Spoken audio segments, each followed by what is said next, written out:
All right, welcome back, you guys.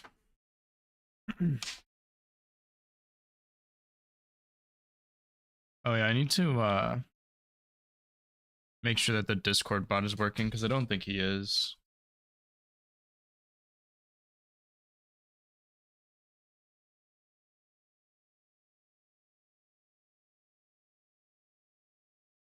What's up, Sense?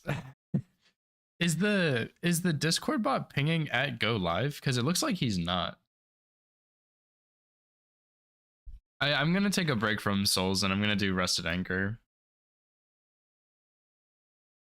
Because I don't think he's actually pinging, but he should have permissions to ping, so I don't know why he's not.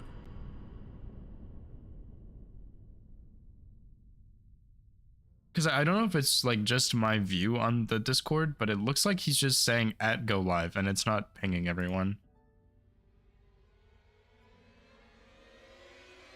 And I don't know how to fix him, so.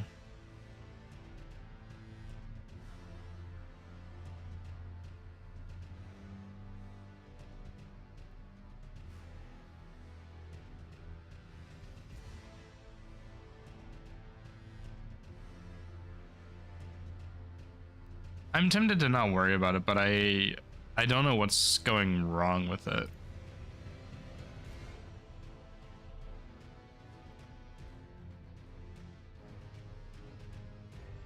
It's like the role and the typing is the same and everything. Unless I'm crazy or something.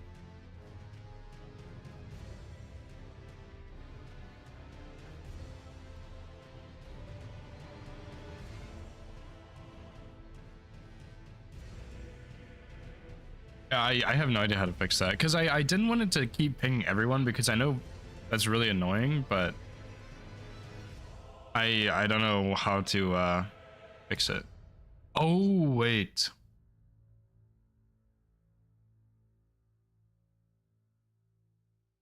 I think I got it. I think I figured it out.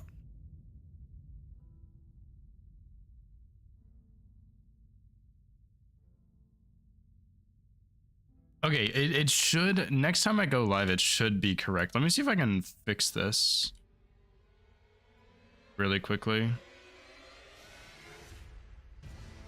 Sorry, I probably like should have done this beforehand, but I thought it was working. Oh yeah, that's working.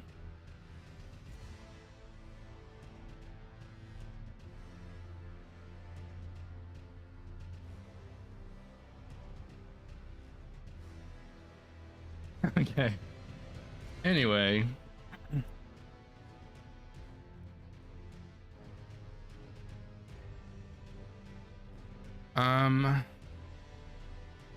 Okay, well, let me open my hit counter manager. I'm just taking a break from Souls today because I've been doing a lot of practice and stuff. And I'm just gonna do Rusted Anchor.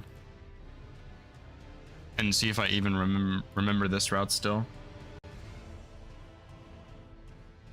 What's up, Lib? Congrats on your first.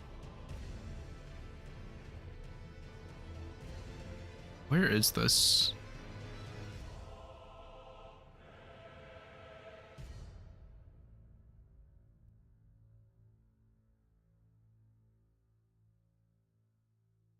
Okay.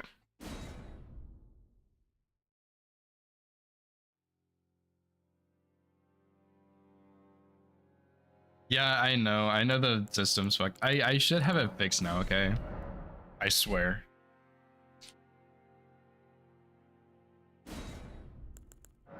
Also, by the way, I don't know if I sound different or not, but I'm definitely getting a little sick, so forgive me if I do sound weird. I'm gonna make some saves on this run just so I can practice some stuff, but this run shouldn't be too bad. I just messed up a couple times on previous attempts. I think I've only done 2 attempts. I don't remember the routes, so I'm gonna make some practice saves and stuff. Half an octave. That's okay. It'll surely get better. I just went to bed last night and I could tell that I was gonna feel horrible when I woke up this morning, and then I did feel pretty bad.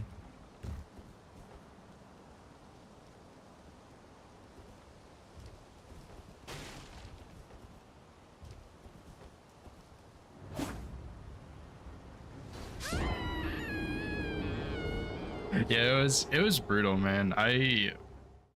I'm upset about it, but it's fine.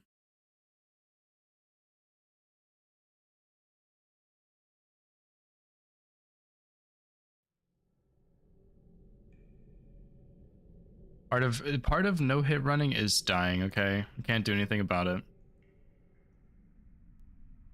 I'm also, you know what? Yeah, I'm just gonna close Twitch actually. Because usually I have Twitch open for moderation, but I'm just gonna try Firebot today, see what it's like. So yeah, if something goes horribly wrong, like, surely one of y'all will help me.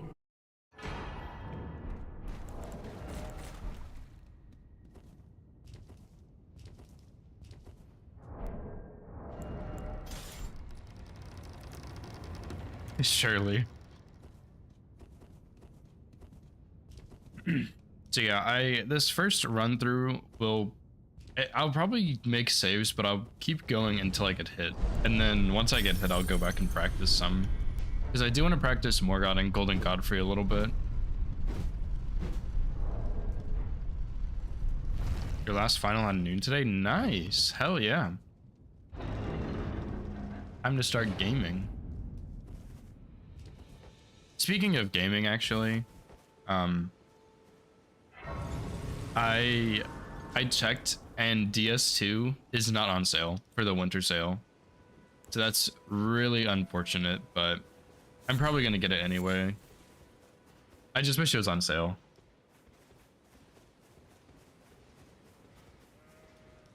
$170 LP for Diamond. Nice. That you're really close, Lib. Holy shit.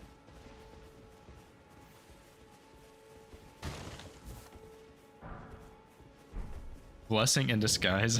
No, I have Scholar of the First Sin, Lib, but vanilla is better for no hit, so I want to get vanilla for trilogy mostly. And I can also that to your not then wine. I am Carlin.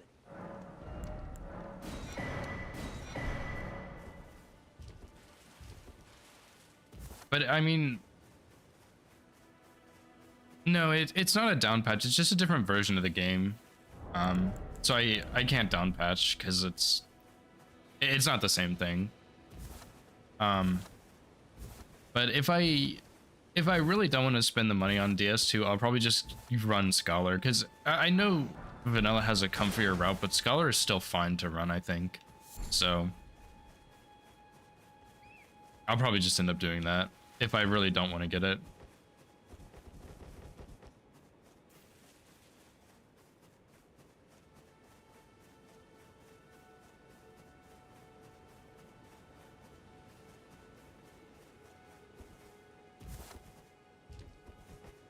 Scholar and vanilla have different enemy locations and slightly different item locations as well. So what are they called? The thing that lets you move the game to New Game Plus, bonfire aesthetics. Bonfire aesthetics are in different spots. Some enemy spots are different, and in vanilla you can just go straight to the DLC, but in Scholar you have to get the DLC keys before you go to the DLC. And it's not like it's really hard to get the DLC keys or anything, but it's a lot easier to just be able to go straight into the DLC and get a +7 bow instead of having to upgrade a bow and then go to the DLC and then get the +7 bow, or get poison arrows or whatever you need to do to kill the giants.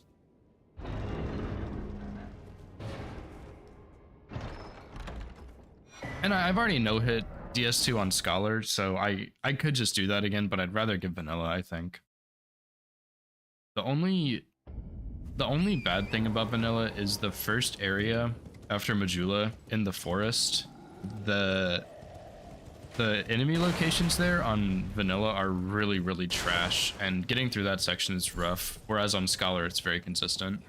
That's the only thing I can think of that Scholar is better for, at least.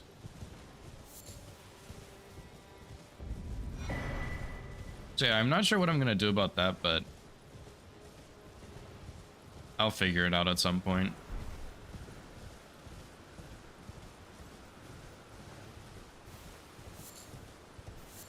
Oh yeah, I don't remember my stats at all here, by the way.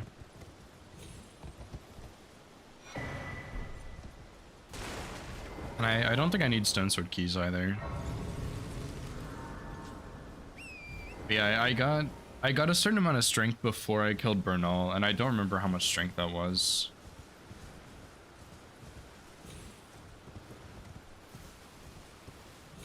It was like 20, 25-ish maybe?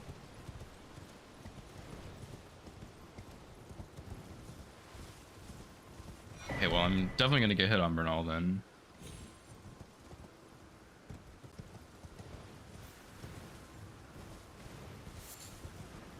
Let's have Zipster. I'll probably go to Dark Souls at some point today for more practice, but I wanted to take a bit of a break. Just because I've been doing a lot of practice and stuff, and it's fun, but it's been a little bit tiring for sure. But yeah, I might do some runs or some practice later, depending on how this goes. Because I kind of want to get this run before the end of the year, and I only have today and tomorrow left to stream. So I kind of want to get it before the end of the year. I kind of don't care that much. I kind of want to make an incantations tutorial before the end of the year, but that probably won't happen, to be honest, because I need to route it, because I don't remember my exact route I had, and then I need to actually make the tutorial, which I don't know how long that'll take.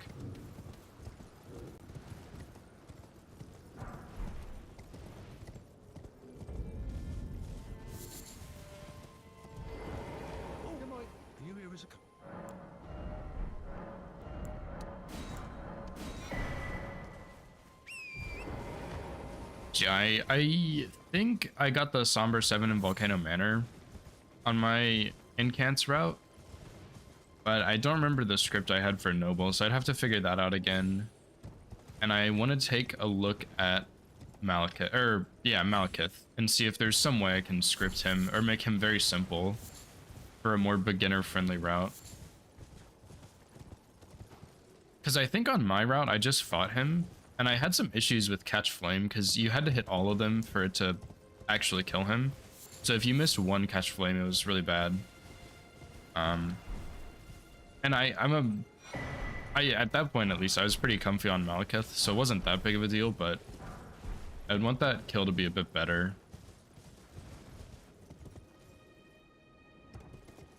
I even had to redo that route actually, because the first time I did incantations only, I forgot to save it as a highlight on Twitch. And the second time I added Jellyfish Shield in, which I kind of want to leave out, but I guess if I really have to add it, I can. I'd just rather not.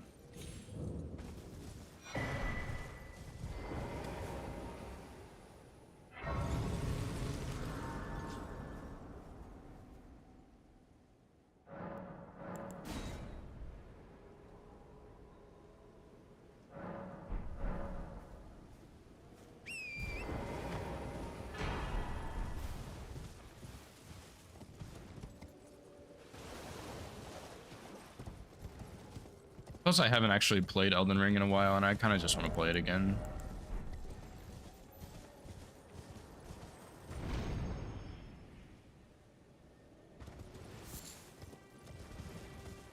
Part of that is because the next Elden Ring run I think I'm gonna do after this one, and after Incants, potentially Incants, is gonna be all bosses region locked, and that run is gonna be really rough. So I need to keep up my skills a little bit at least. Yeah, Incants they're one of my favorite builds for sure. They're really, really strong. There's a lot of options, and they're just really fun to use, to be honest.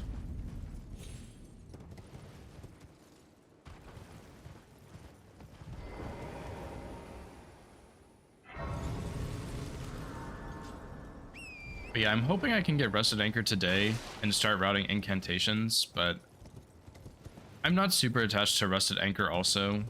so I might just give it up. Incants for Elden Ring, Halberd, and Souls. Yep.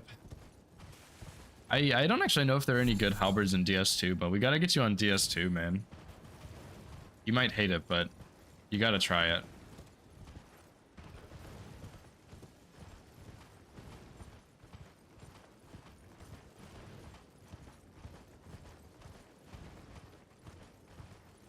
Yeah, I guess get through the games you just got and then DS2. Although a lot of people really hate DS2, so you might not like it.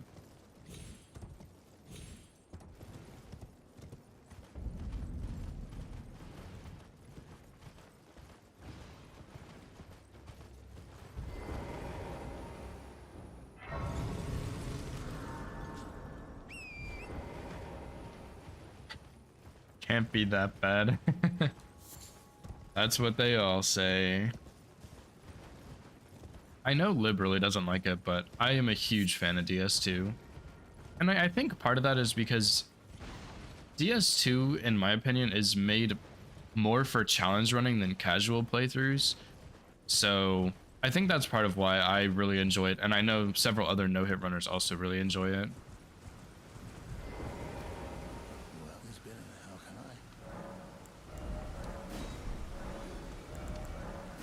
Although there are also a lot of challenge runners who don't like it, so.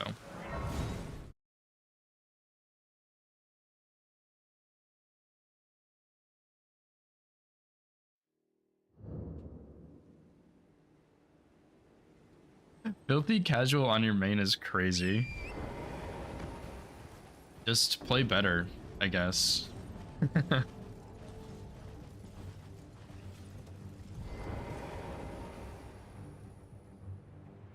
Are you going home for winter break, Lib? Or are you staying where you currently stay?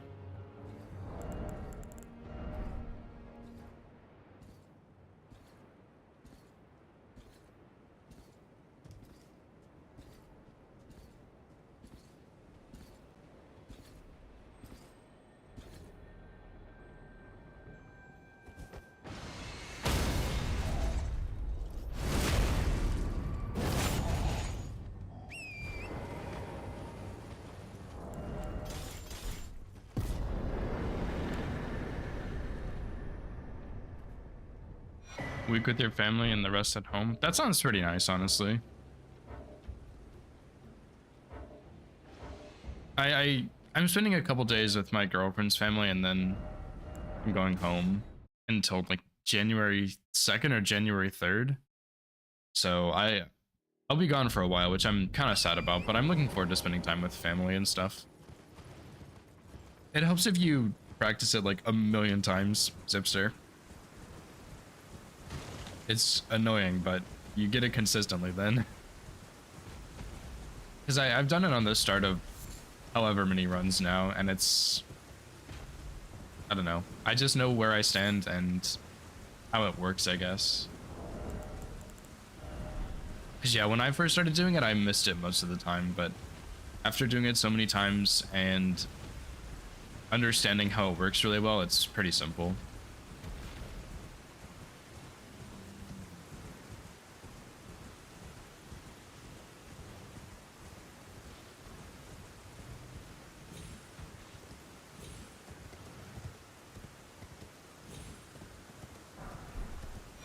I was also thinking about getting determination on this route and testing it on Radagon. I don't know if we would be able to script him, and that might cause some issues with Elden Beast, but I am kind of curious as to what that would look like.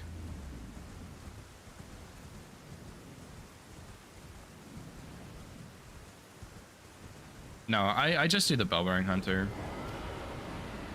Because I used to do the Knight's Cavalry, but the Knight's Cavalry is a bit slower and it gives less runes, so I only do Bell-Bearing Hunter.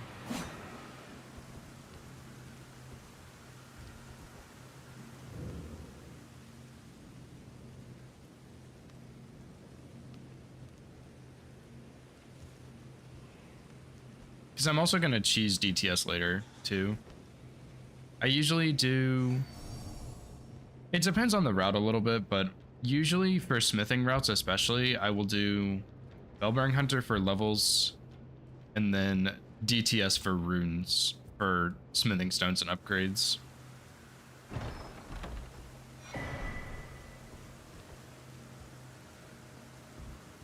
Especially for like an any percent like this one, you wouldn't really need that many runes. It's just, I mean, you could if you wanted to, but it's just a bit overkill.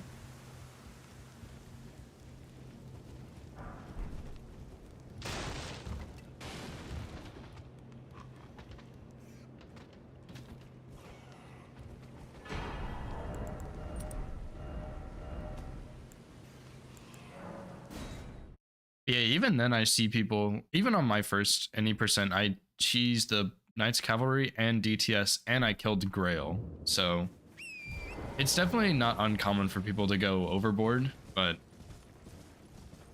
it's really not necessary.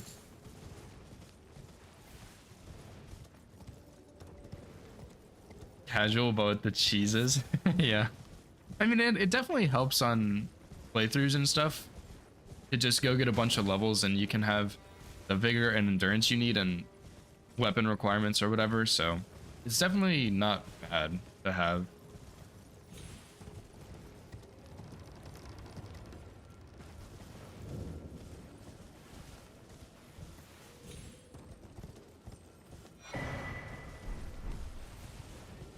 Glass cannon. Yeah, that's another option. I guess if you're just doing casual and you go a glass cannon build, as long as you know the bosses a little bit, you can probably get through them pretty easily.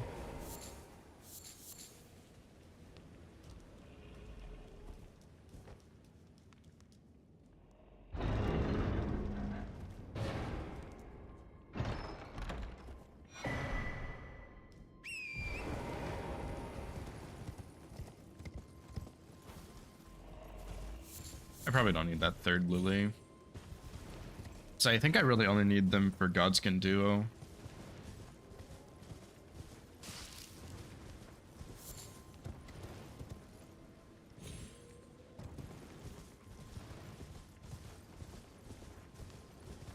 Yeah, I don't remember this route. I think I went to Liurnia first and then killed the Misbegotten. I don't know why I got this grace either.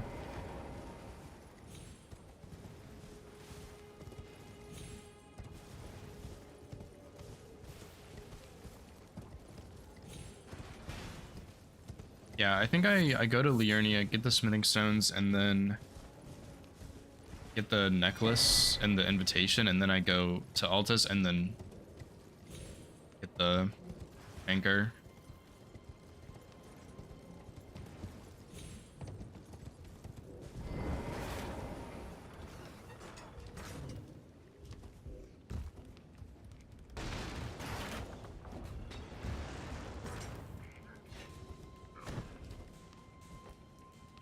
I also need to know what the most efficient way for incants is. So I might look at my build or my route and see how I did it.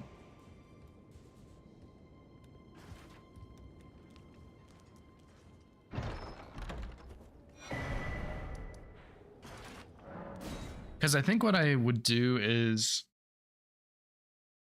go to Dragon Barrow and rest. Like you take the teleporter behind Third Church and I go to Dragon Barrow and then I rest so I can go to Roundhold and buy the bow, because you would start with the incantation class. And then you would cheese Knights Cavalry, get the Beast Torch, get the one Ductus half, and then you go to Liurnia and you get Frenzied Burst and Howl of Shabriri. And then I would go get the second Ductus half and use Frenzied Burst to kill the enemies, which you wouldn't need to do, but it's a bit safer, I would say. And I think I also got Red Feather. I can't remember 100%, but I think I did get Red Feather.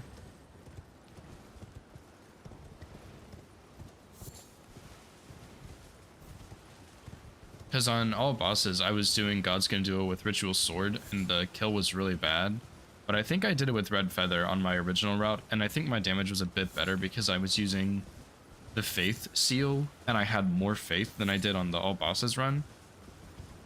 And I think that kind of makes up for the damage there. So I think I would. I mean, Ritual Sword is way easier to get, and it's less time consuming, but I think I did do Red Feather. Because, yeah, you can do it really easily with Frenzied Burst. Or Holy Pots if you wanted to.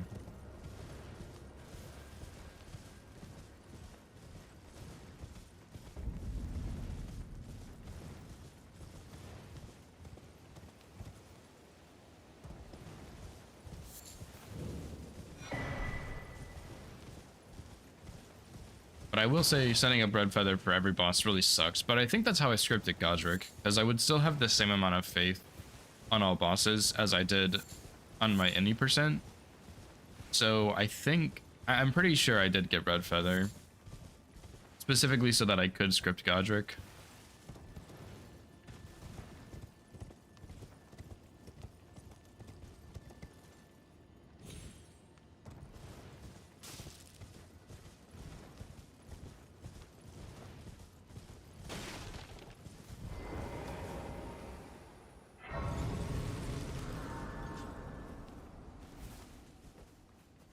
You're surprised. No matter. Why don't? Oh, but don't.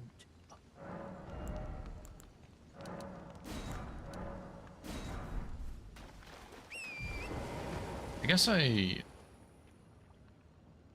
can just go this way. I don't prefer that teleporter. I like this one more, but I think the other one's a bit quicker since I don't need to get the Faith Talisman. I just like this teleporter a little bit more.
I also, for region locked, I'm gonna need to figure out where all of the smithing stones are in these gazebos, because I know a lot of the 2 locations, but I don't know a lot of the 3 locations, which I would need.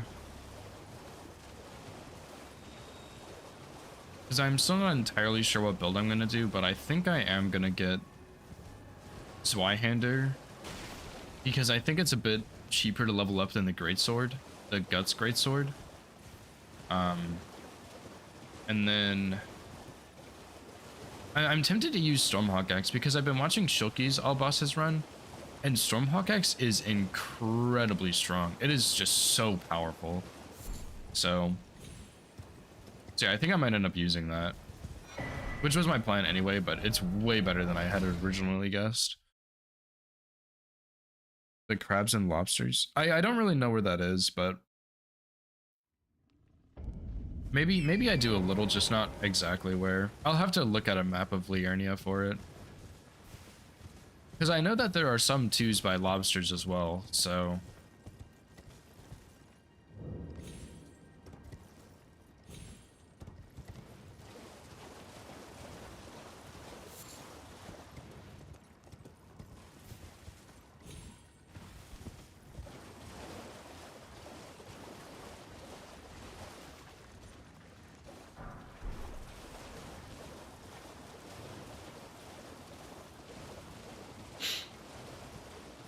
kind of like getting those 2s also because they're just a bit faster than the other ones that are available.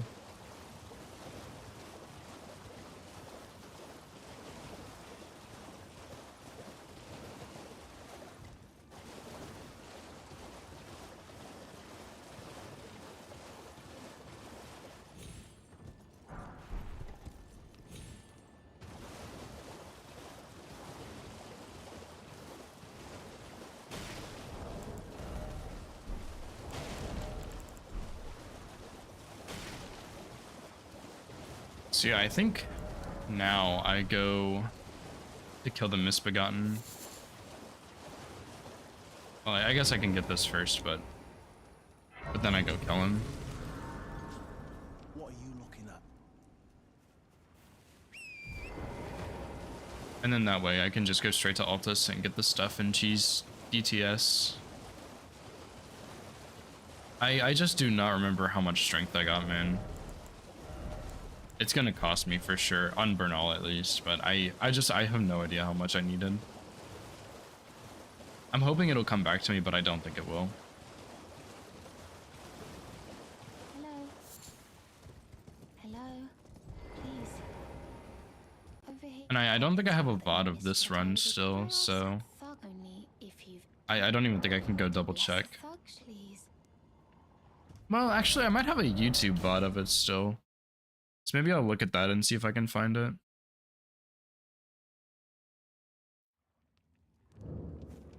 What are you trying to start? Show me, and I'll consider. I'm not in love with you first. And yeah, I don't think I needed determination for Bernal either. Which, when I was originally routing this run, I was routing it for a tutorial, so it wasn't weapon only, and I did get determination with the bow at the start. So I would not do that.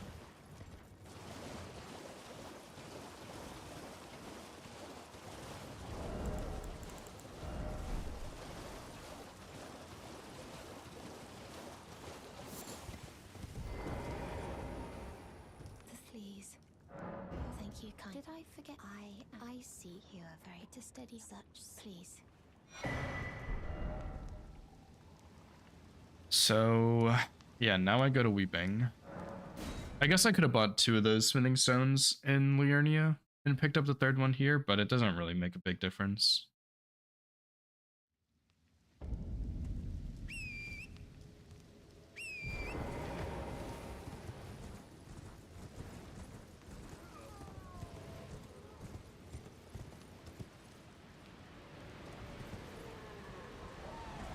And yeah, I think I'm gonna go look in one of my YouTube streams and see if I can find how much strength I need to get.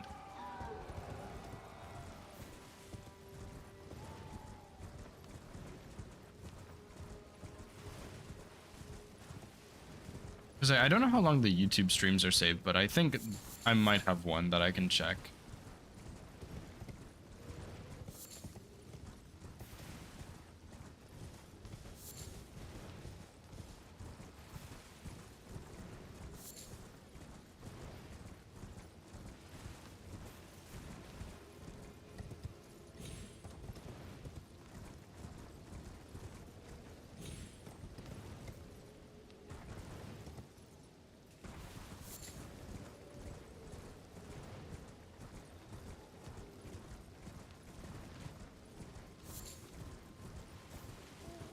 I guess I also sleep the Misbegotten too. But other than that, I don't really sleep a whole lot.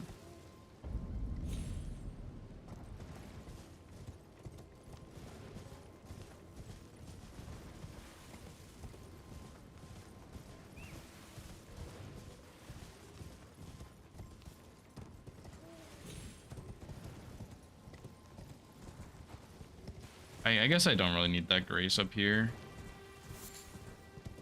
But I might as well just get it anyway.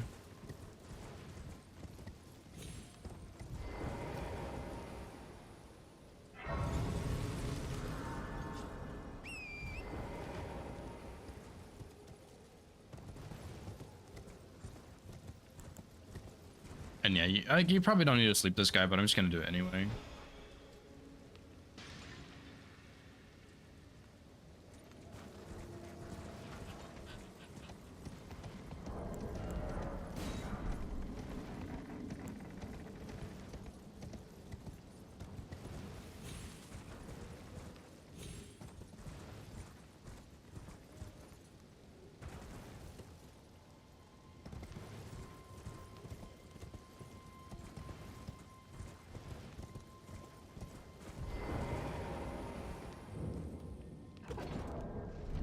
Okay, let me see if I can pull up a YouTube stream of mine where I do this. Probably need to rest first though. So I really have no clue how much strength I'm supposed to get here.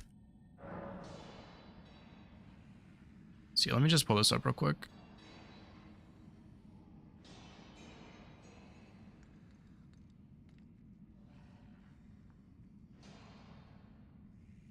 Yeah, okay, I do have a VOD still.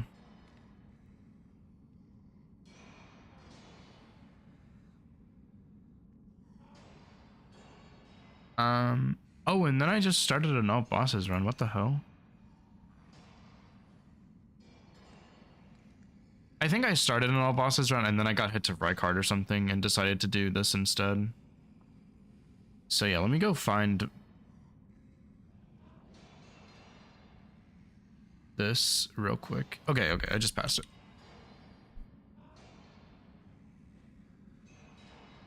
How much strength do we get?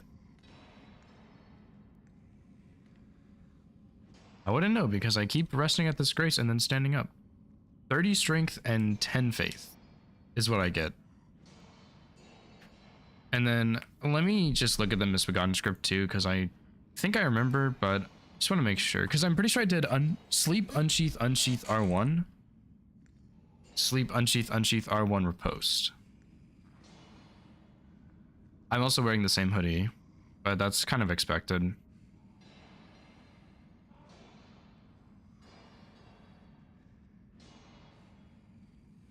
So yeah, I threw a sleep pot. I sniped him actually, which is pretty cool. Unsheath, unsheath, R1, sleep. Okay, yeah, that's the script. Okay.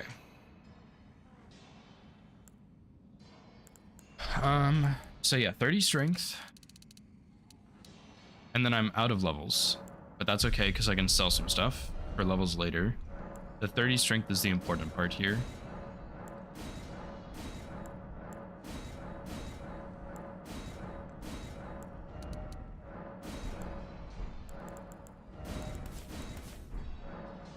And then I do need to just rest again so that I reset this first guy's path.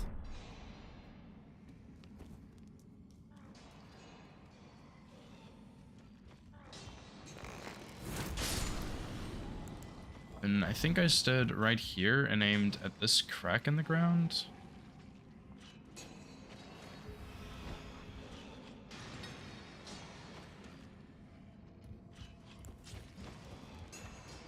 It's good enough to me.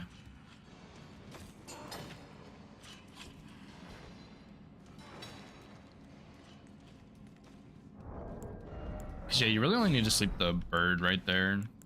One with feathers.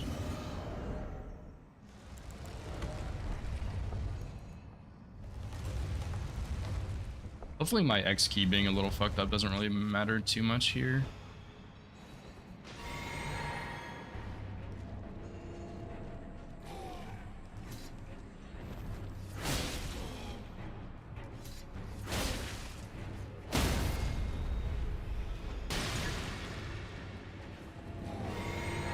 Okay, it almost did because I almost couldn't throw that last sleep pot, but it's fine.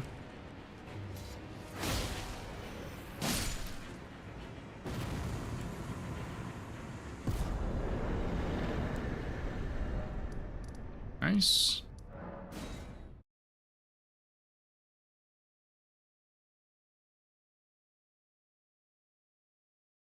This boss is really simple anyway, but nice little script for him. Because I think I haven't done quite enough testing with it, but I don't think he can get out of that R1. He seems to always queue up a melee attack, but I think no matter what attack he does, he's going to get staggered. Because I think even if he does his jump right there, that you're going to hit him in the air and he's going to get staggered.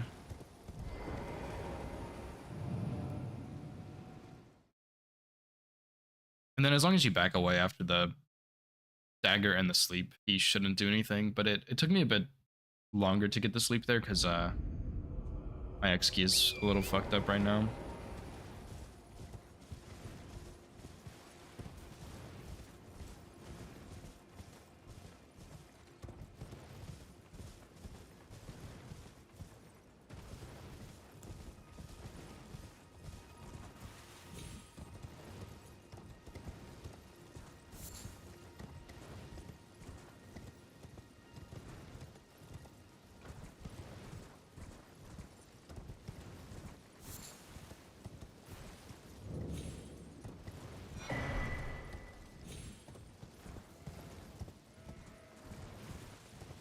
What's up, Romain?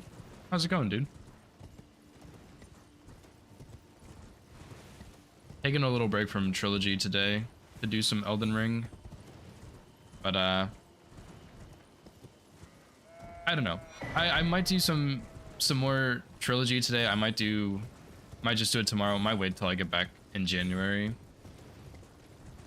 But yeah, I'm doing Rusted Anchor first, and then yeah, I'm gonna, assuming I get Rusted Anchor, which I may or may not do, I'm gonna start routing the tutorial for Incants. I should mostly know it. There's just a couple things I need to go look at.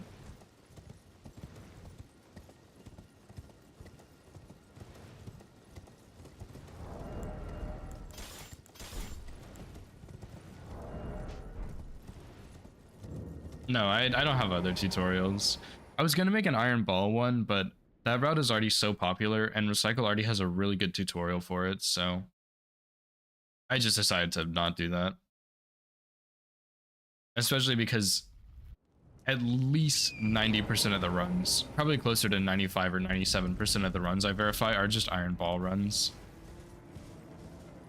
Almost every single first submission to the team for Elden Ring is Iron Balls, and then there are so many 80% Iron Balls for people who are already on the team. So I want to see if I can make a difference and have people not submit Iron Ball runs, but I don't think it's gonna work. Which is really unfortunate, but I mean, it is what it is.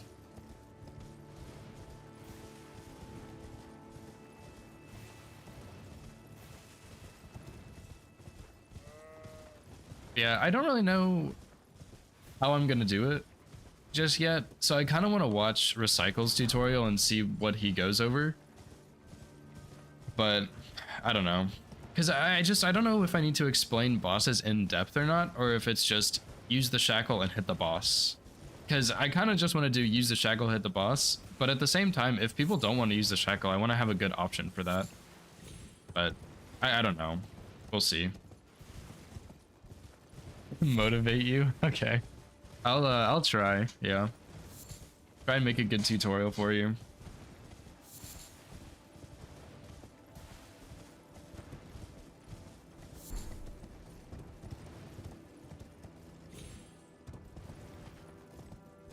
Yeah, incantations are very, very good. And so is sorcery. Those are the two that would compete with Iron Balls, but I think Iron Balls are just faster.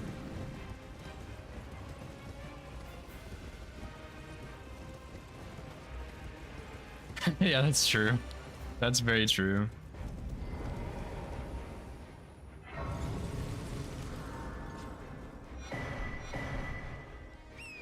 Yeah, the most I would do is explaining Golden Godfrey and Malekith probably, because those are the two you would actually have to fight. So outside of that though, everything should be really simple. Godric should be scripted, Margit and Morgott.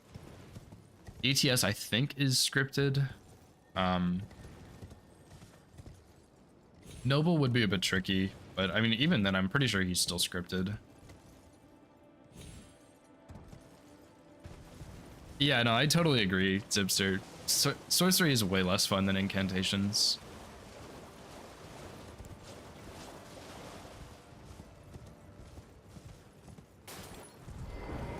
There are some pretty cool sorceries, but in general, incants are way better.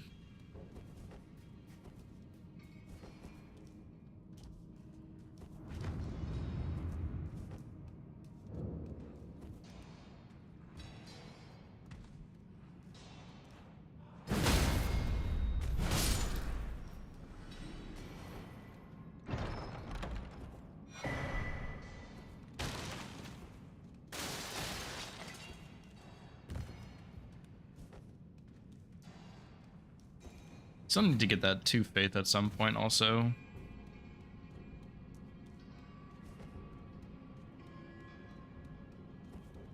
The other thing about a tutorial is I'm not sure if I would want to make it on stream or off stream, because I think on stream would be more stressful for me, but I could have people give their advice because I mean, I know I have a lot of no-hit runners in here, and they probably have things to think of that I would not mention, or that I wouldn't think of.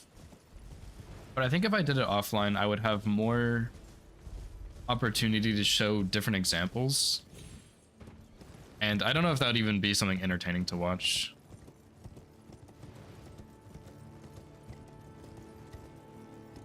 General practice and yeah, that's probably what I should do. Is not worry too much about movesets. Just go for these are the best punishes and these are attacks you should bait out.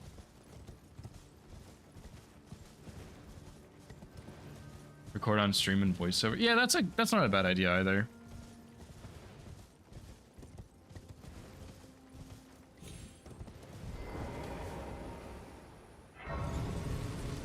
Yeah, for the most part, I think this is just because I've played so much Elden Ring, but I think in general, Elden Ring no-hit is a lot easier and a lot more simple than the other games. There's not as many fights you have to learn. And the running sections are way easier. It's pretty much Assassin's Gambit, run to this point, and then Assassin's Gambit and run to the boss. The only tricky ones are Far Missoula and Stormvale, which Stormvale isn't even that difficult once you get used to it. Yeah, that's also true. More prep.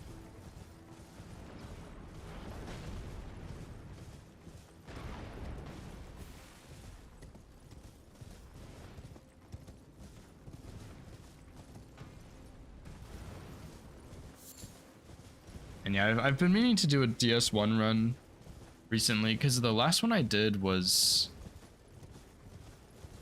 Monday, maybe? It might have even been this weekend. But it was a while ago. I need to do another run for practice. So I might do that today after this, but we'll see. I have too many things I want to do.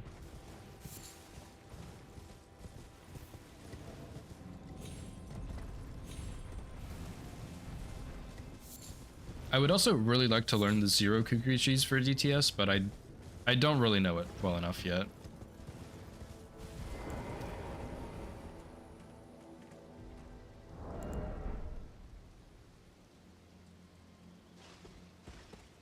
I guess I probably should have made a save here to practice, but oh well. It's too late now.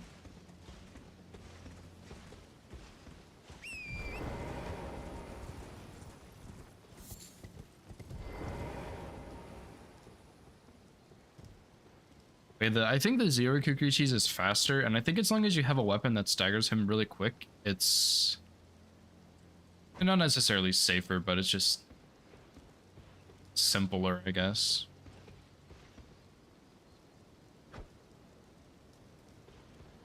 I'm not so sure if he's going to hear this one, but guess we'll find out.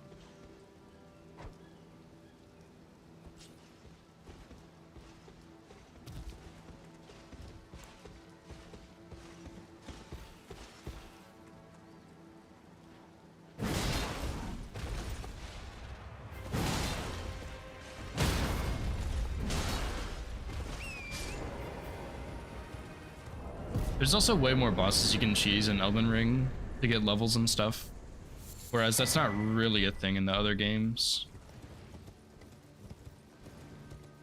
Except for, I guess you have Ceaseless Discharge in DS1, and you have like Pursuer and the other guy in DS2, but it's not really that much.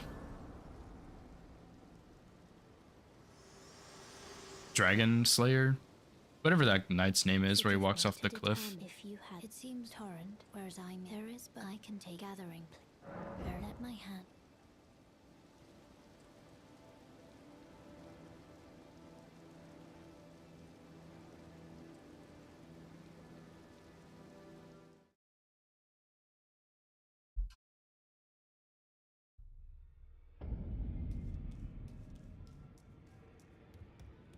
Okay, I'm gonna make a save for Bernal because I'm not sure if this is gonna work or not.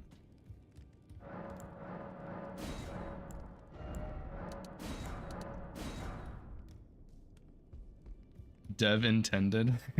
I mean, I guess so, yeah. Oh, I forgot to buy weapons. Yeah, I guess if it wasn't dev intended, then they would have fixed it, but they never did.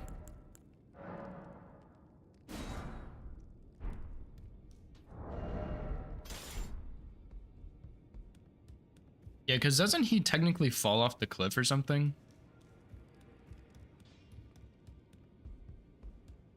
You're no match loud, you're...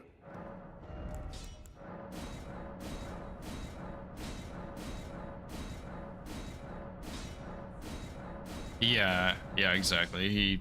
Yeah, I know what you're saying.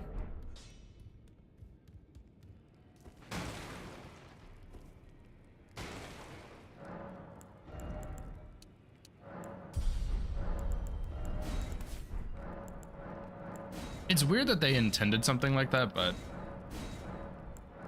hey, I mean, they do whatever they want, I guess. Which is really funny because when I first played DS1, I accidentally did that kill on him. Because I went through the fog wall and I think I thought that it was meant to be a new area. And then I grabbed the armor and I was like, oh, this is so cool. And then I saw the health bar and I was just thinking, oh shit, dude. And I stood there for a second and he ripped off his arm and then I ran to the fog wall hoping I could go back and I couldn't. And I just cheesed him like that. I didn't mean to, but I did.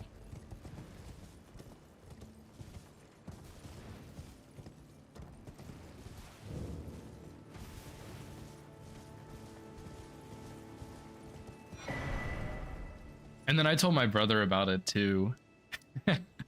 And I was just thinking, dude, like, you gotta do this cheese, man. It's so good. You just pick up the armor and you run back. And he got smacked by the arm and died. I forgot that I had waited there, and so I ruined him.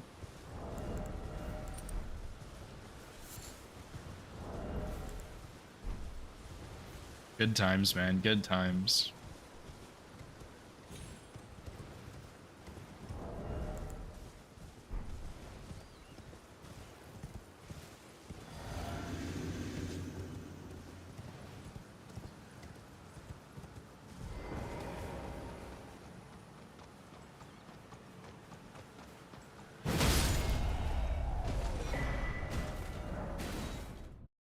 Yeah, I have already no hit DS2. I was kind of waiting for the winter sale to hope vanilla goes on sale, but it did not. So that's really unfortunate. So I'm probably just gonna get it and just suck it up.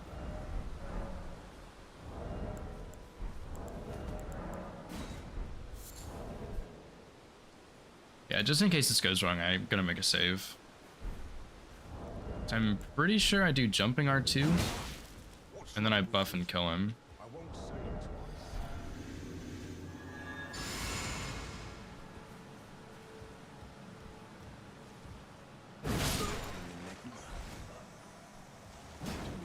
Yep.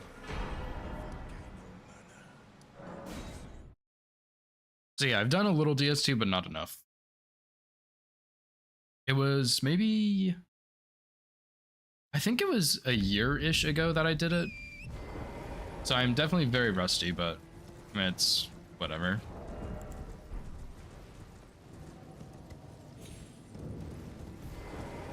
I knew you. I hereby take my hand. I will. Yeah, it does a lot of damage. Because yeah, when we do the jump attack, we have barely enough strength to wield the weapon.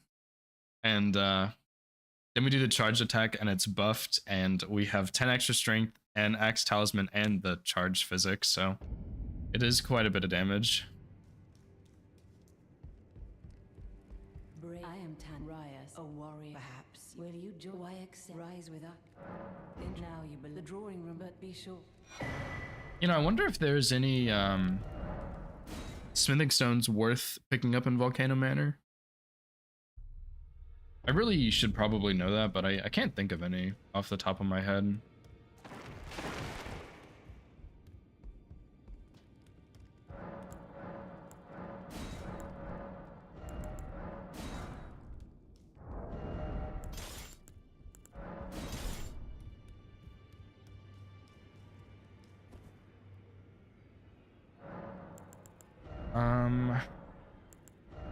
that. And then I guess I get Blue Dancer next, which is a little strange, but I mean, I guess it makes sense. Yeah, that's exactly what I do too. Volcano Manor is somber, so I just don't even think about it. But I think there's probably a couple smithing stones there you could grab.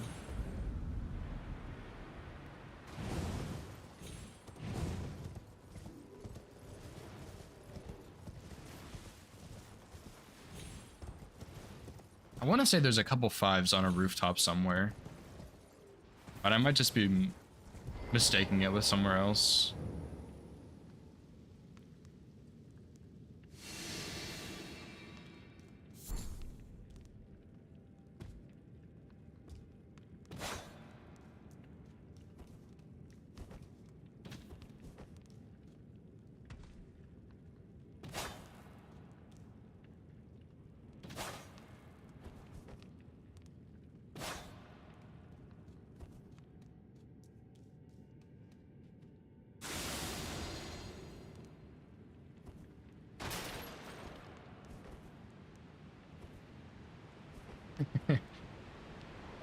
Yeah, DS3 is, it can be a pretty quick run, to be honest, because even if you go and get some extra Titanite shards and stuff, the run is still about the same amount of time, like hour and a half tops.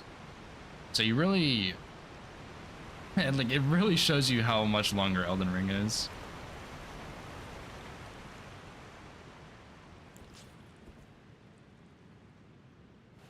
Which is kind of gross that Elden Ring takes so long, but it is a lot easier, so it is what it is.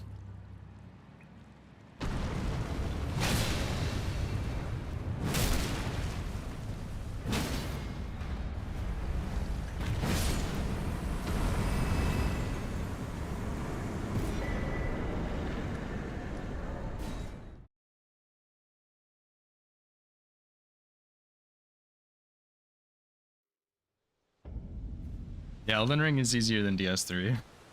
100%.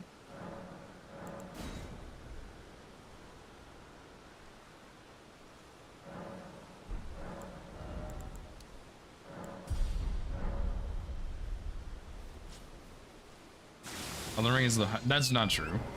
Not at all. Whoever is saying Elden Ring is the hardest has not no-hit the other Souls games.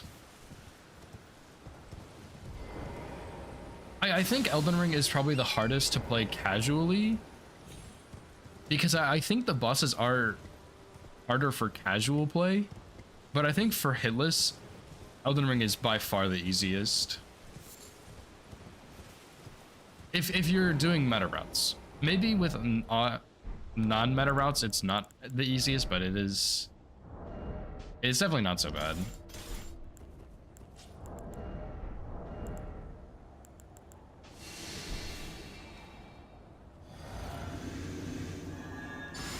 Actually, I should have made a save here. Just in case I forgot how to fight Margit or something.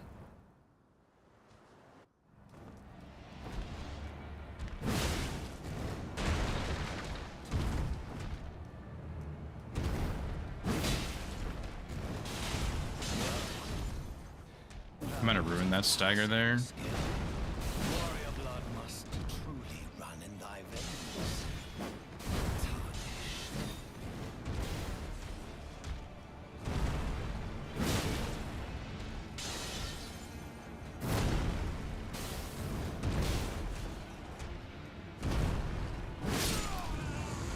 Yeah, I think that R1 was kind of bad because it messed up the stagger. Yeah, that's actually true. Demon Souls has a pretty easy 90% from what I've heard. I've never played it, but that's what I've heard, yeah.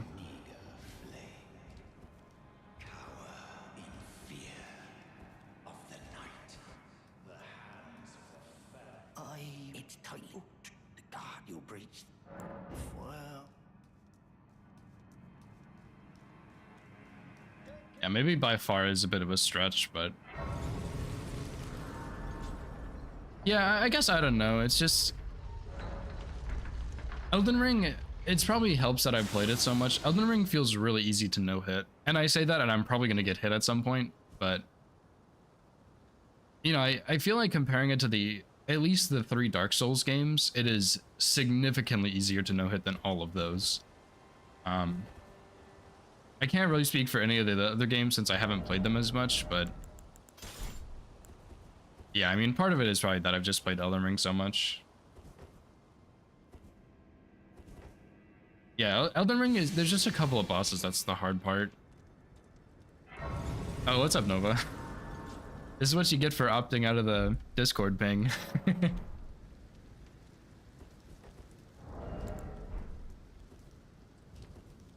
I'm gonna bully you for that for a while, by the way, but I just know I don't really care that much.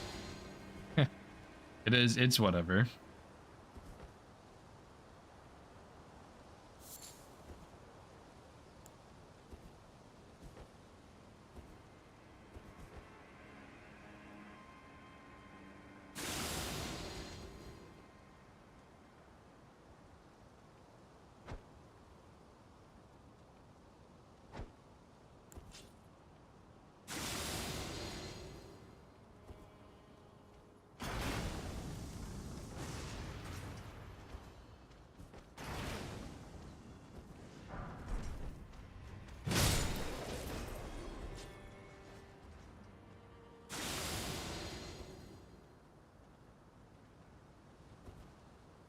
And the last any percent I verified, which I actually need to give the shout out on the verification. When they came through Stormvale, they I think they aggroed one of the guys up there, one of the 3 in the ballista section. And then they also had one of the guys chase them almost to this room with the grace. It was really scary, man. I was very scared for them. They had a rough Stormvale section and a rough Radon. And then the rest of the run was pretty clean, actually. Their Malekith kill was really, really good. They had some jump dodges that I've never seen before, which is really cool. I'm tempted to send it to Kelp for her Scythe run to see if that would help her. I don't really know how tricky those dodges are, but they were jump attacks and they were really clean. So if it helps her at all, I would send it to her.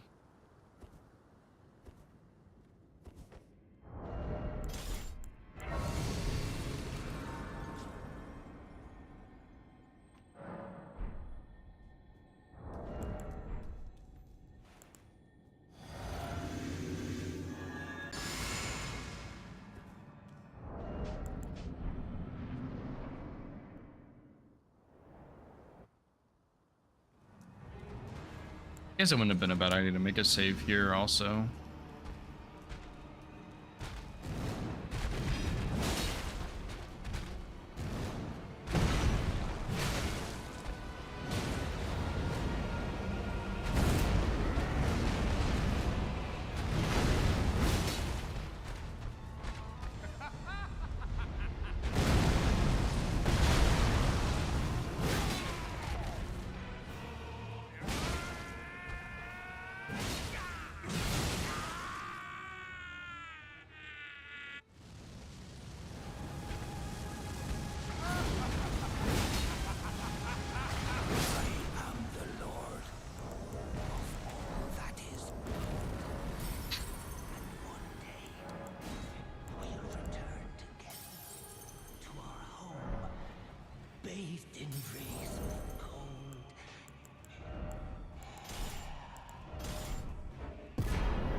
I guess I don't really need Beast Torch, I don't think.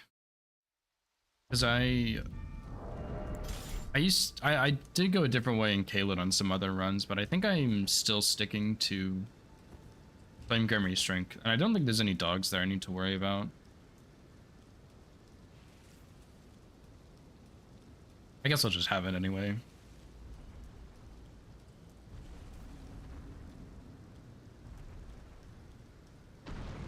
Something else I see that's really interesting on some no-hit runs is a lot of the times people will use stealth on this bridge, which doesn't really matter. And they also use, they put on Source Seal and they throw their endurance tier in the physic, which is just, I mean, it makes sense, but it's just kind of funny that they do that. Because you don't really need to. But I understand people are nervous and they want to make sure they're doing everything as efficiently as possible. And I'm sure I do the same thing in other games too, but I don't know any better. And I guess they don't either.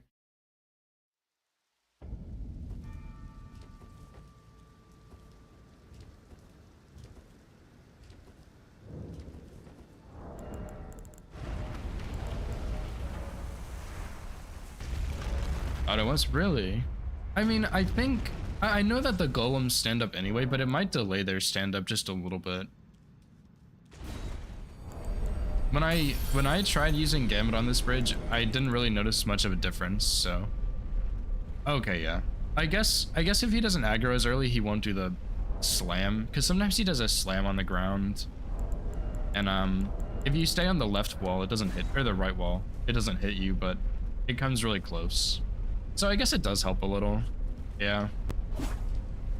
Whoops, my bad. Hating on people, and apparently they know something I don't.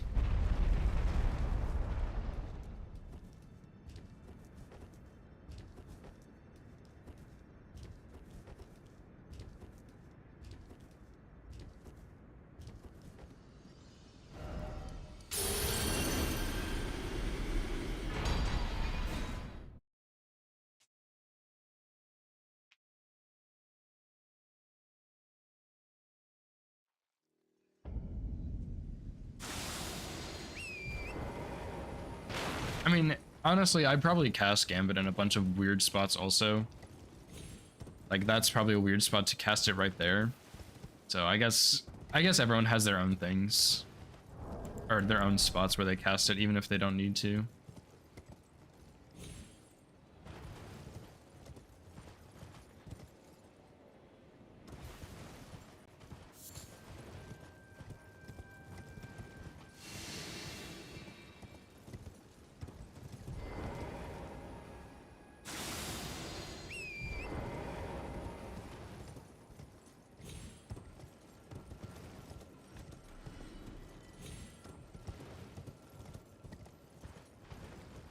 I might go back and actually route Meteoric Ore Sword at some point, because I thought about routing it at some point, because it would be a pretty cool route, because there's a Somber 4 on the way to it, which is just, I don't know, it's efficient, which is cool. And I do like katanas, but I don't know how good it actually is, so I don't think it's great.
I did see, I think I mentioned this before, but I saw someone, I think they were just doing an Iron Balls run, and they went and grabbed their, I think it's a Newman's rune on the Divine Tower in Caelid, and I think they killed 2 enemies with the Uchi. They just staggered them and riposted them off the cliff, and they picked up that rune on the tower.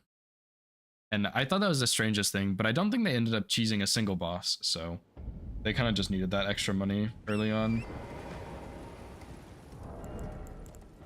That one was interesting though, because when they started going up there, I was just blown away by what they were doing.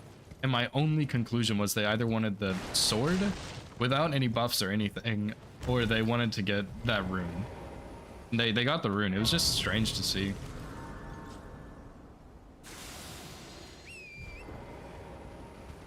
I think they stopped by an extra graveyard or two also to grab some money.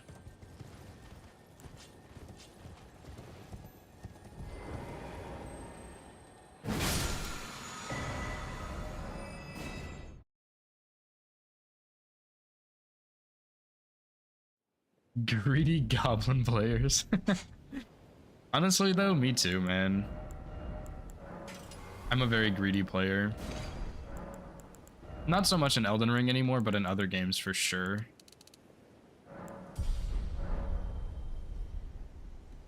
I remember my first time playing Fallout 4, and you spawn in this underground laboratory area, and I picked up every single item I could there. It was just clipboards and random trash I would never need, and I picked up every single piece. It's such a waste.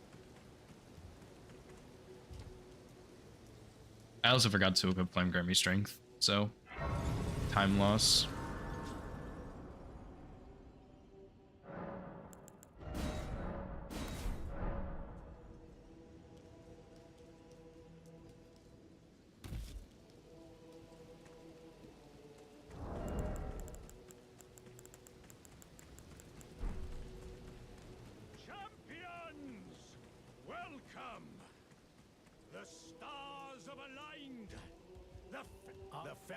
Yeah, I'm gonna use on the elevator for like a 2-second time save. I did that in the Targaryen run, and I've done it ever since, if I can. It's so stupid, but I just have to.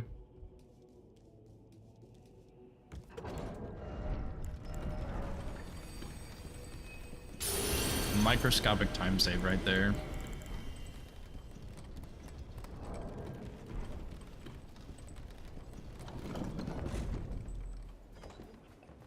Yeah, speaking of the Targaryen run, actually, I was talking to V-Sweat the other day, and he was talking about a Mario-themed run he was gonna do, which sounded really, really fun. So I kind of want to get back to some of the Game of Thrones runs. Those were really fun. It's called the Targaryen run. You just use a bleed or fire weapon, and you do all great runes, and it has to be sub 2.5 hours. Targaryen is just a like type of species or something in Game of Thrones.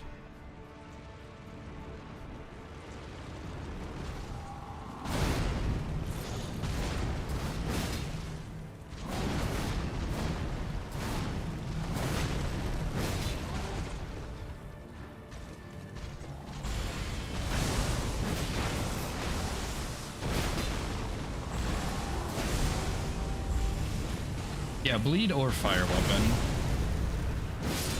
So I used Bloodhound Claws with Blood Flame Blade. Mr. Witty used Blasphemous Blade because it does fire damage, and then Smoker used Bloody Hellas. And it was honestly really fun. Routing for speed was stressful, but it was fun. I had a really efficient route, and it was quick, and it was really cool.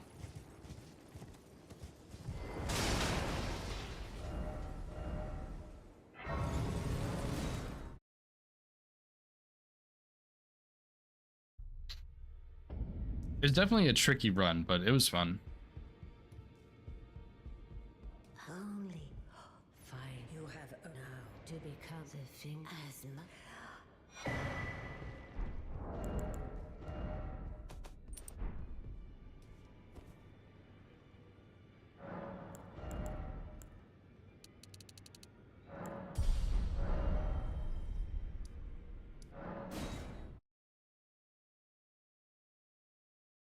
Yeah, we talked about doing a House Lannister run, which you would need. I don't remember the requirements, but it was gold weapons or something, like golden something or other. Or Roar, maybe? Lion? Something like that. That one sounds pretty fun. There was House Stark run, which would be frost weapons or wolf weapons. And that one I think I really want to do because Frozen Needle would be really cool. Especially since what's her name uses Needle as her sword.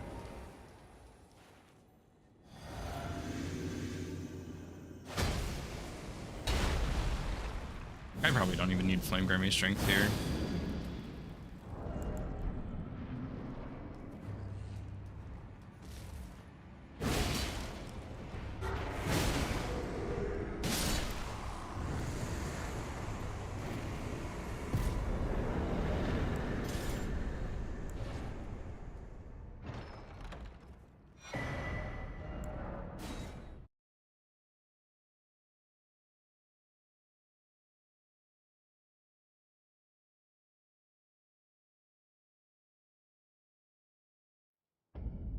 And now I just have to not screw up on Golden Godfrey or Morgott. Because for some reason, Golden Godfrey actually gives me some trouble when I'm using this weapon. I don't know why, but he's giving me some issues, and so does Morgott. Although part of that is because I'm not so good at Morgott, but Golden Godfrey's just a skill issue.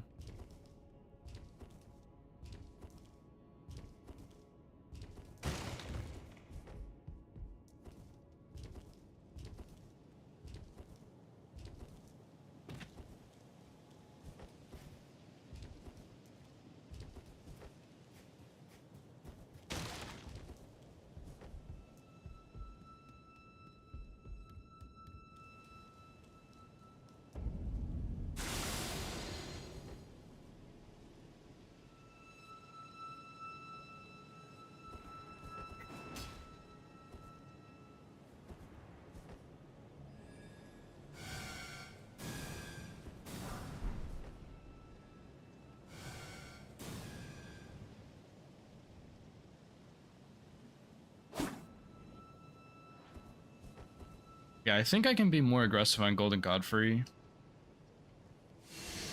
Because I don't want to go for jump attacks still, but I think I need to put more charged R2s in.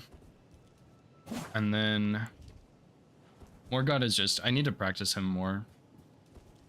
Although I had a really good Morgott kill the other day with low damage, so should be fine, but I guess we'll find out.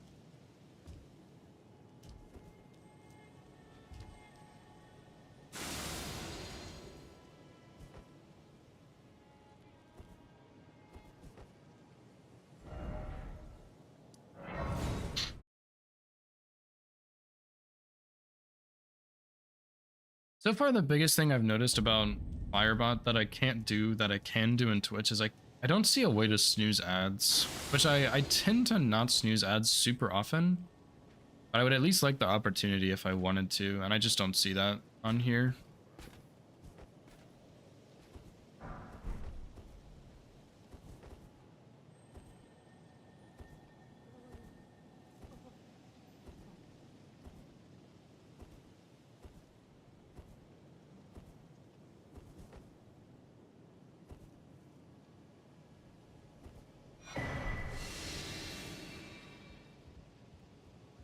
I don't remember how I killed Fire Giant either.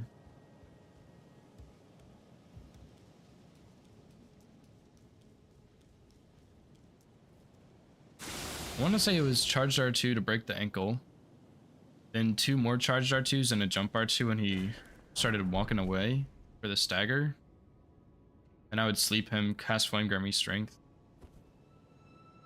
Charged R2, phase 2. I think I would stagger him and then hit his head.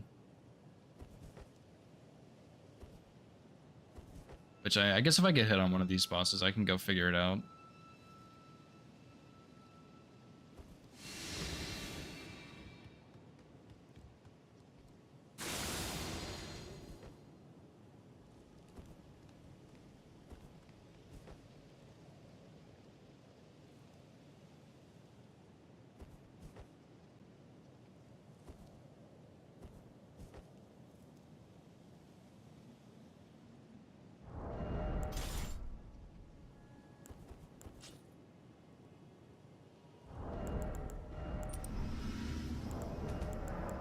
I'll just make a save here and Morgott, because why not?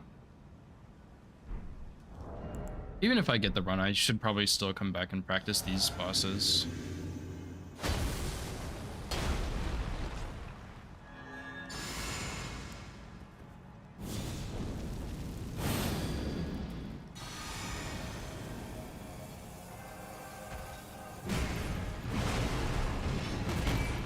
That was really close.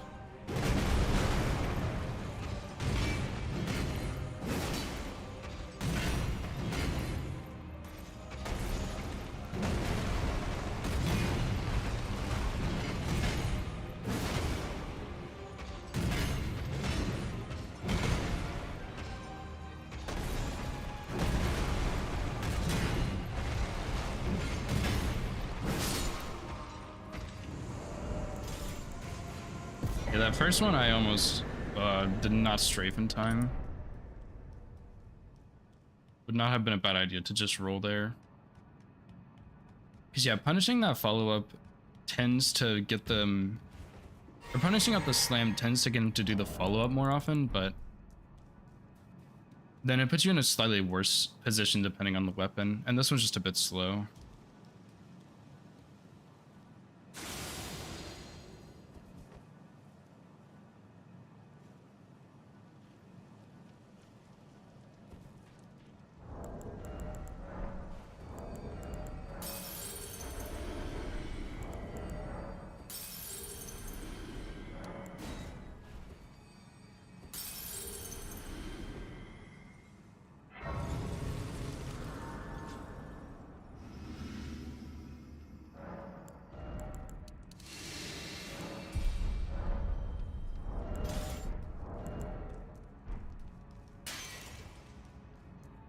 I'm pretty sure with Shackle you completely script Morgott, but I'm trying to learn his moveset better. So here we are, probably losing more than my fair share of runs to him. But I know his moveset pretty well. I really shouldn't lose that many runs here. If I do, it's a lot of times it's just nerves or something I wasn't aware of. But I should definitely spend a little more time in practice here.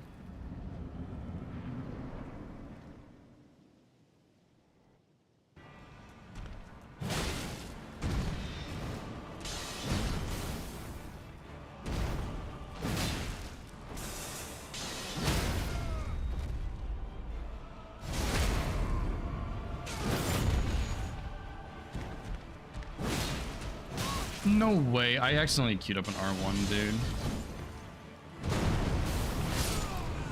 Fuck. I saw that one coming, man. I was trying to do that late enough so it would transition him, but I guess I still did it too early. I really didn't think I did.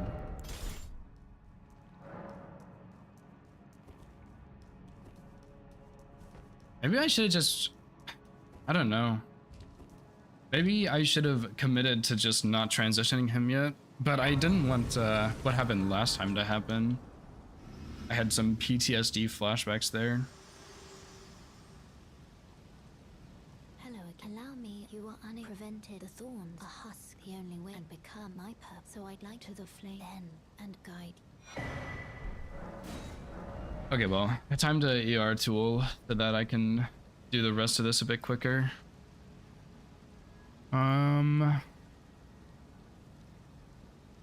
Let me see. And then I'm gonna need some smithing stone. Well, I guess I should probably go grab the bell bearing.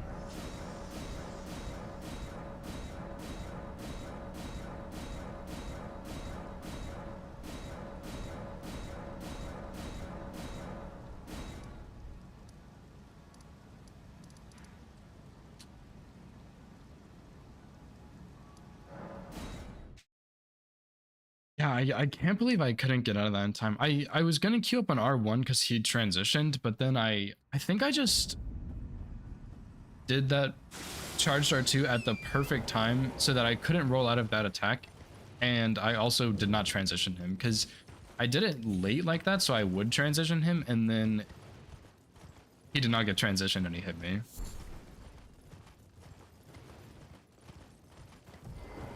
So I don't know, I need to see the timing on that, I guess, so I can make sure I don't do it too early. Because I'd rather just have him transition there instead of doing anything. Because before, what happened is I did a charge R2 so it wouldn't transition him, and he immediately did his Omega move under like 30% HP or however much it is, and I couldn't dodge it in time either.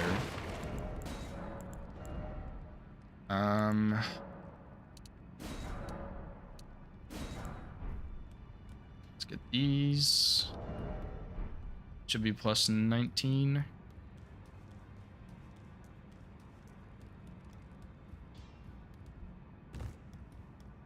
Those are the chat find them wet.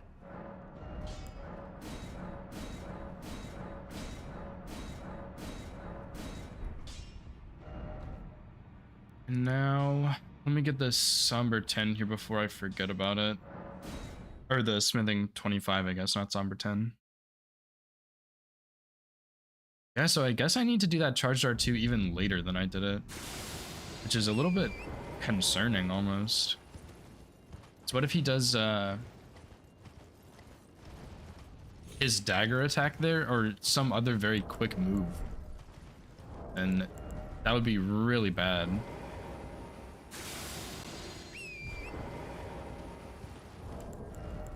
So I guess I just need to find good timing there, or just immediately do a charge R2 after the stagger, and just be prepared for whatever follows.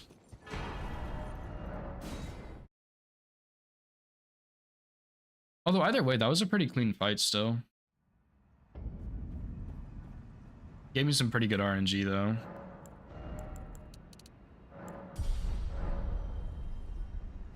I will go back and practice him just a little bit.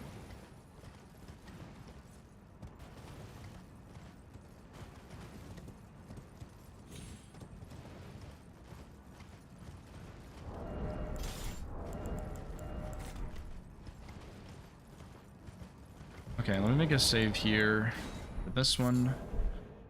So I don't entirely remember how I did this. I think I do Cragblade last though.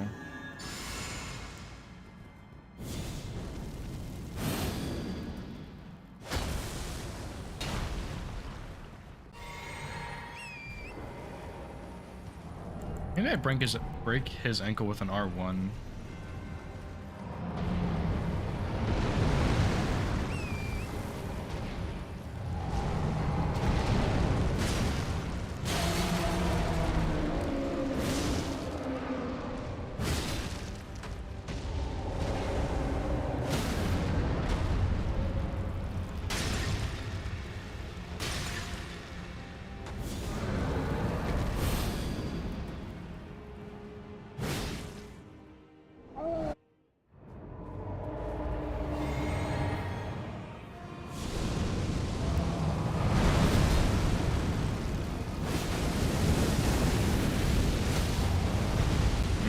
That didn't really feel right.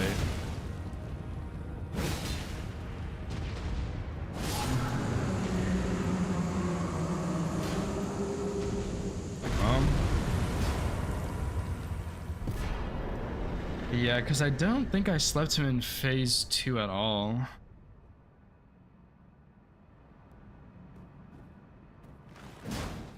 Oh well. I mean, I don't really know what else I would do there, so I'm tempted to just say, yeah, that's good enough. I'm gonna practice Morgott a little bit, but I'll come back and do this kill once or twice and see if it still feels okay, because I should have done more damage there, I think. I'm just not so sure how, I guess, is my problem.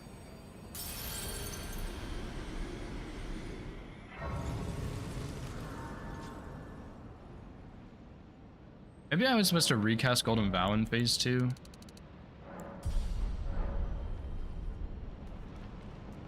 really don't know.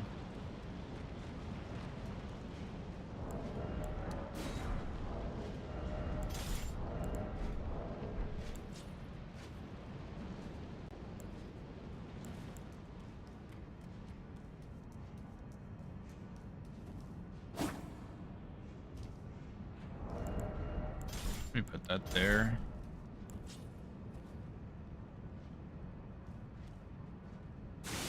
Yeah, God's Conduit should be pretty comfy since we do pierce damage.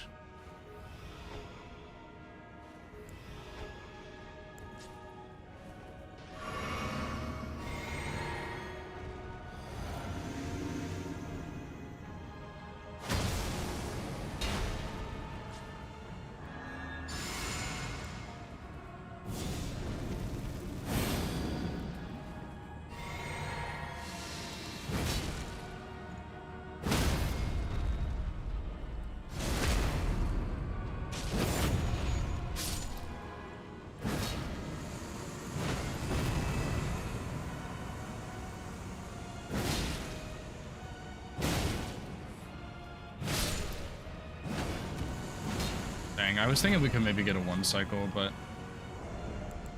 maybe that second charge R2 is just a little too slow for the riposte there. Not that it really matters, but yeah, I think maybe if we did another follow-up charge R2 there, we could have killed him instead of going for the R1.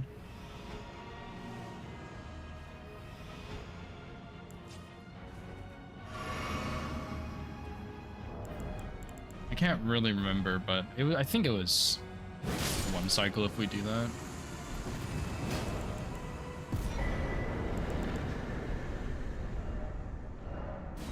And yeah, I'm kind of just skipping through the rest of this because I want to test something on Radagon actually, but I also I know these running sections so well.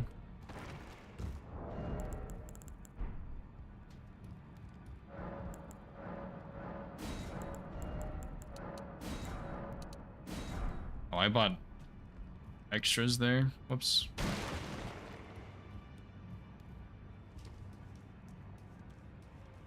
But yeah, I'm curious what it looks like if we put determination onto this thing and use it for Radagon. I wonder if we can script him. Because I would rather script him than not, obviously, but I'm just not sure if we can. Just want to see what it looks like.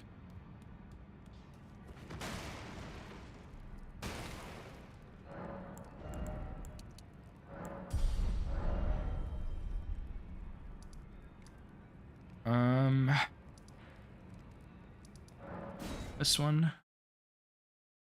Actually, I'm curious if we can buff up and then do determination charged R2 R1 instead of jump R1 charged R2 and then fight him a little.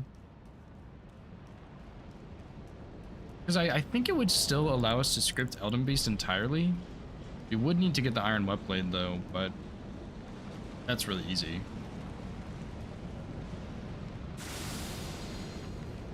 Surely he won't keep looking at me so intently.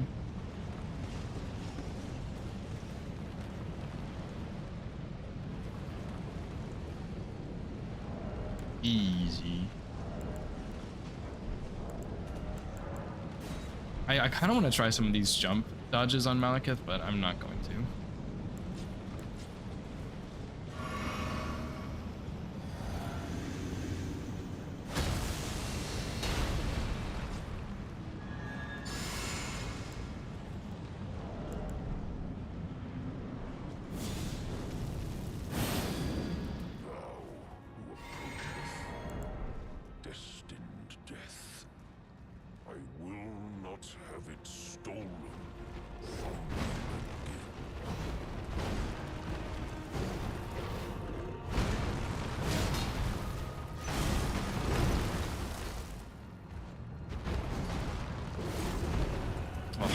Bad. I should have rolled that one.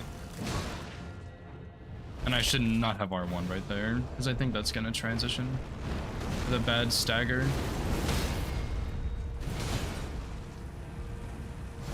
Not that it really matters, I guess, but should have been a little better than that.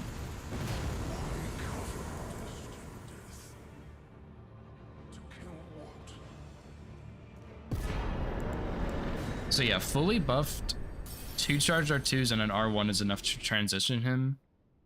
But really, I should transition him on 1 charged R2, and then I get 2 charged R2s in phase 2, and it kills him almost entirely, and I don't have to get the riposte.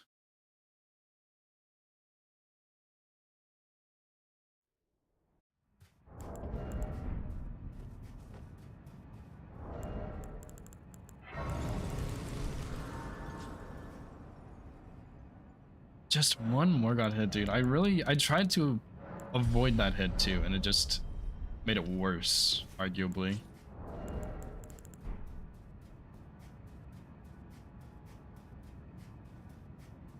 I'll watch it back. I guess I should have waited a little bit longer.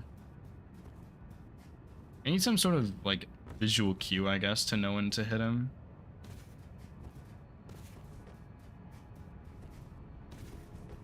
There was one boss I think it was Radagon actually. I started doing my charged R2 when he put his foot on the ground, his right foot. Or a second before he was about to put his right foot on the ground.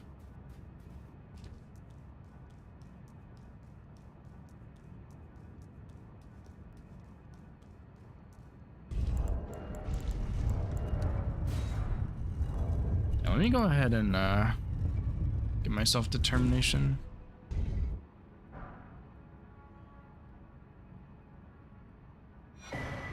And the whip blade. Because I am curious what that looks like. It would be really good for Gideon too, but I can do it without it, so it doesn't matter.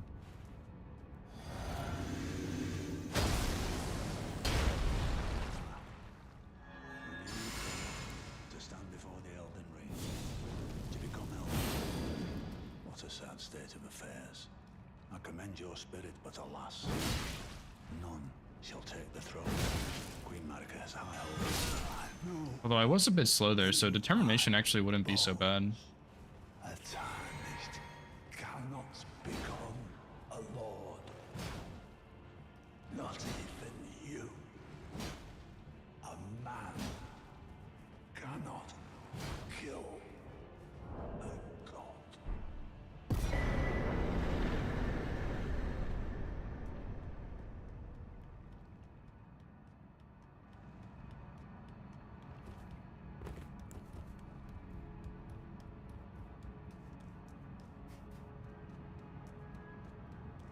Yeah, my script for, I remember my script for Lou also, which is, I really don't like it, but I did it with the Beast Jaw too, and it does work.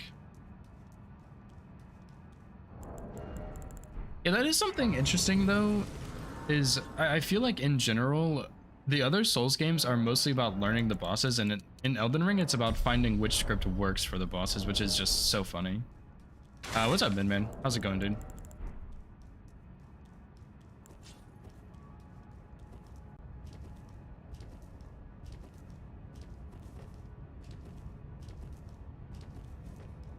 I'm doing all right. I'm a bit sick, big. Oh my fucking god. I'm a bit sick, but it's going fine other than that. That god, you know, thank you so much for the raid, dude. How was your stream, dude? Yeah, very script heavy.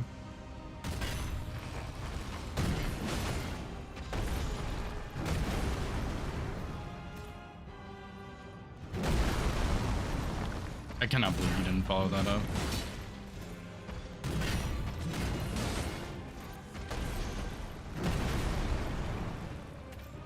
I guess I should probably be jumping into him there.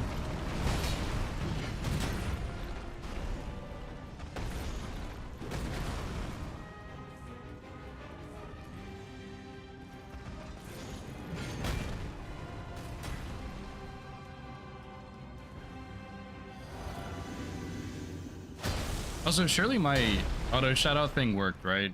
I only recently implemented it, but I want to make sure it did work.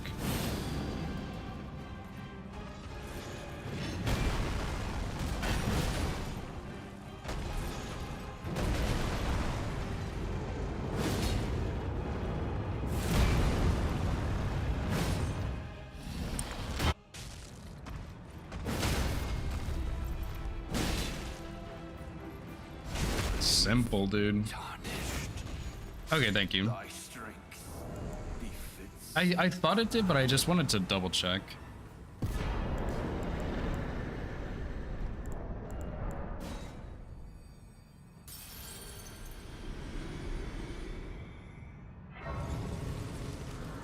Okay, I'm really curious if this will be better or worse than before.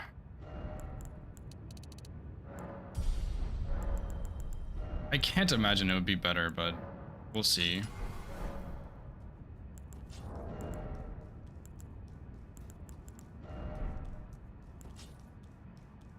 I guess a lot of times people have some sort of intro they do to raiders, but I don't really have anything. I mean, I don't know. I just do no hit runs, dude. That's all there is.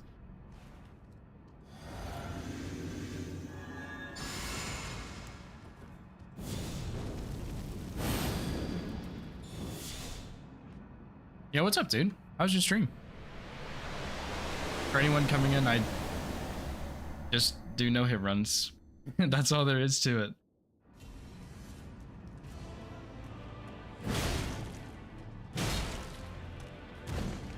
There's no way determination was active right there.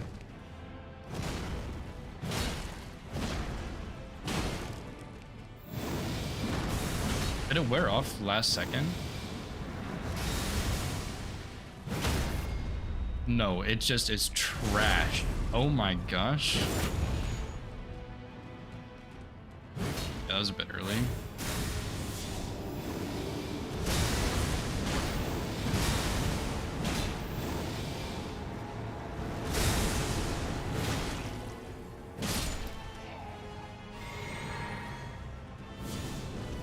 Yeah, no worries, dude.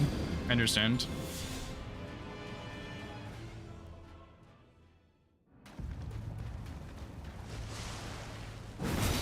Dude, that is so bad. That damage on determination is so bad.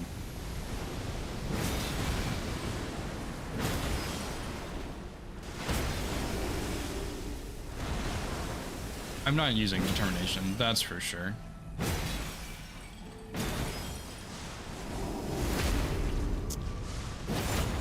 Jesus. That was... I mean, the kill was fine, but determination is so much worse than I thought. Yeah, I mean, at this point I have 99 strength, so... Plus buffs on top of that. I wonder if Royal Knight Resolve is better, but I kind of don't think so.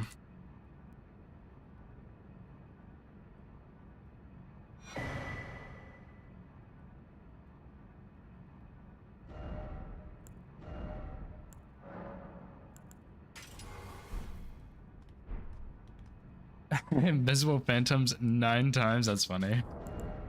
Sometimes that's just how it goes. Although, I mean, I would imagine invisible phantoms are honestly harder than this, so... But, you know, I mean, I have a ton of experience in this game.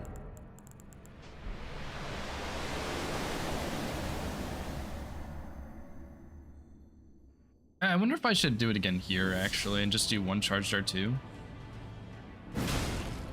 That's better.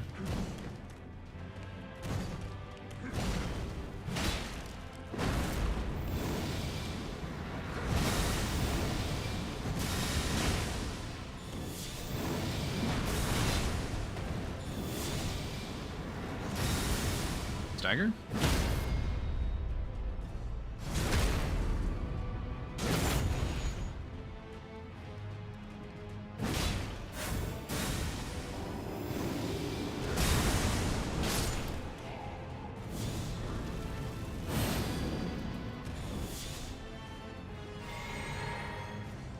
I mean, I don't know. It's like about the same kill. It just kind of makes the Elden Beast kill a bit less good, and I would have to go kill Noble this way.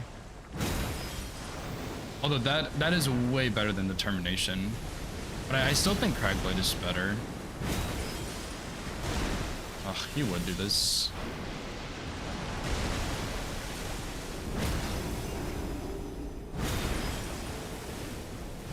Yeah. Anyway.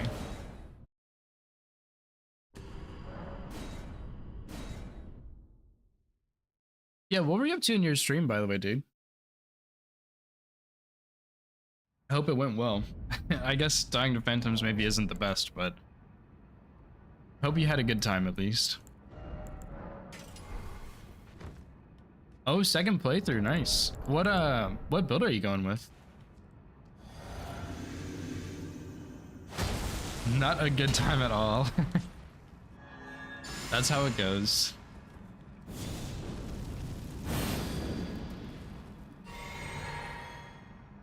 Bloodhound? Okay, that's fair. I mean, it's a good weapon, dude. It's also one of 3 somber weapons in the game you can put greases on.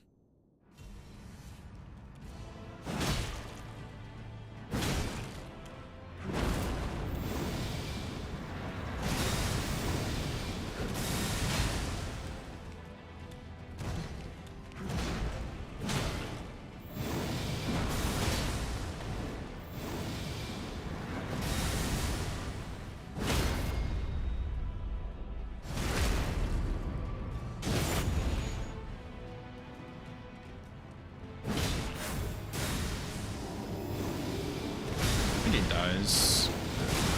Just kidding.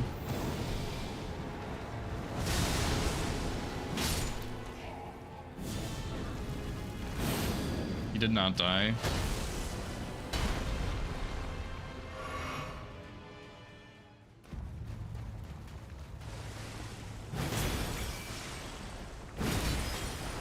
No faith for Golden Bell, Flame Grimmy Strength, and Blood Flame Blade. That's actually a really good build, honestly. It used to be the meta no-hit route. I think, at least. I think it's still the meta no-hit speed route, but I could be wrong on that. But, I mean, that's a good build, dude.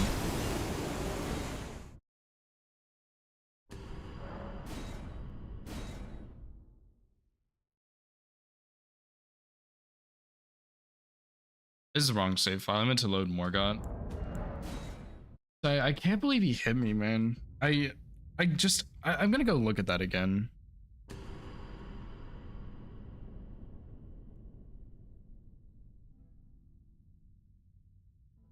Because I thought I timed that very well, and I think it was just a little early.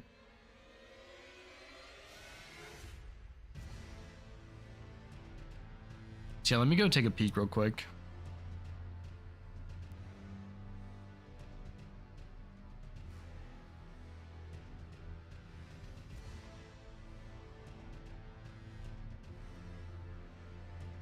Because that kill was really clean. He gave me some really good RNG there. I was just a bit late on that.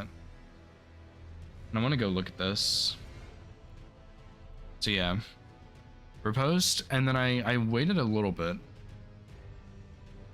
Oh, I guess I barely waited at all. Yeah. 'Cause yeah, I thought about it for a second, and then I queued up the charge dart too. I just did it way too early. And I thought I did it a bit later. So this one was Bernal. This one was Margit. I think this is go. I think this should be Morgott, because that should be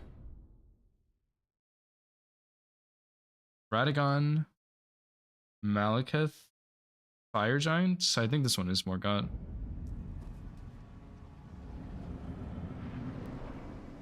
Thanks for the follow. That god you know. Appreciate it, dude.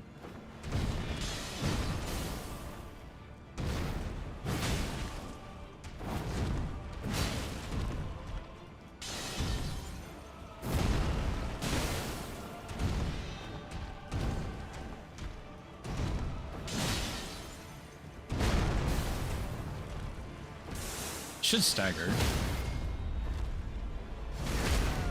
I'm pretty sure. Let me see if I can do this a bit slower. Yeah, just like that's a little scary because I don't want him to stand up and golden dagger me or something, but I think that's just what I need to do.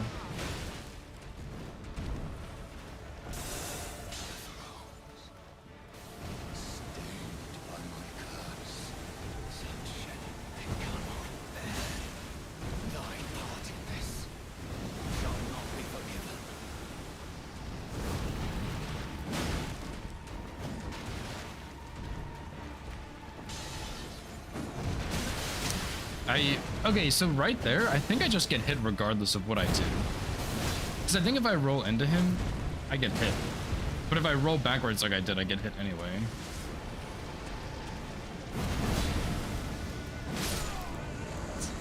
I'm not sure what I should have done about that. 2 more times. Yeah, you need several new game cycles for everything, but yeah, I 100% recommend trying out some different builds. There's some really fun builds in this game, so go crazy. I mean, I've enjoyed pretty much every single build I've done so far.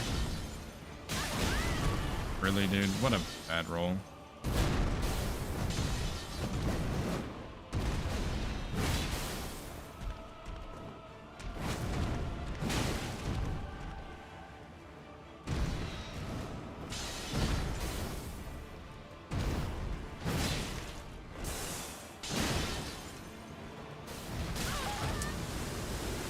Okay, so usually I don't punish rain because I don't know the roll timing on it.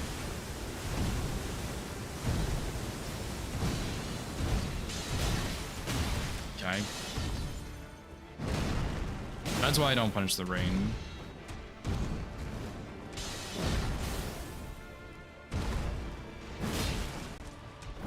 I just don't know the roll timing on that last part of it, which really throws me off. Because there's no visual cue or anything I can really use, so.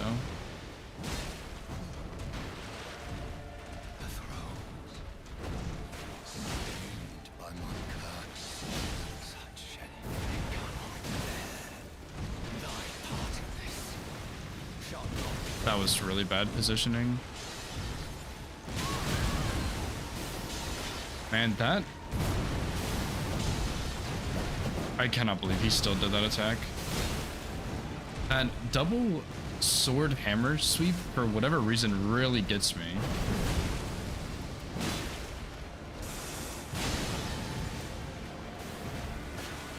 See, even then, I think that was a bit late.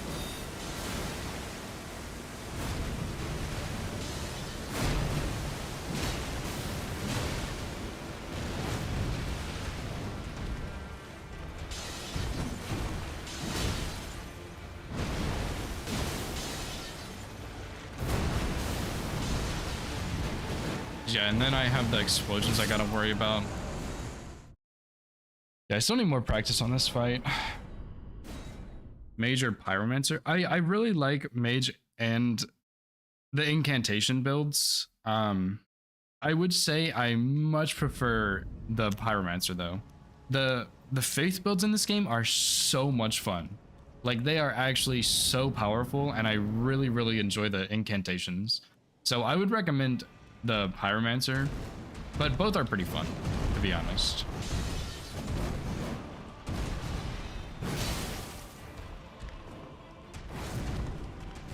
That looks so goofy.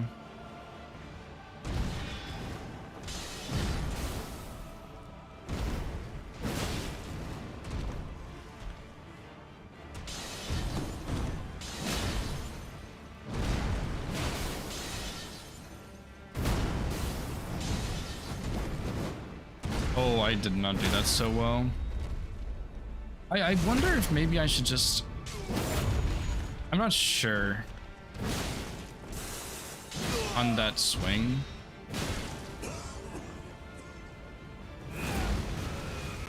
That hammer swing, I'm not sure which way I should roll, because I don't really love rolling into him.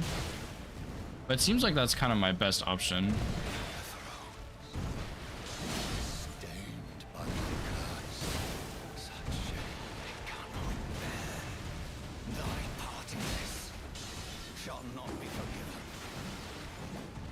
You would do that.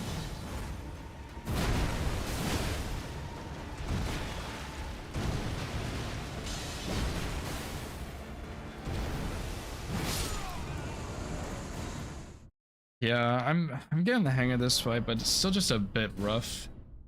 I'm tempted to do the incant routing now, but I do want to get this run before the end of the year, but at the same time I'm not super attached to it for any reason.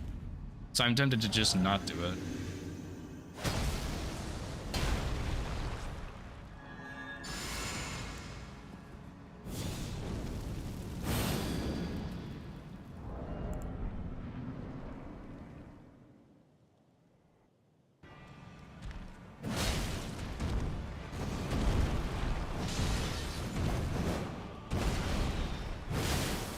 stagger. He did queue up Golden Rain though, for the Sword Rain.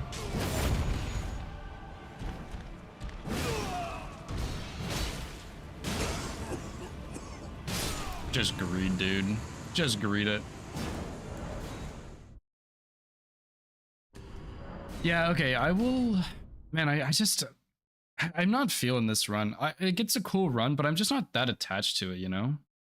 So I'm really tempted to just start doing incantation routing.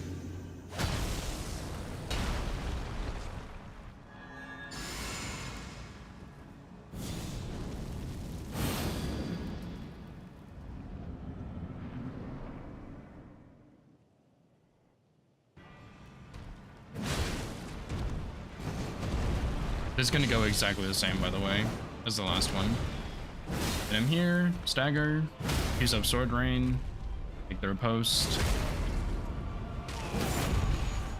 Wait for him to do this. We just 3 R1s. Actually, the exact same RNG, dude. Yeah, see, I don't know. My issue is that the Rusted Anchor is really fun, but it was just a build I was going to do for a tutorial, and so now that I've fully committed in my brain to doing a tutorial for incantations, it feels pointless to do Rusted Anchor, because that was the only reason I was doing it. And I will say, the Rusted Anchor is very, very good. It's a really cool weapon. It's really easy to get. It does pierce damage. It's smithing stone, so you can put Ashes of War on it, but it's just... like, that. The only reason I was doing it was for a tutorial, and now that I've decided on something else, I just feel like it's not that important. Anime Life, thanks for that follow, dude. I appreciate that. So yeah, I think... oh yeah, I kind of messed up my saves also. I think I deleted my all bosses run that I had. Because this is a test run, and there shouldn't be any of those. So yeah, I mean, I think I'm just gonna do incantation routing. Because I mean, I don't know. I'm not super attached to Rusted Anchor. It's a cool run, but I just don't care that much. So let me change the title real quick. I was using Rusted Anchor, Anime Life, but now I'm swapping over to an incantation build.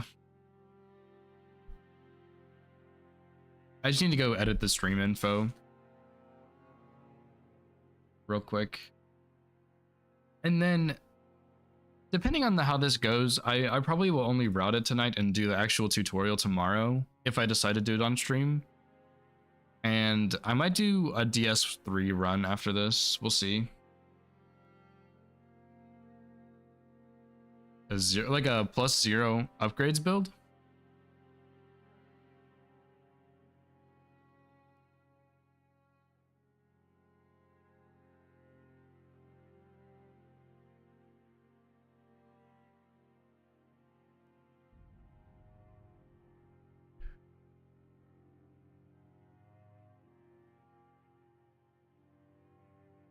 Yeah, I've done only Dex and Strength. I have done Dex and Strength builds, yes. I have done a +0 build before. I've used Starfists a lot. They're pretty... I mean, Starfists are honestly really fun. They're very, very good, but they are really fun.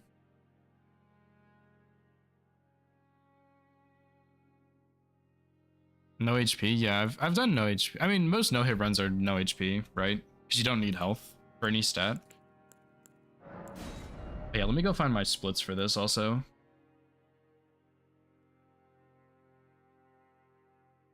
Oh, you're right, Nova. I didn't add the new emote. Let me go do that real quick, actually, because I really like that emote.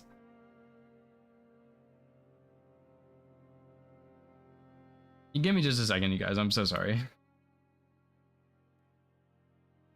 Wait, I think I already saved this one, yeah. I just didn't add it, of course.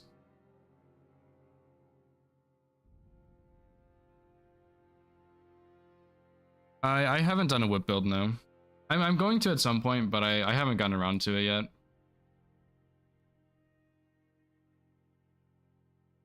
Typing stutters.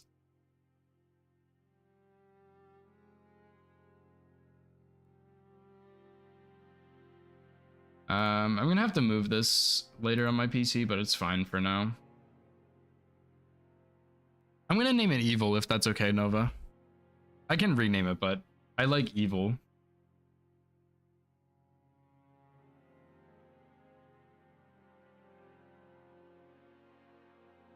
Okay, incantations. Let's see. So yeah, I did Knights Cavalry, and then oh yeah, I forgot you have to use O'Neill, dude. God damn it, man. I forget how long this setup is because this is 18 bosses here. But even if you did Rusted Anchor and you took out Blue Dancer, it would be roughly the same and you would have 12 bosses, I think. So 18 is a lot. 18 is a lot of bosses. But yeah, I kind of remember this at least.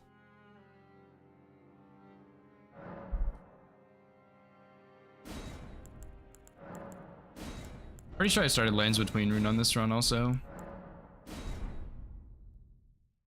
So many bosses for well, look, okay, look, Nova, it's not my fault, all right. No, I'm doing like I'm doing a full no-hit build, but look, incantations are really easy to no-hit with. Okay, I swear. Let me get some saves also.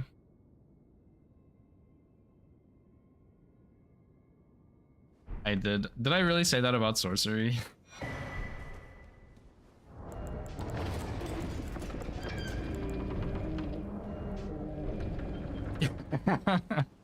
The kukri diff, bro. I mean, look, I'm gonna get a bow for this run. I just need to run through it so I know what I'm doing.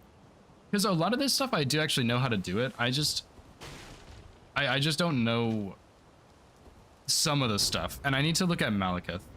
I also think I have no death on. Which I will continue to leave on, but yeah. Ads are long because Twitch makes you run ads, so. I wish I could not run ads, but I have to.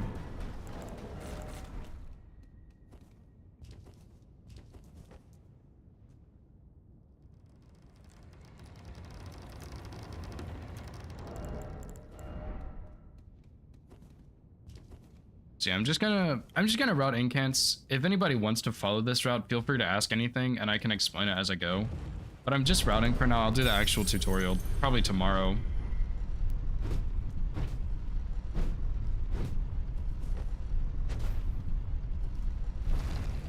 So yeah, I'm pretty sure what I did is I think I started with the Lands Between rune and then I got the cracked pots, all 4 cracked pots and the crafting kit, and then I got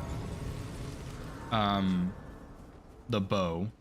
And that way I could cheese the Knight's Cav and then just go get the Beast Repellent Torch with that money. And that made it a bit more efficient. Because I don't think this route is super efficient, but I think it works pretty well. Yeah, I know what Magic the Gathering is. I don't actually play it, but I've heard of it. I think my roommate actually plays a good bit of it.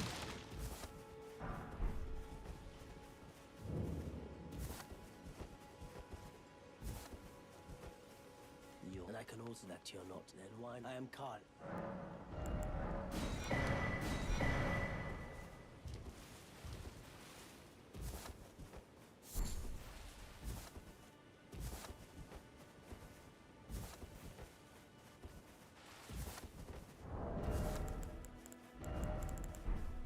Yeah, we have an 8. I think the bow is 1200. And I think the last cracked pot is like 600, but it might also be 400. I think it's 600 though, because I think 3k was the perfect amount of runes for this whole setup.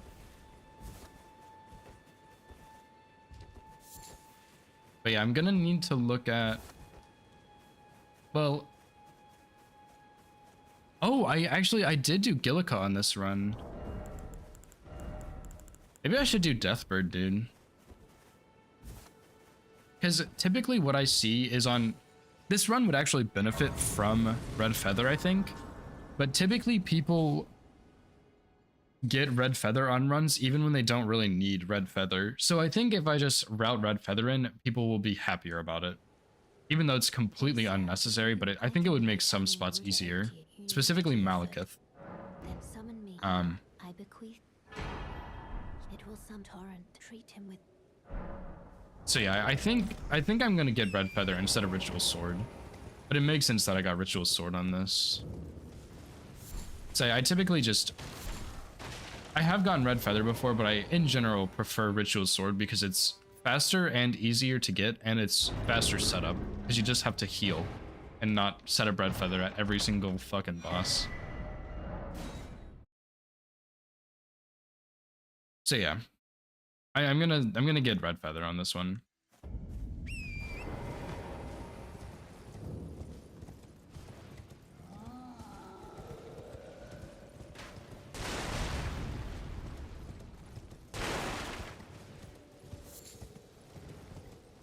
I guess I also need to buy the flame sling from Corrin. I forgot you don't actually start with that one.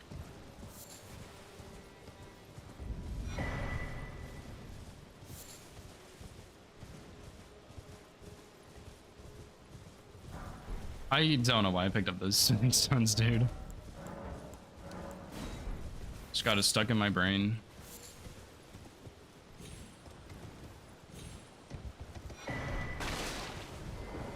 Yeah, we only need 2 stone sword keys for the Somber 7. I don't think we need it for anything else.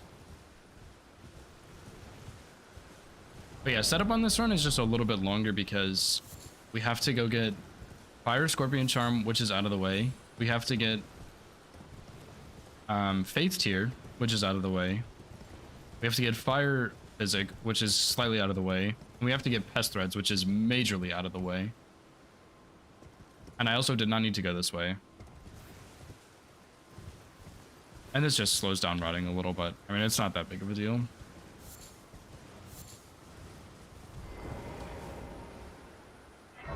So yeah, I guess for anybody who's curious about no-hit runs, basically in Elden Ring, what you do is you get buffs that you can get. And for this run, since we're doing Faith, we do Golden Vow in Volcano Manor, and we do Howl of Shabriri. And you want to get as upgraded as possible. So typically what you do for Somber Smithing Stones is you pick up 7, or you pick up 8 and 9 in Dragon Barrow, and then you pick up 5 and 6 and 7 in Volcano Manor, but you have to kill Noble for the 7. And then you also buy 1, 2, 3, and 4 from EG. And then that way when you fight Noble, you already have a +7, or +6, sorry. And then you get your 7 after him, and you get to +9. And then you just go and you blast through the game with a +9 weapon, and it just obliterates everything. So it's a little different for smithing stones, but that's kind of how somber routes go, at least.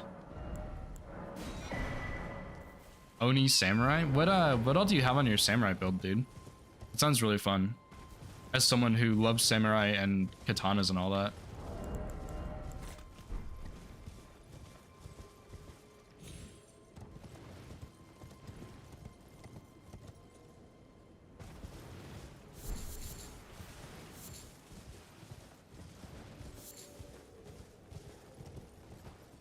Nagakiba? Oh, dude, Nagakiba is so good, dude. There was a Team Hitless bounty not too long ago where you had to collect all of the katanas. And that is the katana I used. I didn't actually get the bounty. I ran out of time because I only had a weekish to route and stuff. But yeah, Nagakiba is what I used, and it's very, very good, and it's a lot of fun. Great sword. Great swords are also really fun too. Sounds strange with the katana, but I mean, no, play the game however you want. It sounds strong, at least.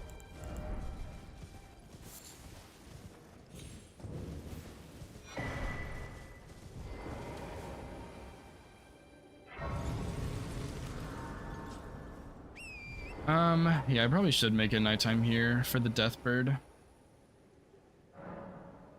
Oh yeah, Bloodflame is a classic, dude. Bloodflame Blade is really good, also. I didn't realize how good it was until I used it a bunch, but it's really good. As far as oh my god, you're right, Nova. G King and a W King. As far as splits go, I'm gonna take Gillica out, and I'm gonna put Deathbird in here, I think.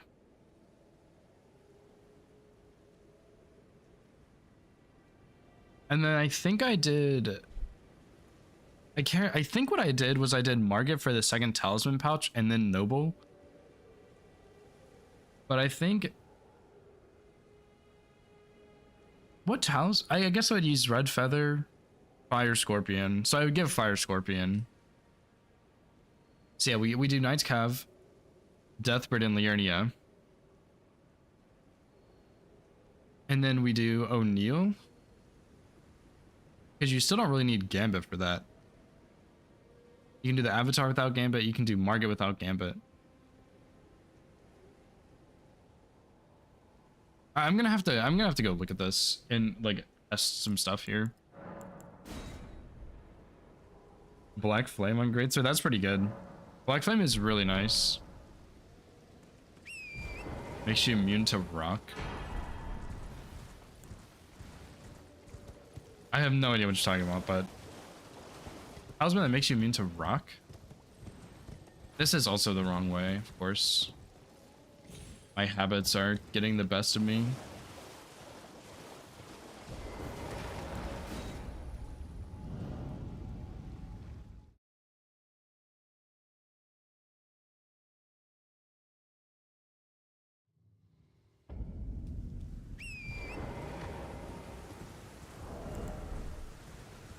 Oh, right, I see. Yeah, I don't think there's actually a talisman that makes you immune to Scarlet Rot. There's one that boosts the resistance to it, but I think that's all there is.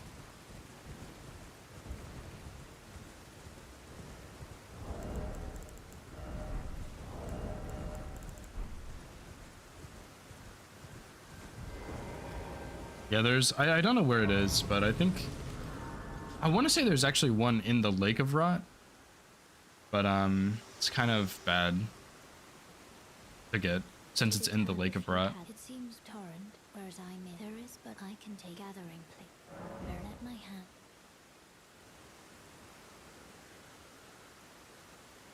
So yeah, I think I'm gonna try Noble with one talisman. If Red Feather is enough damage. If Red Feather is not enough damage, I'll go get Fire Scorpion, do Margit, and then do Noble.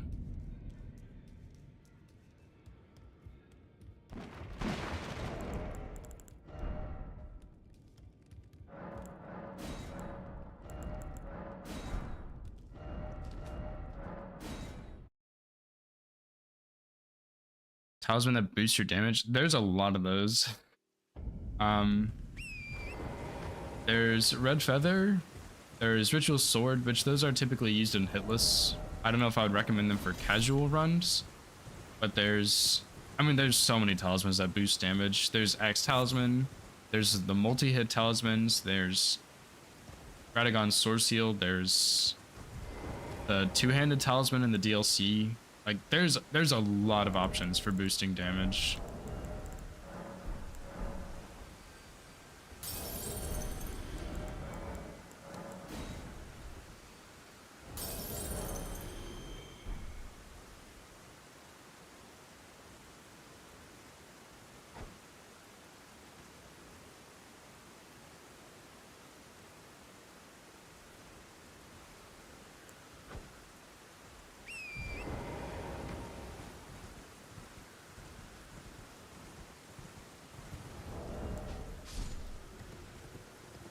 I think I messed up my auto splitter. I was just kidding.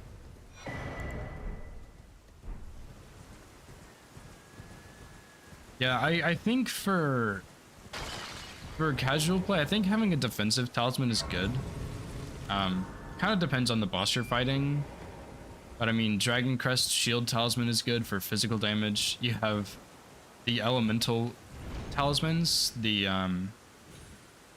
Lightning Drake Talisman, the Flame Drake Talisman, the Magic one. You have all of those, which are good. You have Jar Shard for damage also, if you're using double slash a lot.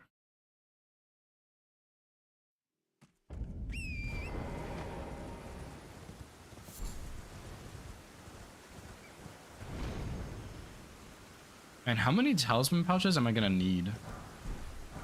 I didn't think about that, but I need Golden Vow and Howl, which is 2. Catch Flame and Frenzy Burst, which is 4. Test Threads, which is 5, but I could get away with 4. So maybe I just do 4 talisman pouches. Although, I mean, I have to go to Weeping anyway, so I guess I could get a 5th one.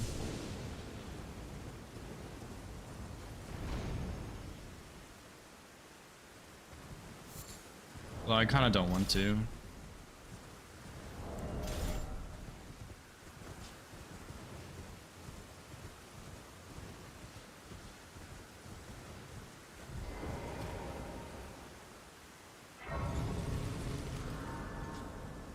Black Flame. There's as far as I know, there's not really something that boosts Black Flame damage.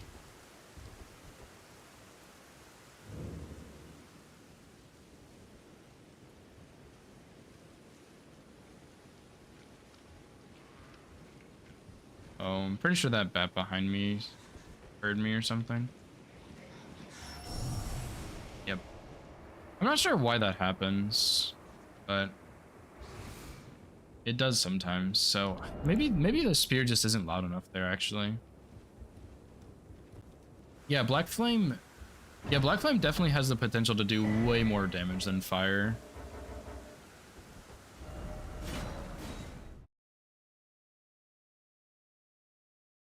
It sounds like a solid build, though. And there's a lot of fun builds, but it sounds good.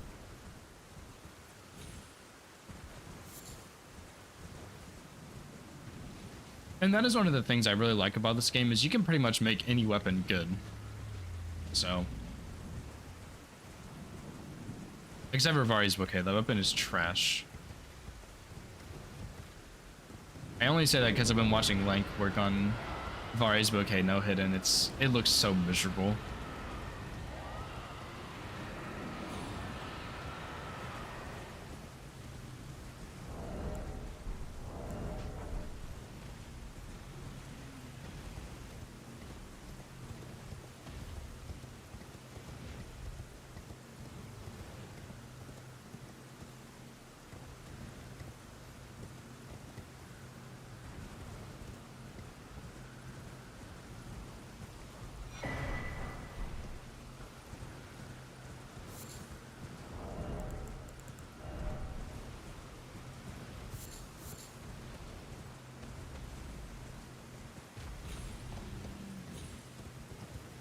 I almost slipped off there. Holy crap.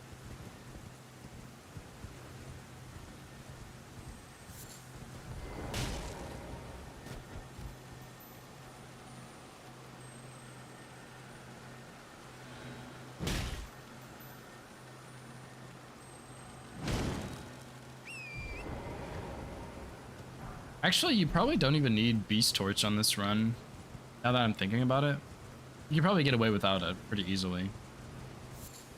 Because the only rats you really need to worry about, at least that I can think of right now, are in Liurnia, near Frenzied Burst. Which, I think you could get away with it by not having it there, but I'm not 100% sure. I would not risk not getting the Beast Torch, but I think you could do it without it.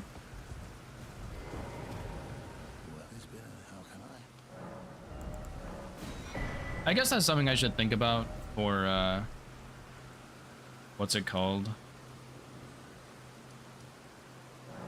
Okay, so yeah, what I did on this route was a bit strange, because it had to be incantations only. And you can fairly easily script Commander O'Neill. But what I did is I got on the tree branch and threw a kukri to bait him closer to me, and then I used frenzied burst to hit him, because from the tree branch you don't have enough range. And I guess if you didn't care about incantations only, you could use the bow, but I'm not gonna make a tutorial on incantation build and then have people try and submit it as incantations only and get confused. So whenever I actually make this, I will explain the difference between the two.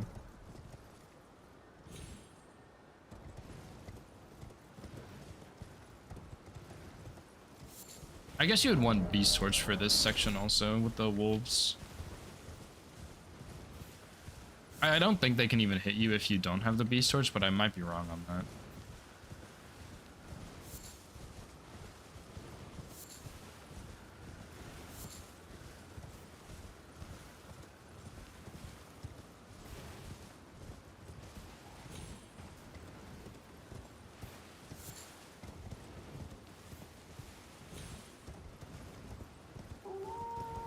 Yeah, I guess it's probably about to be daytime, which is really unfortunate because we need to go get Frenzied Burst and then kill the Deathbird. But I guess we don't have to talk to Melina when we rest, so it's not that bad. It's more of an inconvenience than anything else.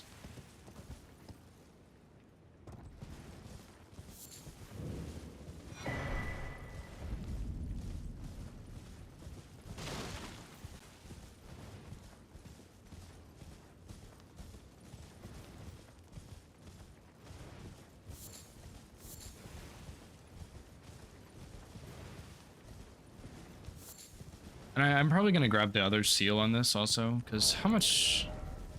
Yeah, 7 intelligence, dude, that's perfect.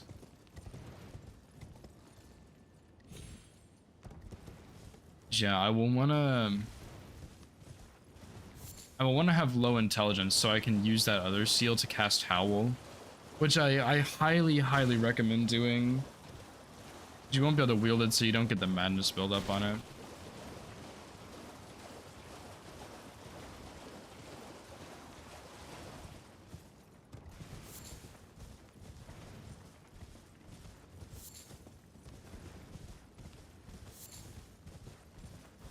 And I think you would want to pass on the Faith Talisman. 5 Faith is really not that important.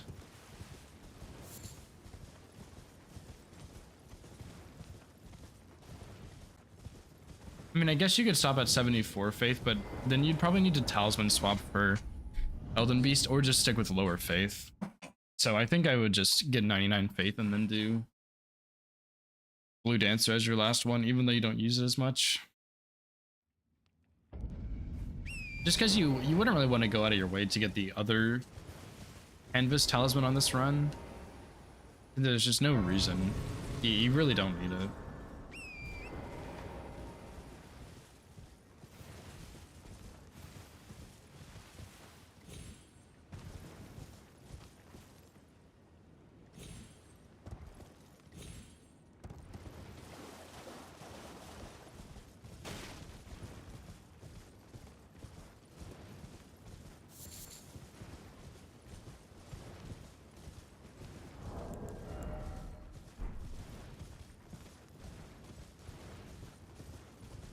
Yeah, so I guess it's still nighttime. So I guess, because I guess we don't go to the other Dectus medallion, so we might have time for the Deathbird, but I think it's probably better to just, whatever you go to Blackguard, you make it nighttime, and then you kill the Deathbird. Because we also need to get a round hold here in a second and get Flame Sling. Because we're gonna need it for killing the enemies at the top of the Frenzied Flame Tower. I mean, I guess you could use Fire Pots also, but Flame Sling is cooler. And I only picked up 1 Fire Pot. Because technically for incantations only, you could do Fire Pots, which would be better. But what I did on my original one was I used Flame Sling. Although, you know what, I guess there's another butterfly we can grab, so doesn't matter. I'll probably just do fire pots. And that way you save a bit of time by not making an extra trip to Roundhold. You save a bit of money by not purchasing it.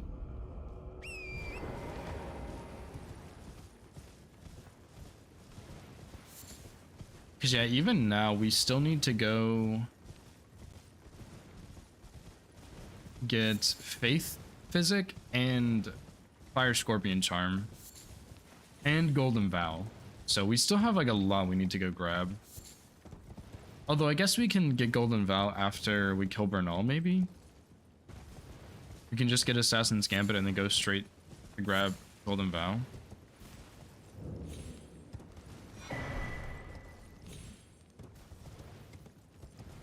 Yeah, I have a build. We're doing, I don't know how I missed that message, I'm sorry, but yeah, we're doing a Faith build.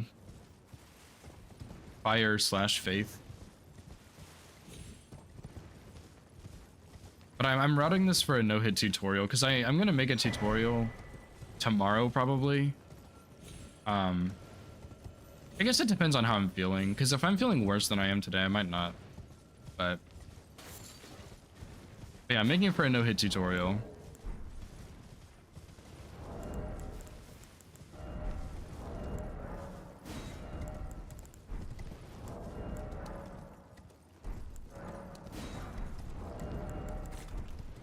I don't really see myself using that Exalted Flesh anywhere, but I guess I could be wrong.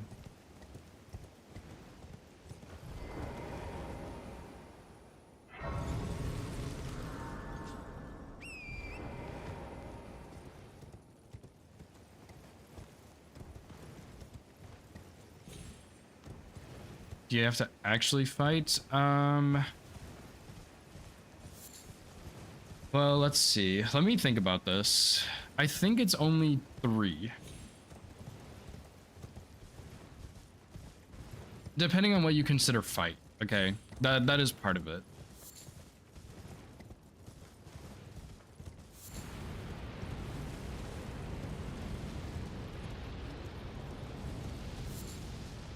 Yeah, I think it's only 3, but I will look and make sure. Oh, that was a really bad jump. Cause yeah, Knight's Cav is a cheese, Deathbird is a cheese, O'Neill is a cheese, Avatar is a cheese, Margit we have... Shit.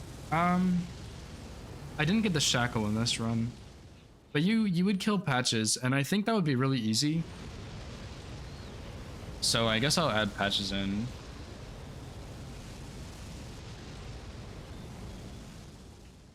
But Patches should be really easy, and then you have Shackle for Margit. Nobles should be scripted, but I think it's a fairly precise script. It's not impossible, but it's not just super free like Margit Shackle. Godric is free. Radon, I think Radon should be free as long as he does one of 2 openers, which you can bait out. Golem is free. DTS should be free.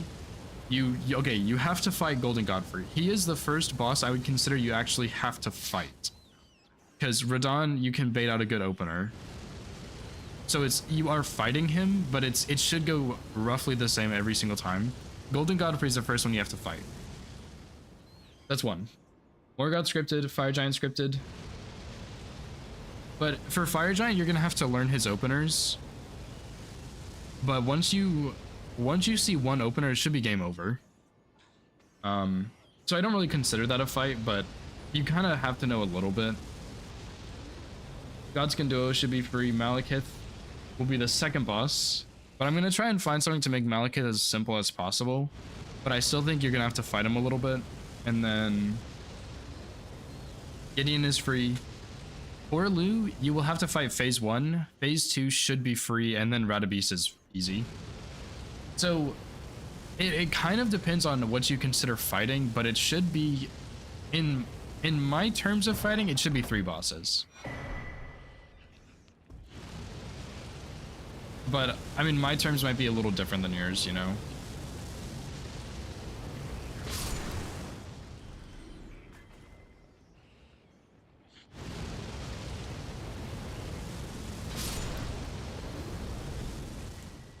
So yeah, I guess I should say you'll have to fight at least 3 bosses.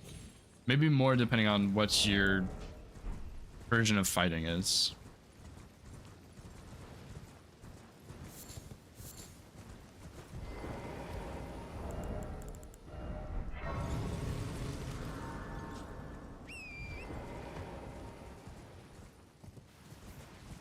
Yeah, even this part is a little weird because maybe I should have gotten Flame Sling. Because you can go around and these guys don't aggro you, but it might be easier to use Flame Sling instead of Catch Flame on this little guy. I was hoping I could jump up earlier. Because yeah, at this point I don't actually have any levels. I just have a seal. So this is going to be a really brutal Catch Flame kill, I guess.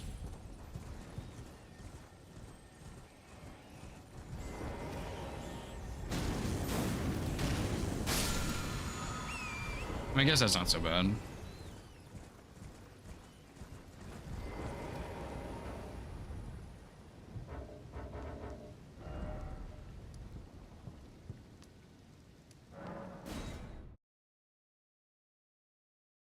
Yeah, I guess you can look at the kills, Nova, and decide for yourself how you feel about them if you want to attempt this. I do think I need to level up here, actually.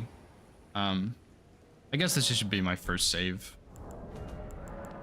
But I do think you could do this run. I think sorcery is easier in terms of fighting bosses, but I mean this one's also not so bad, to be honest.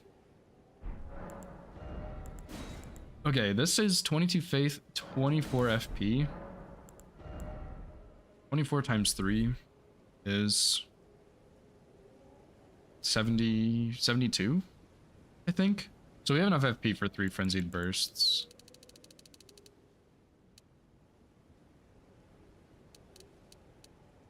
I'm just gonna do 30 faith. I tend to like lower numbers when I'm routing, in case I don't have quite enough stats for when I actually need to do something.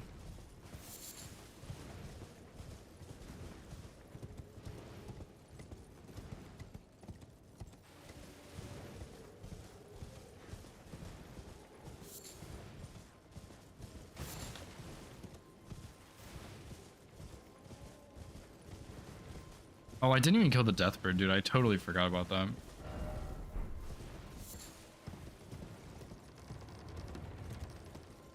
Shit, I didn't go to Blackguard, and that's when I said I was gonna make it nighttime. Yeah, I think what you would want to do is you would just want to go...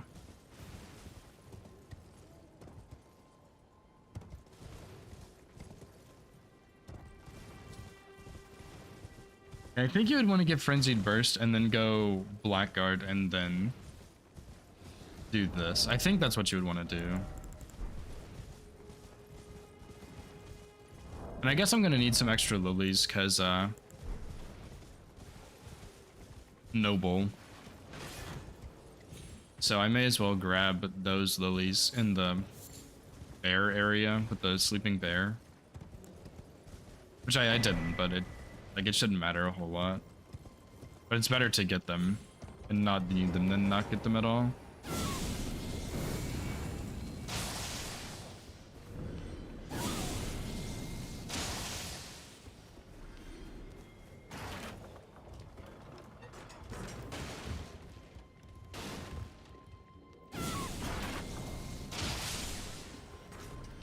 Okay, now I am curious as to what this will look like.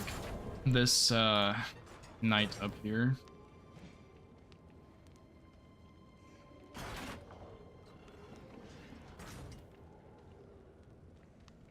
Because I want to say I can just stand here and kill him, but I'm not actually sure. Oh, absolutely not.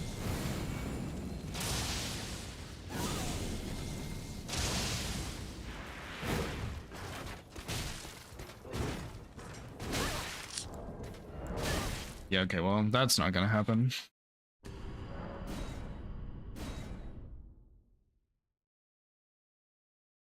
Yeah, I guess my damage would be a lot higher if I had the right seal, but I don't have access to it just yet. So, no, because you need to come here anyway for it, so I guess it It makes sense to just go ahead and do this.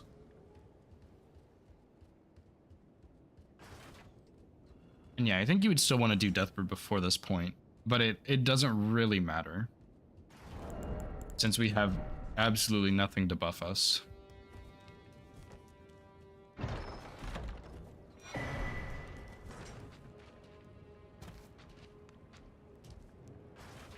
Although this is probably not going to reach him now that I'm thinking about it. Oh shit, it did. Wow.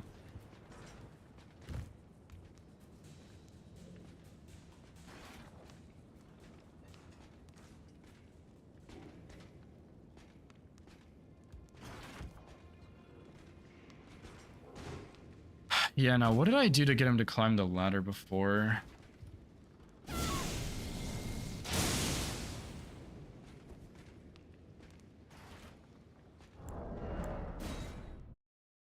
That was not it. I think you have to wait for him to actually start climbing the ladder, because I didn't cheese him like this. I did something else, but the way I did it was really bad. But yeah, I think to do this, you have to get him to climb the ladder a little bit and then go for it.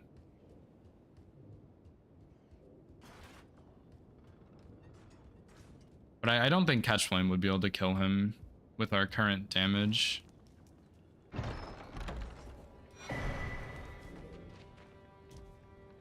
It's not the right spot. I'm a bit surprised that actually reached him, though. Damn, Frenzy Burst has some crazy range, dude. Yeah, so he comes in here and then he climbs the ladder, then you kill him.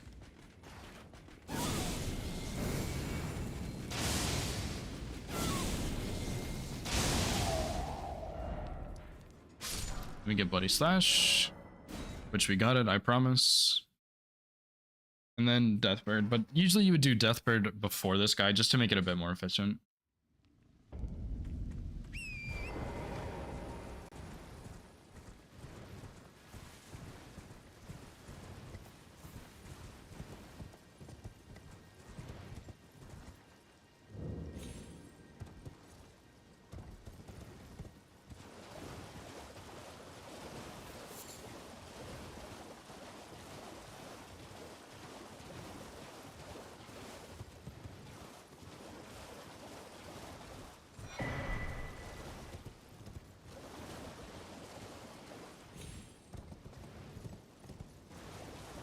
Yeah, this is a run where it actually makes a lot of sense to go get Assassin's Gambit and get that Somber 7 instead of getting the 7 in the sewers.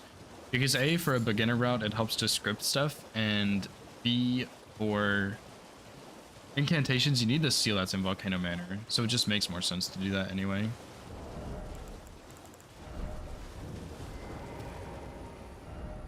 Although some people think going through Volcano Manor is kind of tricky. I definitely feel a bit uncomfortable when I do it with no stealth, but it's... I mean, I've done it so many times that I guess it's just comfy to me. But I've seen people do it in different ways, so... It also depends on that, I guess.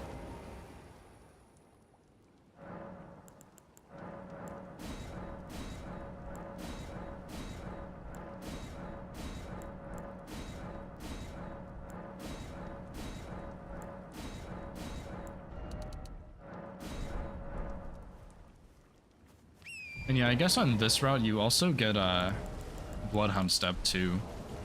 For Volcano Manor. You can put on the spear.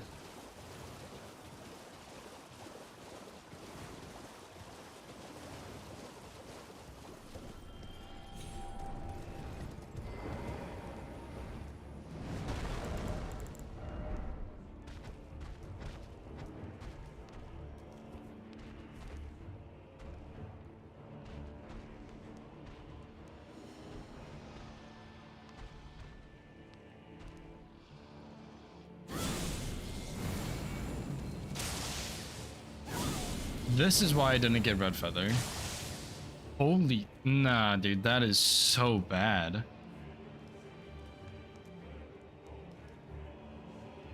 Holy shit. I guess I should have known with the how the damage against that knight was. That is so fucking bad.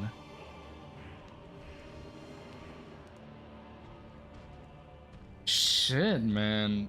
That's really bad. Okay, so that's why I did Ritual Sword. That is 1000% why. So let me look at the damage against Bernal here, because we only have one buff right now. And I'm curious as to what this damage is going to look like. Because if this damage is okay, we could probably kill Bernal.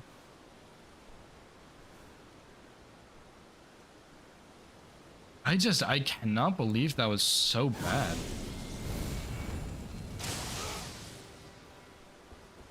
Okay, but honestly, even then, that's not great damage. But I think against Bernal, it's going to be okay, because he won't aggro on this one because of his AI. And then this one should give him madness, maybe? I can't remember.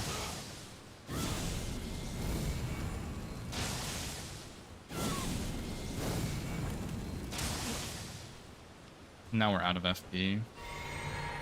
See, that's a pretty bad kill. Don't get me wrong, it works, but it's bad. Man, what did I do for my any percent, dude? Because the problem is... Oh, this is actually, I think this is why I got 2 points into Faith. Because then it lets you cast 1 extra Frenzied Burst, which makes that kill a little easier. And I think that's what I did, because the issue is, if you want to have a decent kill on the Avatar, you want to go ahead and get the seal, just so you have some more damage. O'Neal you can kind of cheese whenever, but we have really shit damage for this Deathbird. So we want to go to Volcano Manor to get the seal. But the problem is, to go to Volcano Manor, we have to kill Bernal so we can get Assassin's Gambit. And the problem is, our damage against Bernal is really bad. So we can't really go kill that Avatar. And we can't really go get Fire Scorpion Charm because we also need Gambit for that. So let me take off my hoodie. I'm really warm.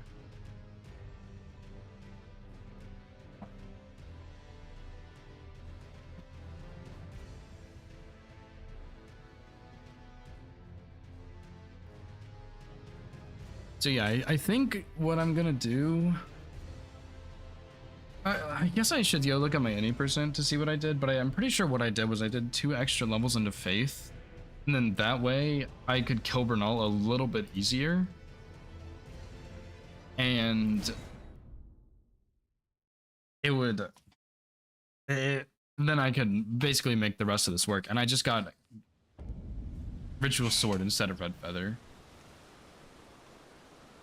So yeah, 24 times 4, 80, 96. So yeah, 2 levels into Mind. That's why I did the 2 levels into Mind. I remember doing that, but I thought it was for Godric, but it's actually not. It was for Bernal. And then this way, with 30 Faith, you do 2 Frenzied Bursts.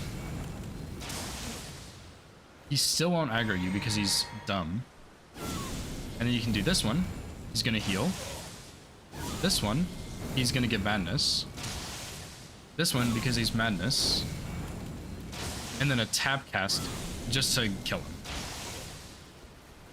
That's what I did, almost for sure. And it's a lot of casts, but it is a really simple Bernal kill. And then this way, you still have the fucking Deathbird to worry about, dude. Oh, that's such a headache, man.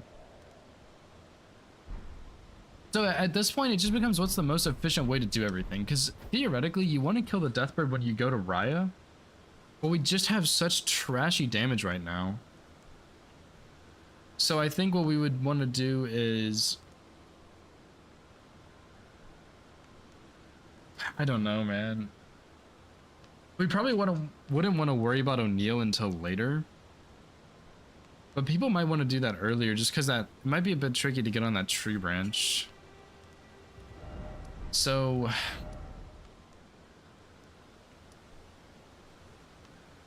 Shit, dude.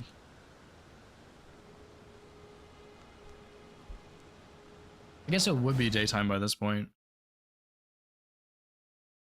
Although maybe you would just want to get Ritual Sword. Maybe it just makes more sense to do that. Because at this point it would be morning, so you could go get that pretty easily. Go get Raya. But it would just make more sense to do the Deathbird while you're here, but I mean, you just don't have the damage for it. So yeah, I'm thinking you would want to do... Let's see, because you could put O'Neal much later, man.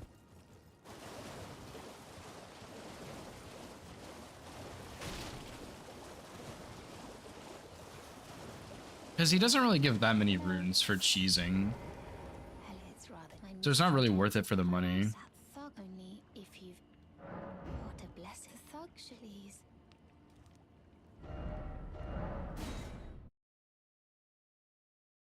Might have to figure out a better order, but this might just be the best order I got. What are you trying to start? Show me, and I'll consider. I'm not in love with you first.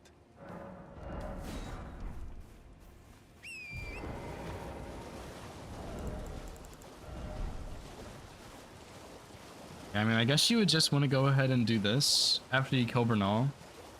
And then go get Gambit and Golden Vow. And then maybe you do O'Neal at that point, just to ensure you have the money to get to +7 or +6.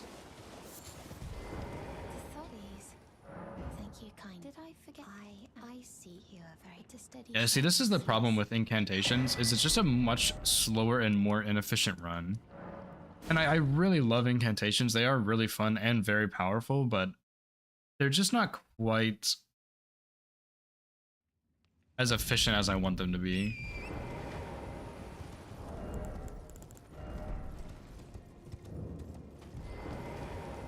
But yeah, I think you would want to do this, and then I'm gonna make a Bernal split just so I don't forget these things. I probably should be taking notes, but I just don't usually take notes.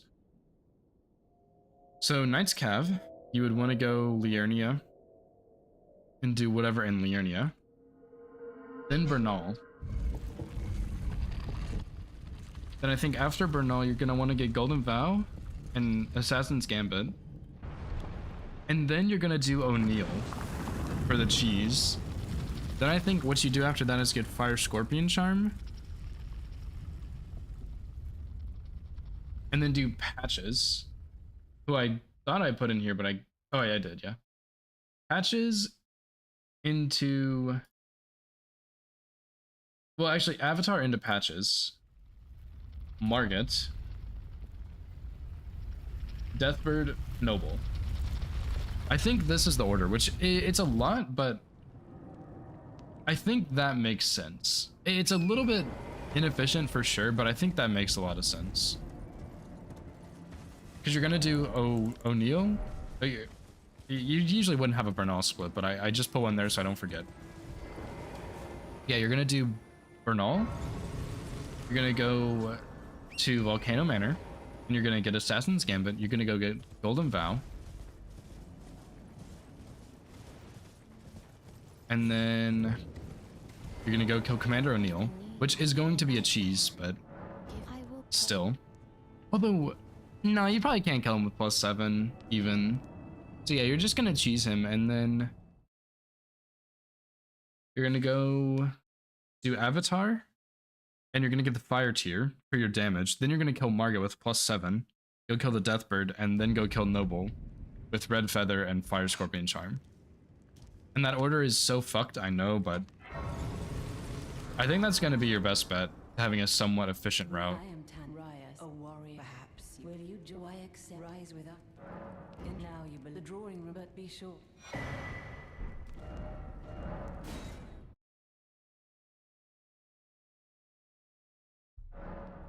I can't really think of what other way you would want to do that.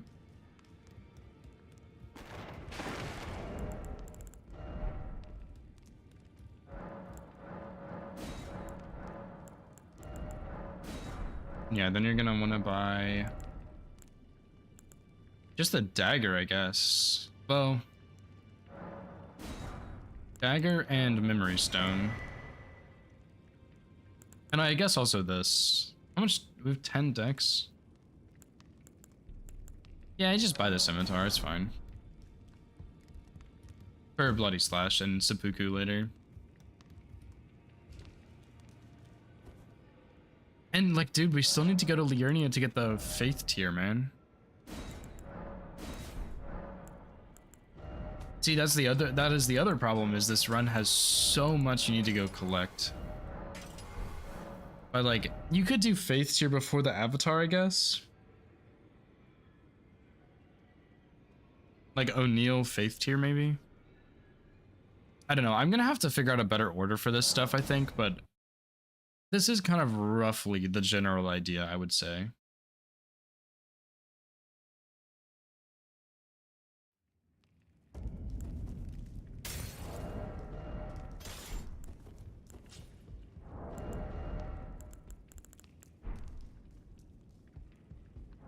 And I guess we still have money that we can use rune-wise.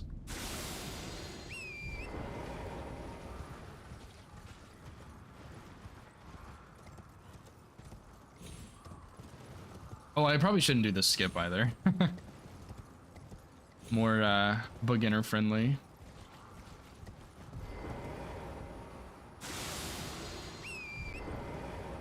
So I guess you can drop down here. I don't actually go this route, to be honest. But this looks fine to me. Big rock drop down, sprint over here.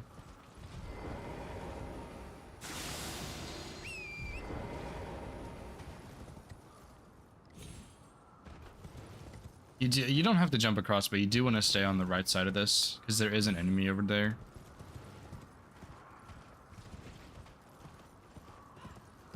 Training Lily at the top, and then Golden Vow. There's also a Stone Sword key over here, too, we can grab.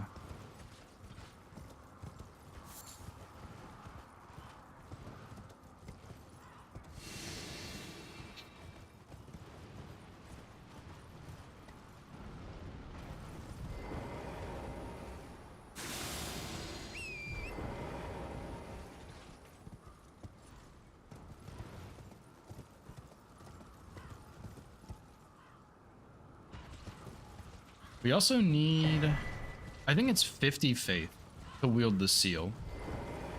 So we don't quite have enough just yet.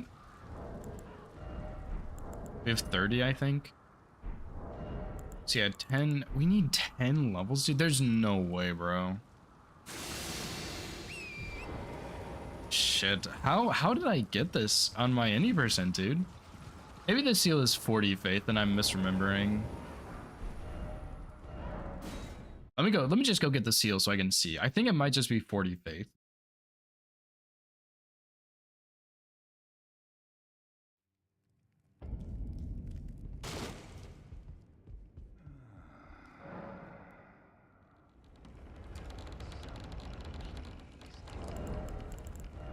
That horrendous serpent. Treated like a...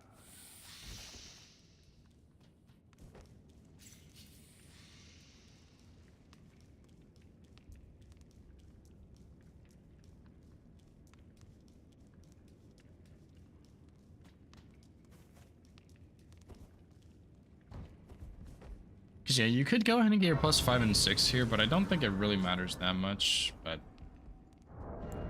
I mean, I don't know. Maybe I should.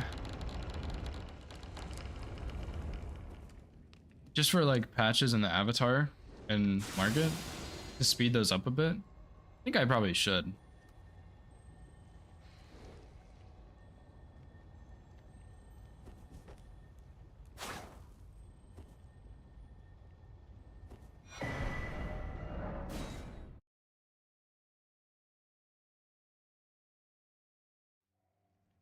I think it is 40 faith. Yeah, so it is just 40. It's fine. I was panicking for nothing.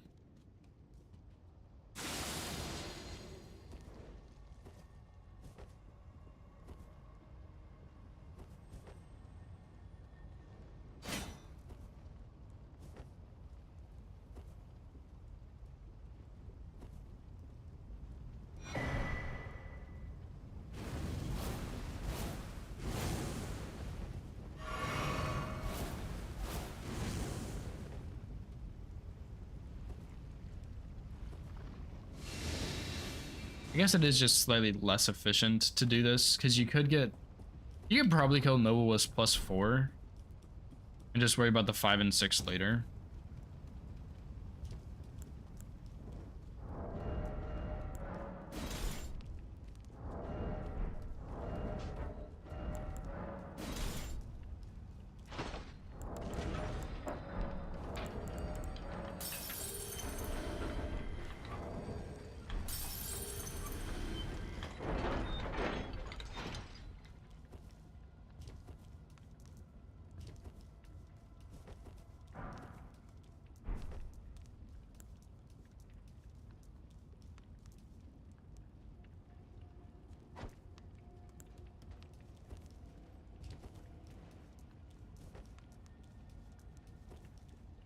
Yeah, I don't think I have enough to buy all the somber stones right now, so I would actually need to go cheese O'Neill for those levels.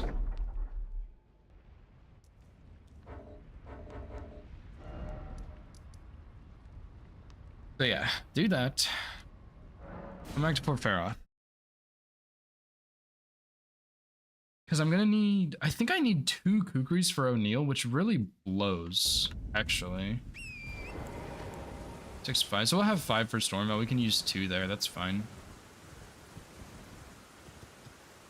And I probably should figure out a way to do a slower Stormvale by killing the enemies there, instead of just doing the kukri strat, because I know some people are probably going to do the kukri strat and they're not going to like it. Some people just have that preference and that's fine. But I probably should make accommodations for that, since I know it's not people's favorite.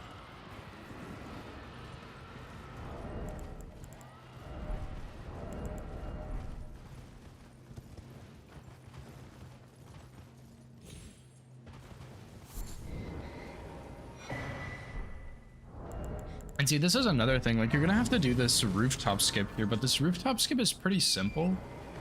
But I don't even know if there's a better way to do this part.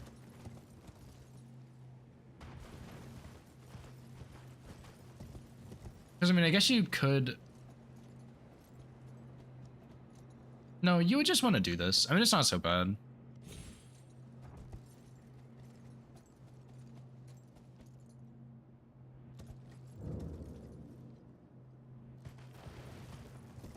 As long as you don't panic like I did on a run and died. But as long as you don't do that, it should be easy.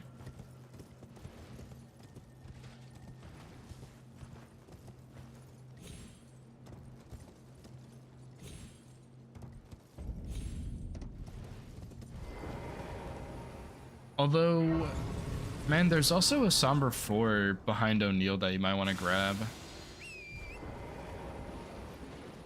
A lot of stuff in this run you gotta do, man. That is the biggest downside to this, I guess.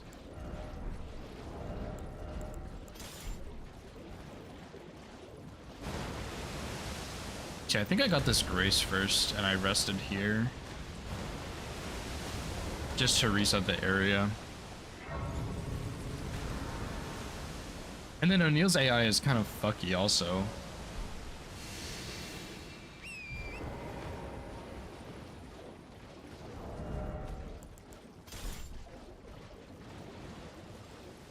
So yeah, for this cheese to work, I should probably make a save here also.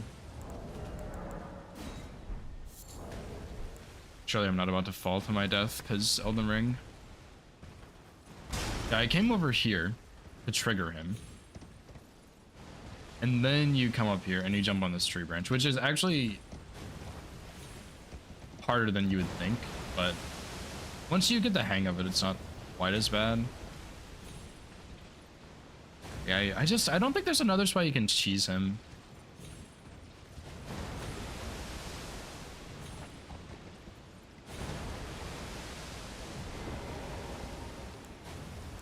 And then yeah, what I did was put out the bow. I think I stood in this top of this divot, kind of. Probably doesn't matter a whole lot. And I think I threw the kukri right here at these weapons, maybe? Yep. And then the second one, I think I threw about right here. Yep. And then that puts him in range of Frenzied Burst.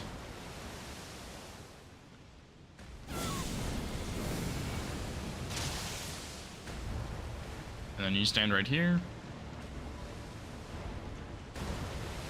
You let him stumble over the wall.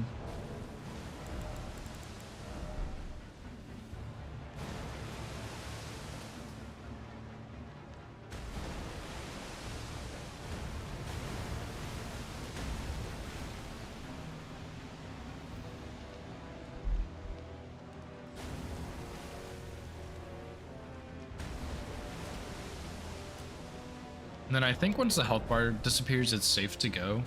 Because these guys probably aren't going to shoot again. But now that the health bar is gone, I'm pretty sure is when you make your way over here. And don't remember quite where I stood, actually. Yeah, he just Frenzied Burst this and he hears it.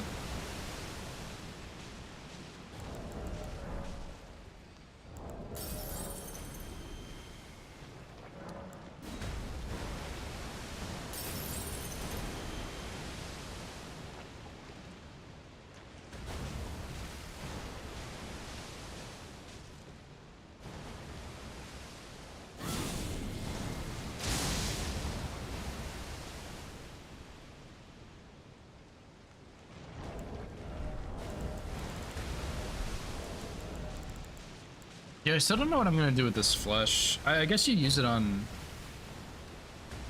But nobody, actually. Because the only two bosses it would actually be viable on are Elden Beast and Fire Giant, and your buffs should last that long on Fire Giant, and for Elden Beast, you're gonna want to just recast Howl.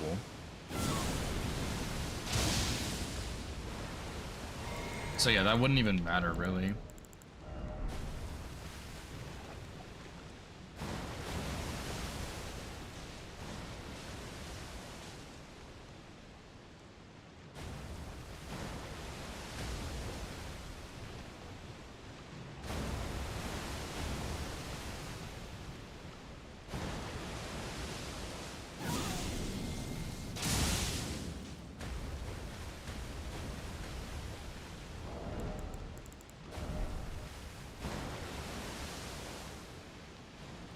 Takes a while though, which is another reason this run gets pretty long. The run is not going to be this long. You should be faster than this, but I just been going pretty slow because I've been trying to think about the way you want to do stuff.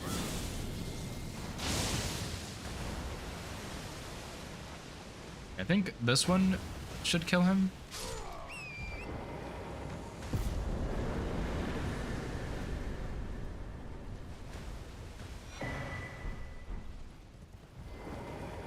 So yeah, O'Neill's dead. We go here so we can get +7, then we go get the Faith tier, then we kill the Avatar, then we kill Margit. Oh, and Patches. I forgot about him. But yeah. Go here. Although I guess if you wanted to, you could go well, you kind of need those Kukris by the dragon, so never mind. You would have to get the Academy key.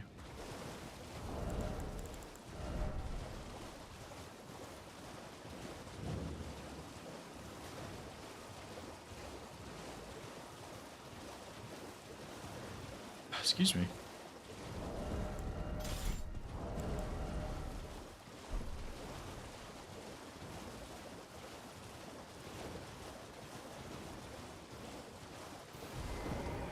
Yeah, okay, this round is starting to make more sense in my head. I'm switching it up a little bit, but it's starting to make sense now.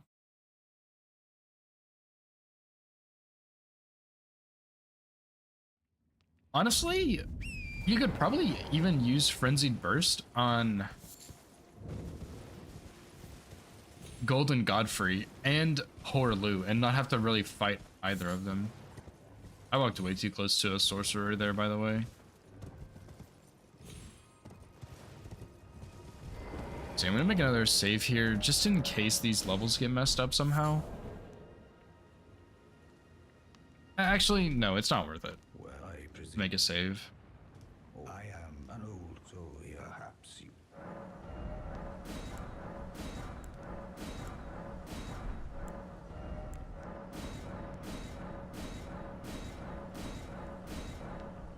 So +6. Then we go here to get to Weeping. Although it might actually be faster to get the Grace while you're at the Dectus half, but it doesn't really matter too much how you get there. I think that would be slightly faster though.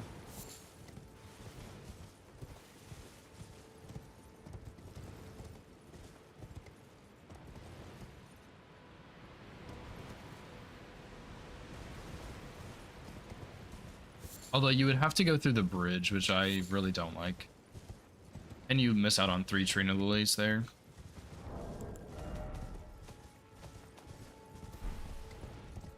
We have 6 lilies right now. We're about to get 9.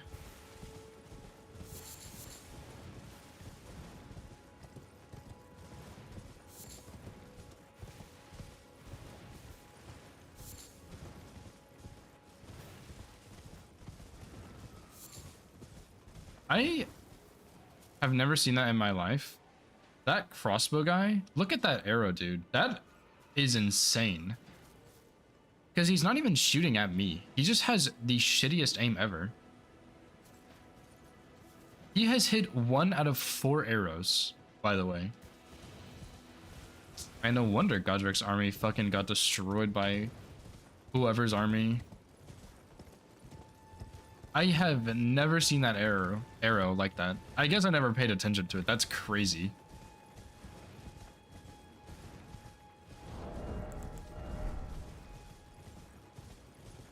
Actually, that guy missed 3 out of 4 arrows and then pulled out his sword.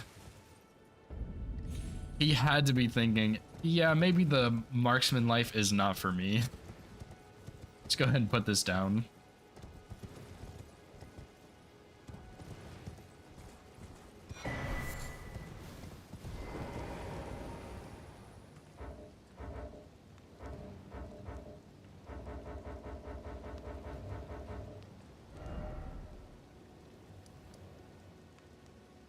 Actually, I think what I did on my any percent is I cheesed O'Neil early and then went and got Radahn's Grace early because then I got the Somber 4 along the way. I think that's what I did. I'm gonna go ahead and make it nighttime here. It should last until the Deathbird.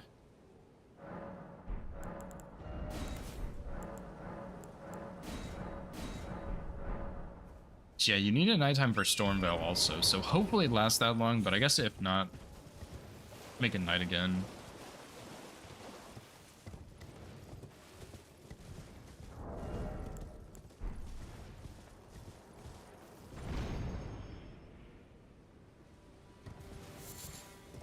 Yeah, I guess you would maybe want to fully buff for this guy also. Just for a bit of extra damage.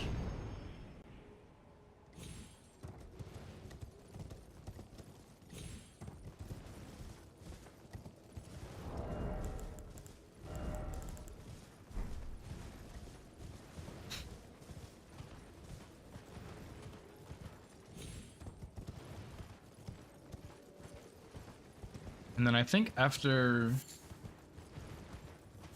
this point, pretty much, it doesn't really matter what our levels do rune-wise. We can just do whatever. The seal is so cheap to upgrade. Just put everything into Faith until you get 79. Or I guess 84. Yeah, you'd want to do Vow. I will catch Flame Frenzied Burst.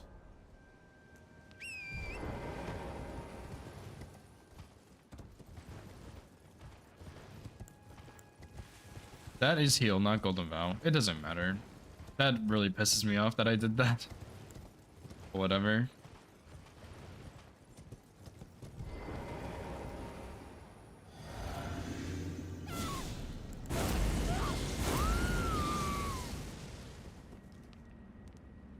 I think I stood here on this ledge.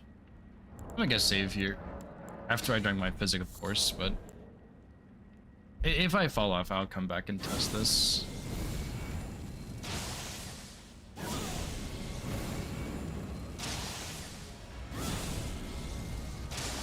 Yeah, I can't really fall off here.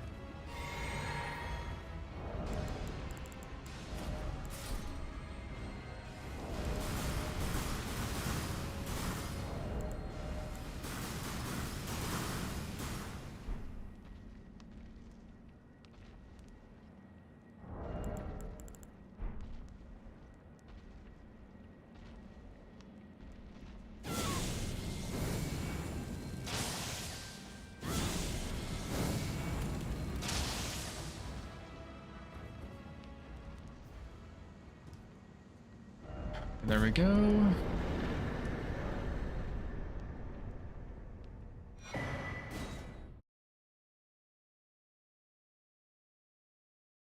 Yeah, there's definitely some things I'm noticing that I could do to make this a bit more efficient, but yeah, for now this is perfectly fine.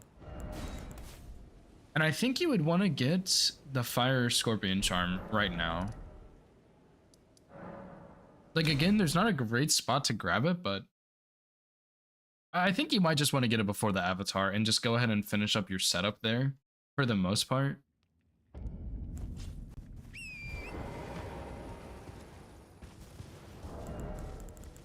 Because yeah, that would make more sense, because then you have a bit more damage on that Avatar.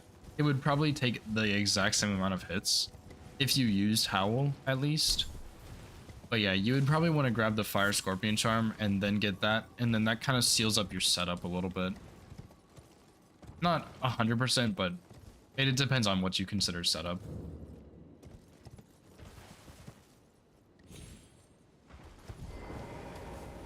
Because if you consider setup up until the point where you have a +9 seal with all 4 talismans, then your setup pretty much ends at Golem, you know. But if you consider when you start killing bosses, then this would be about where your setup is over after Fire Scorpion Charm.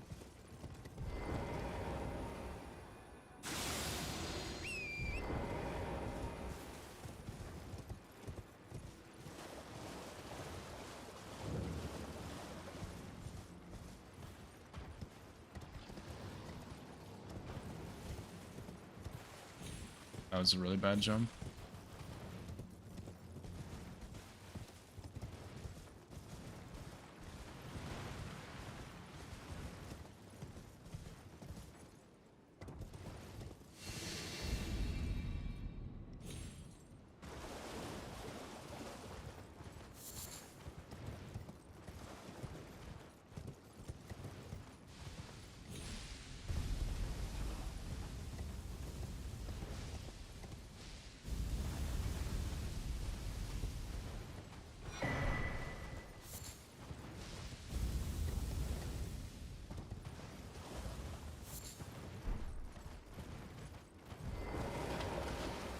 I guess you don't really need to cast Golden Vow or Assassin's Gambit here, but I kind of like to anyway.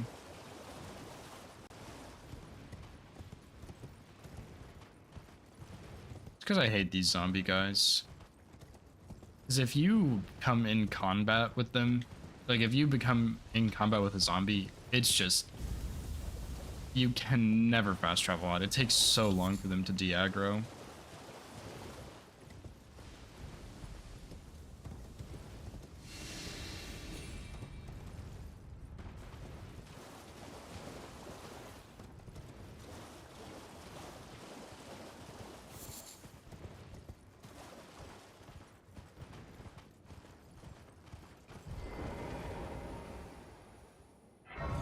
Actually, Nova, I think when I was routing your sorcery run, I think we had to come here to get Helmet Azure. I don't know if you remember that, but I think we did. This is also the wrong way, but it's fine. My old habits are really making this difficult.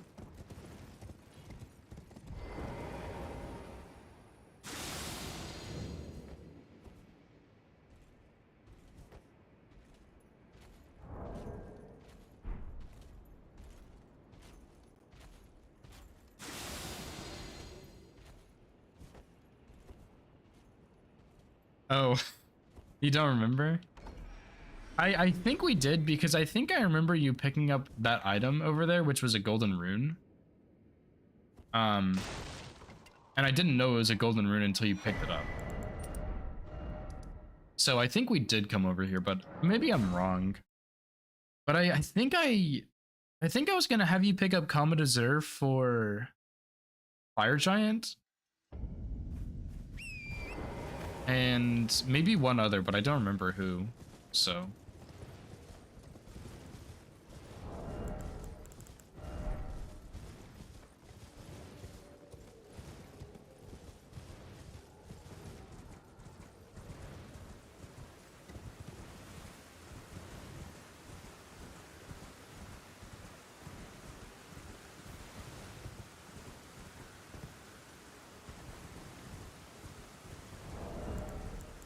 I need to put on Golden Vow also. His heal is not doing the trick.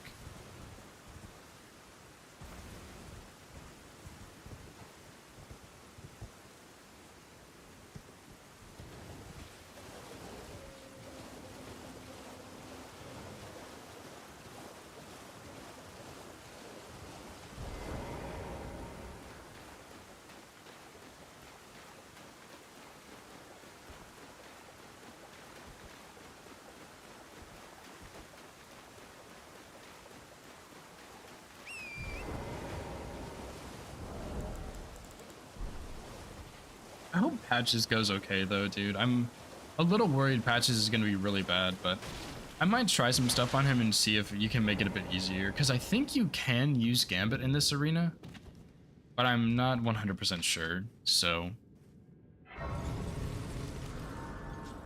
I am curious if you could just script him entirely with this setup. That would be really crazy though.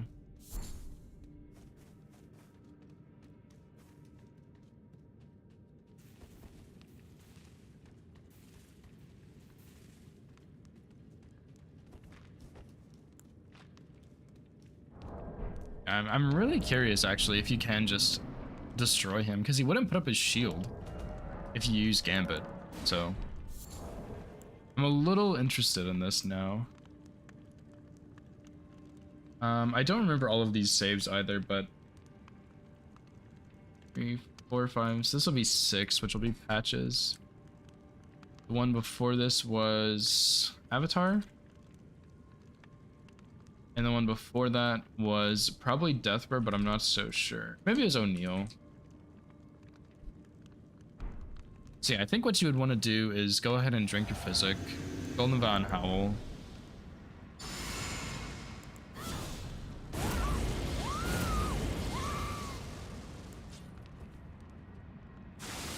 Then use Gambit and open the chest. Well, well, well. Thought you'd just help yourself to a man's personal belongings, huh? Little. The gods demand repentance. Oh my god. I surrender. That's fantastic, dude. That's actually so fantastic. Simple and easy Patches kill right there, man. Holy crap.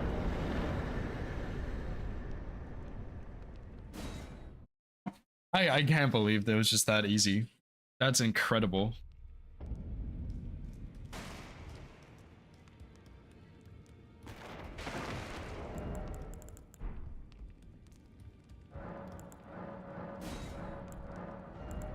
Yeah, you really just need Shackle. I guess you could get some Golden Foul Feed on this run if you want to, but I don't think it's really needed.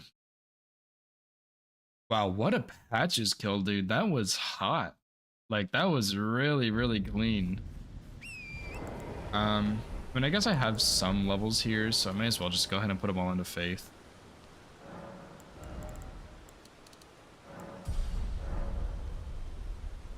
Yeah, we should have plenty of damage for Margot. I will obviously make a save here, but should be enough. I guess I forgot to get the other seal also. Well, I haven't been to Altus yet, so that's why I don't have the other seal. I haven't been to that part of Altus, I should say.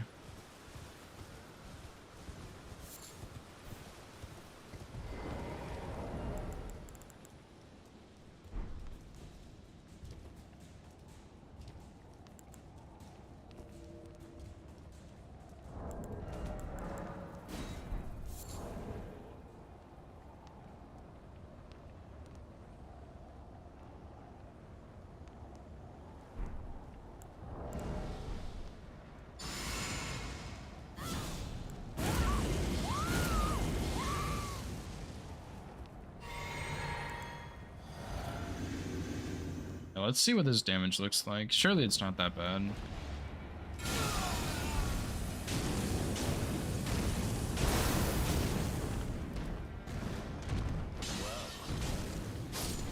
That is not fantastic. I mean, Red Feather would give you more damage there. Oh, dude, that's tragic. I wonder if you did do red feather, if that would be a kill there. It's like 8-ish% more damage, 7.5. So I think it would be a kill. Let me grab this grace here and just go get red feather and see. And yeah, then I'll probably switch Market and the Deathbird around. And then Deathbird, I guess, would technically be the end of your setup.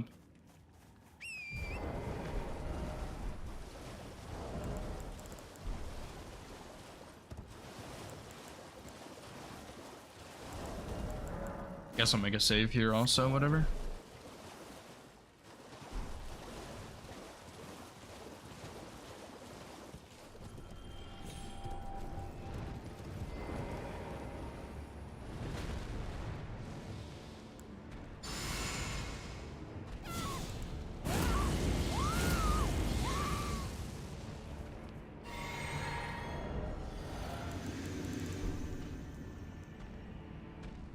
I think I just fought Margot.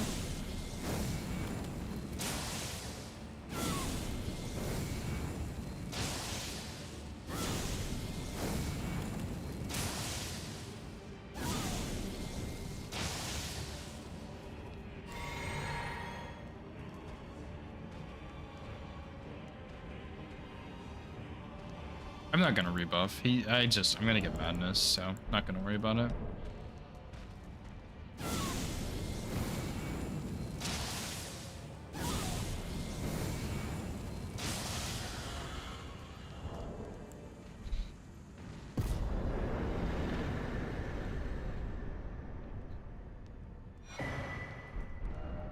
Okay, Deathbird, very simple, obviously. Sorcery is better on him, but you have a better staff for sorcery, at least, in the early game.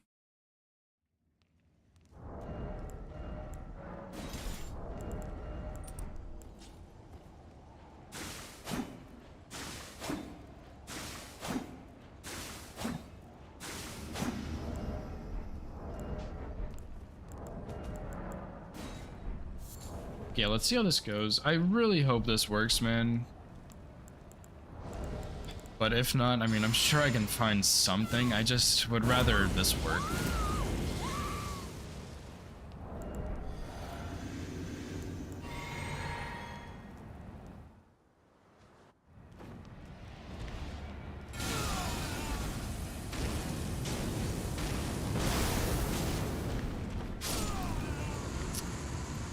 Yeesh, that's close, dude. That's really close. I wonder if it works if I have 30 faith still. I imagine people who are running this will have roughly the exact same stats as I do. But if not, I mean, I want to make sure it works with the base amount of stats.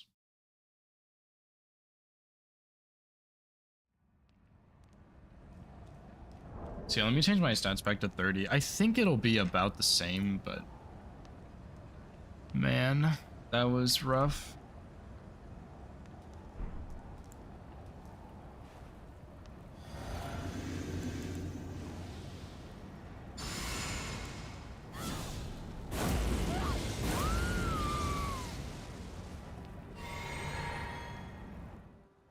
You would also really want to go grab that other seal before this point, because it's getting really close on that.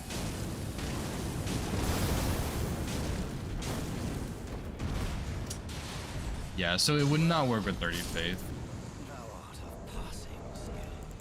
It's really damn close though, dude.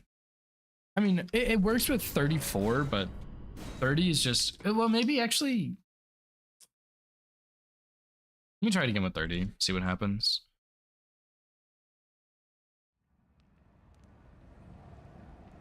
Because I guess I waited a little bit longer on this one for whatever reason.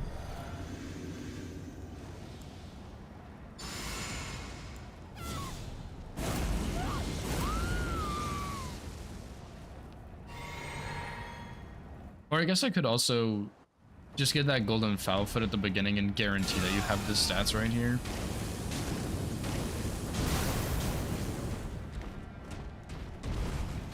Yeah. So yeah, I guess you would have to have 34 here. But I mean, you really should have that, I think. Let me try 33. Let me find the threshold here. And I'm gonna make some notes also.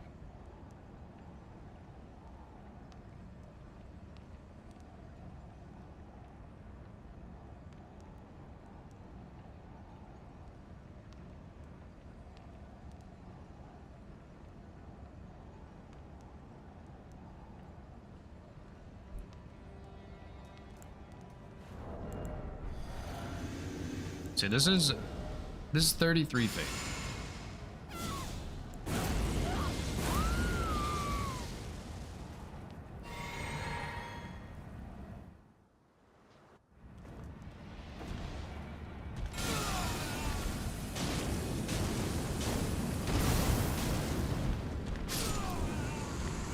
Okay, 33 faith worked. I think 33 is the least amount you can have. I'm gonna try 32. I imagine it has to be 33 though, with how close that gets.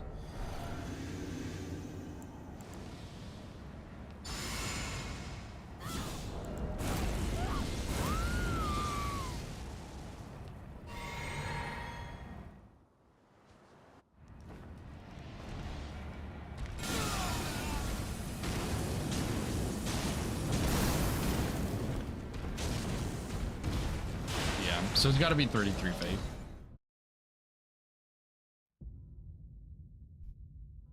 But I am a little curious though. And see, I don't like having scripts that are based on stats like that where it's really required for it. But I'm kind of curious if I can get one hit off and then shackle. I don't think so, but I'm gonna try it for science here.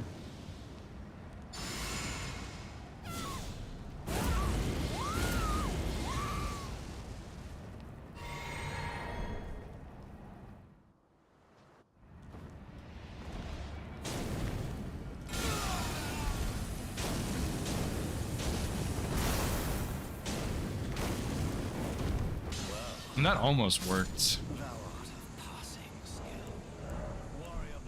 Okay, anyway. So not quite, because you don't really have the endurance there, but at the same time, yes, it does. And yeah, you really just can't do Noble first on this run because he's really resistant to fire, so your damage is absolute dog shit against him. So you have to do Margit pretty much.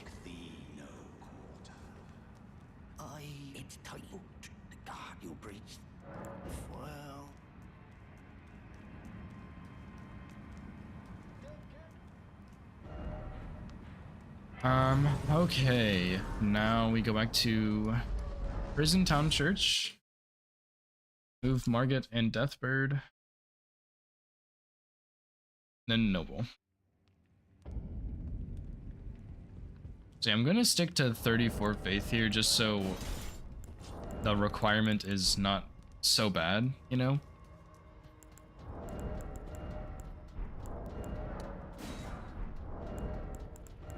Especially because I only have 4 sleep pots too. That's brutal, but should be fine.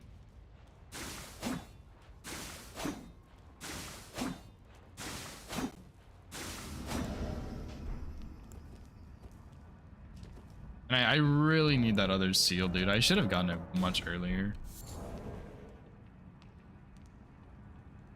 Okay, so this is Margit. And this is Noble.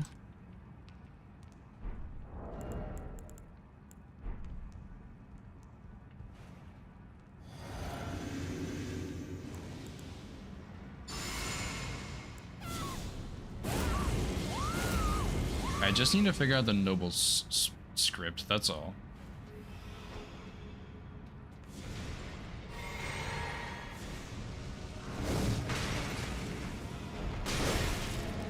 Wow, you're a fucking bastard, huh?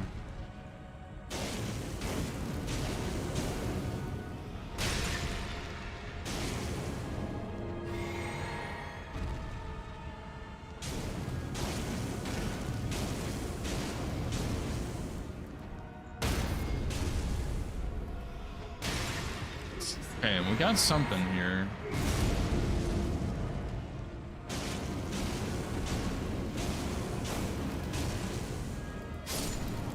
Yeah, my stamina's pretty shit, but I didn't count the hits. I started with 4, sleep 5.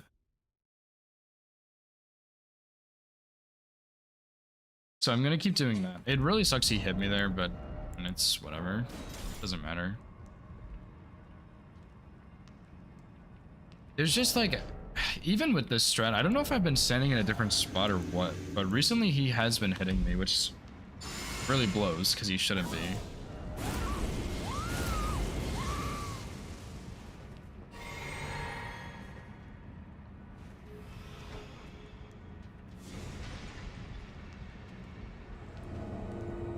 So I want him to sit all the way down first, though. Which I don't even think he did there, but... Oh, he did. Shit, dude.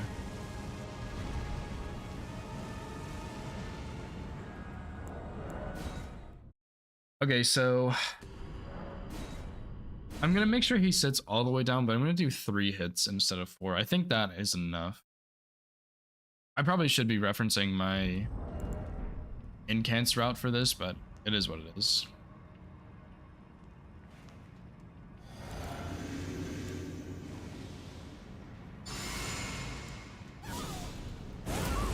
Because yeah, this is probably the hardest scripted kill, I would say. It's not a great throw. I think if he goes right.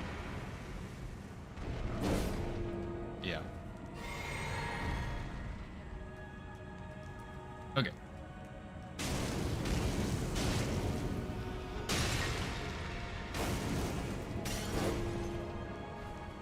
Yeah, that just doesn't work so well.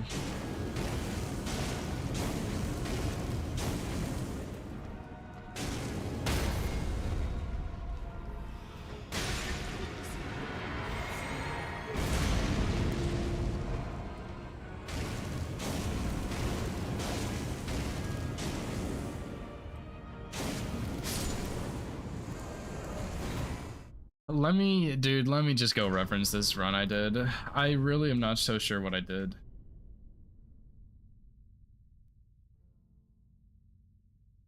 Cause yeah, it's that sleep pot is not going so well, but I remember it was a little different depending on what he did on the opener. But I think you basically would never get to the point where he is fully sleeping. I think you would still have time to hit him some, but why did I not have splits for this run? What the hell?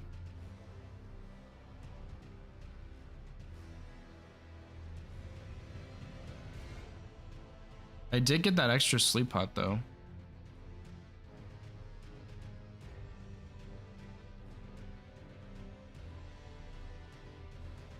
Let me see what I did for Margot also, because I don't think I got Shackle on Margot. I guess I can show this on stream.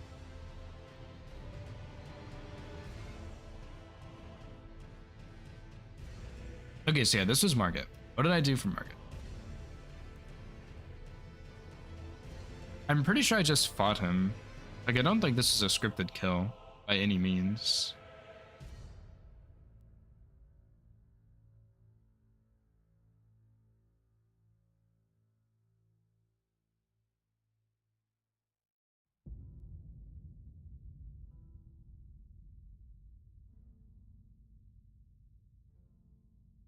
Okay, yeah, so I just fought him.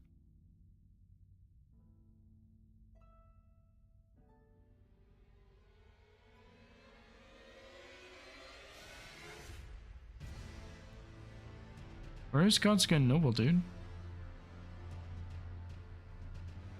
It looks like after Market, I just did straight Stormveil.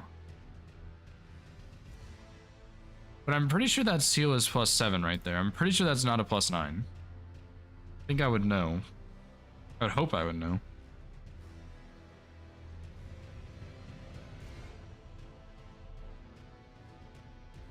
Got Jellyfish Shield. Why? Oh, I got Jellyfish Shield for Godric, and I think I did Godric with +7.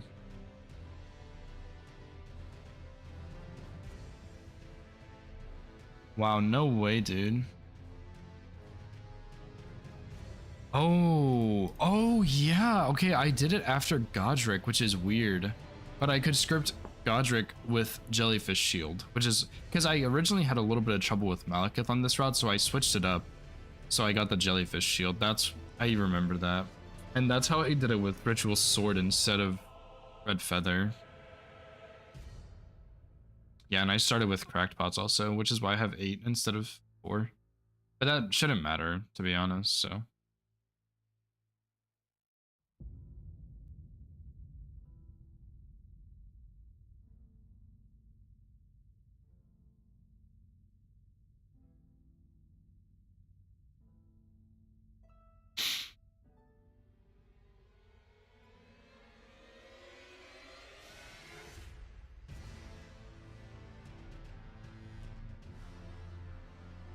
So it's 12 hits to stagger right there, I think.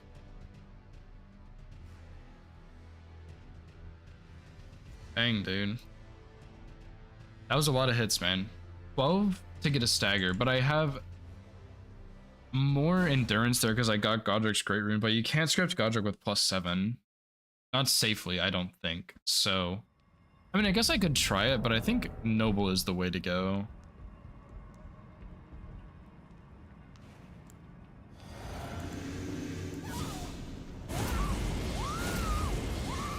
Yeah, nice Golden Vow, by the way.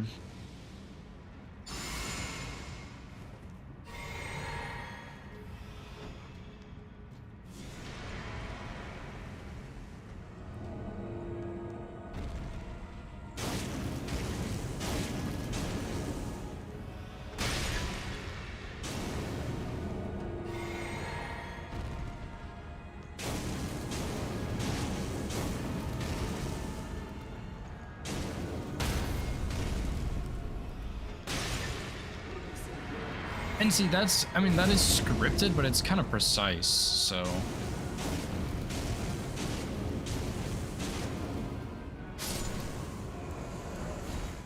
Okay, I'm pretty dang sure you cannot script Godric with +7, but let me go look and see, because if I could do fully charged Frenzied Burst and then 2 follow-up Frenzied Burst, it probably would script him with our current setup, but I just don't have the highest hopes. But I am willing to give it a shot. I'm also gonna I'm gonna figure out a strat right now for slower Stormveil without the Kukris. I don't prefer that way at all. I don't recommend it, but if people are more comfortable with that, then that's fine. I just don't like it as much, personally.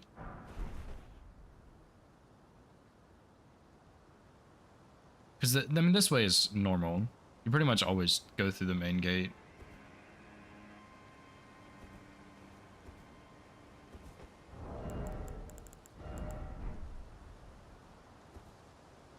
Yeah, I just totally forgot that I got Jellyfish Shield that early for Godric. I thought I only used it on Malekith.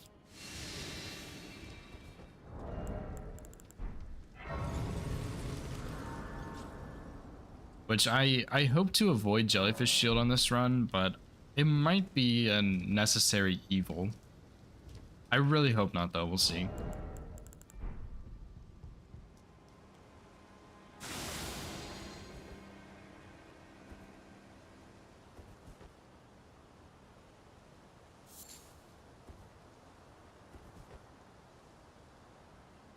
I'm gonna make a save here for Stormveil, because I need to figure this out. So I never really done this way without the bow.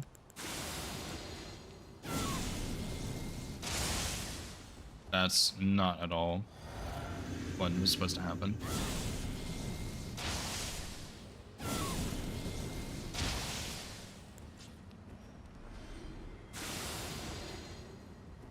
Whoops. Trying to find a spot where nobody would hear it. I was trying to get through the gate, but I did not quite make it. That's so funny.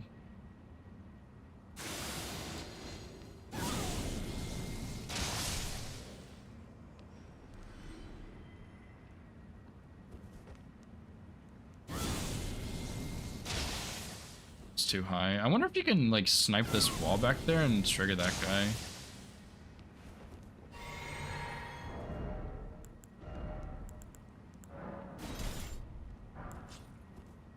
I did not mean to pick that up.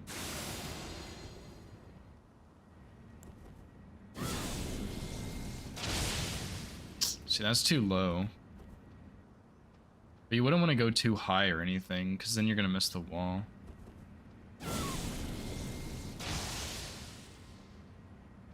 But see, he's not turning around, dude. You're such a loser.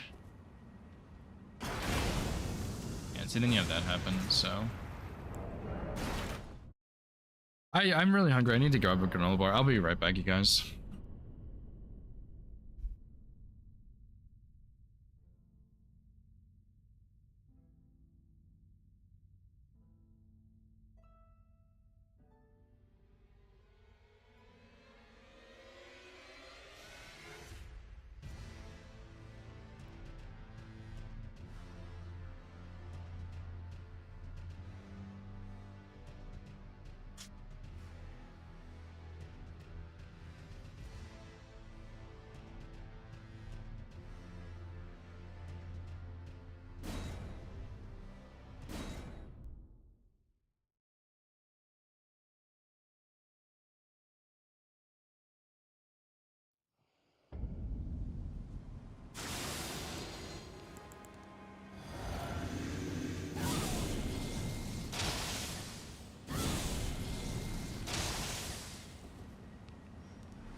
Yeah, like, fuck, dude. I was hoping that guy wouldn't do that.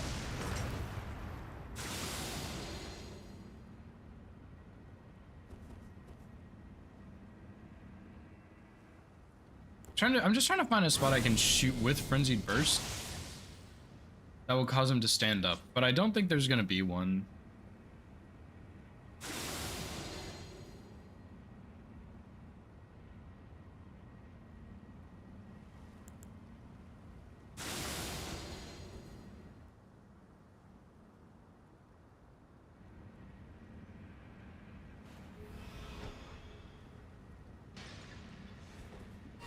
It's pretty bad, actually.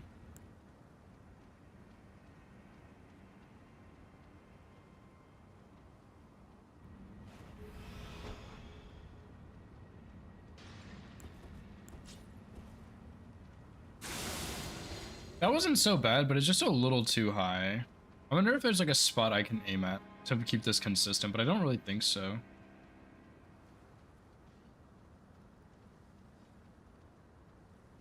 Like, what if I just aim right here? I think that's gonna whiff.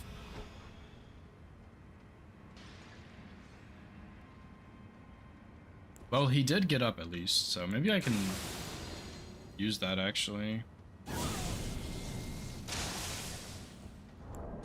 But see, I still don't love that.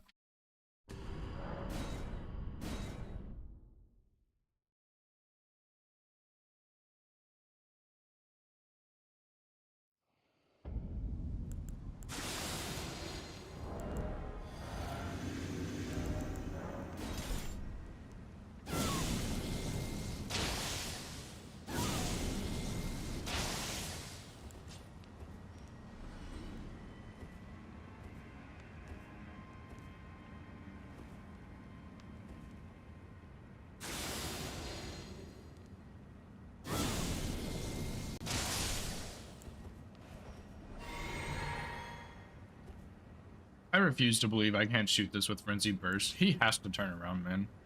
There's no way he doesn't. See, why the fuck doesn't he get up, dude?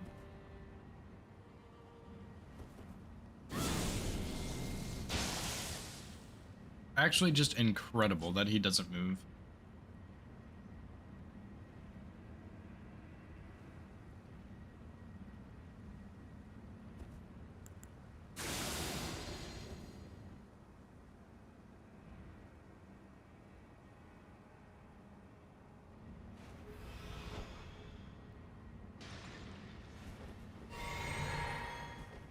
Wow, that was just barely low enough, or barely not high enough.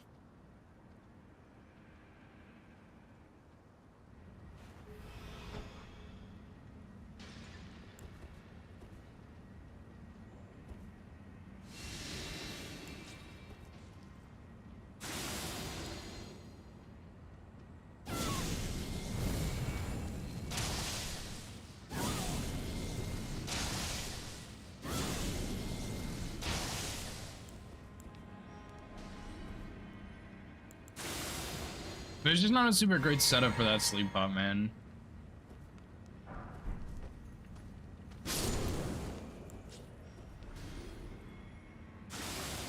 And again, I don't really think this is gonna work so well for Godric, but I'm gonna give it a shot. Because I can try the sleep strat on him also.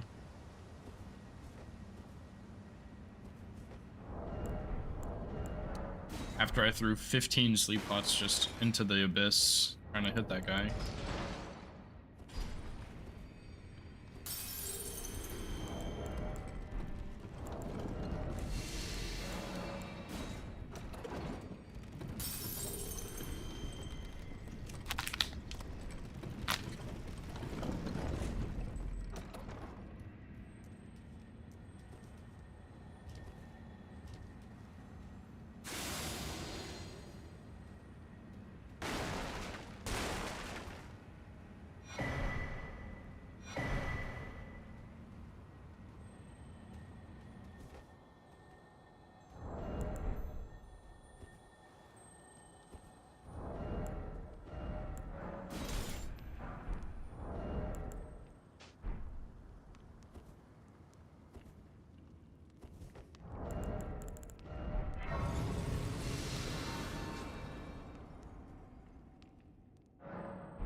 I don't know why I'm not using Elden Ring tool to set this stuff up.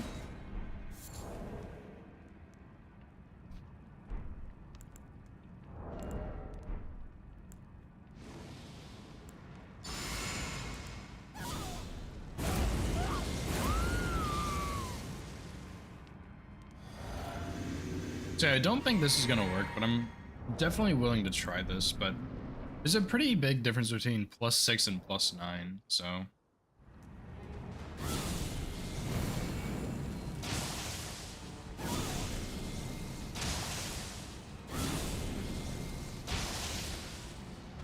Yeah, because the problem is, if you can't transition him in 2 fully charged ones or 1 fully charged 2 tap charges, what he can do is go into his tornado and then just throw it at you, and that's really bad.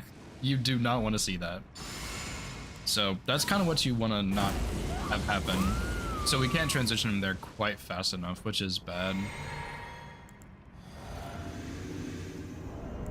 Which I kind of expected. If we had Jellyfish Shield, we could, but I just can't be bothered. I'm not gonna go get that. I think Link says he goes to these flowers here and then sleeps him. Which I've never seen him do that jump before, but like that, but yeah.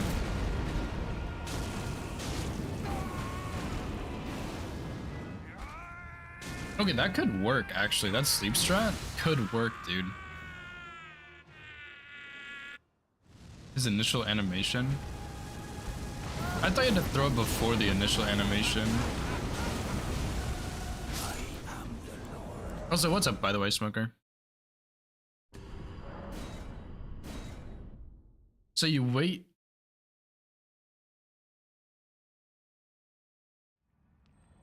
Time it as it ends, okay.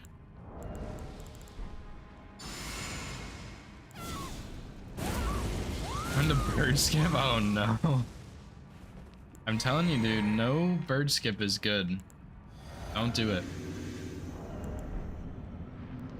I think I saw someone in the Discord say it was FPS based, and I'm beginning to think that's true.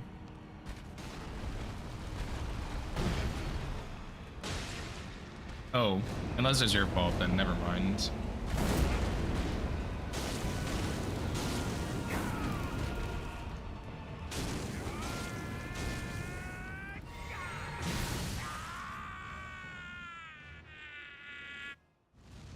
Oh, I see, I see.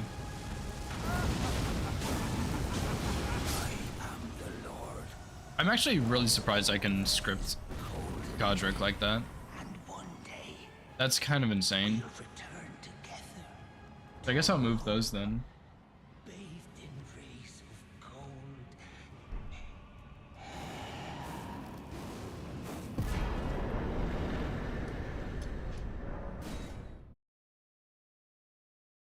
What run are you working on, Smoker? Are you doing the RL1 run still?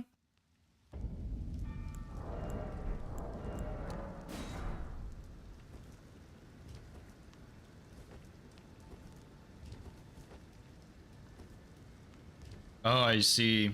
How many more? I know you're really sick of running it, and I can't blame you for that, but how many more attempts do you think you're gonna give it before you don't have time anymore?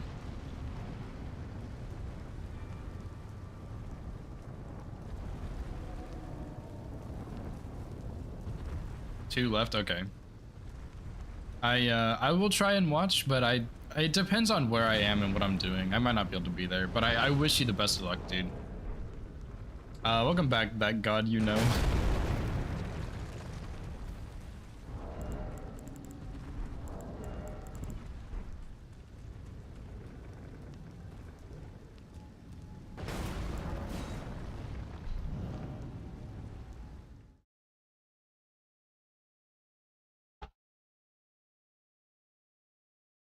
'29th? Oh, I see.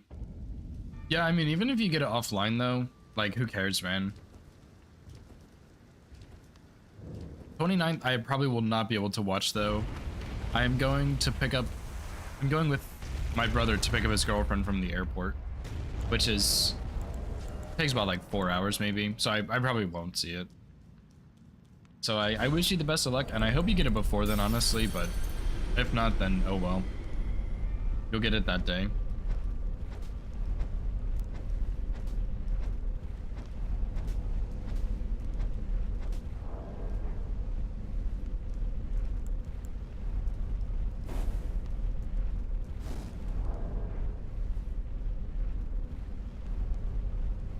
Halfway through. Yeah, but I think that's kind of one of those runs that everything is so hard in the first half that once you get past the first half, the second half is a lot easier. Obviously, it's not free, but it's the stuff you've practiced so much you feel comfy on. Like a lot comfier, you know?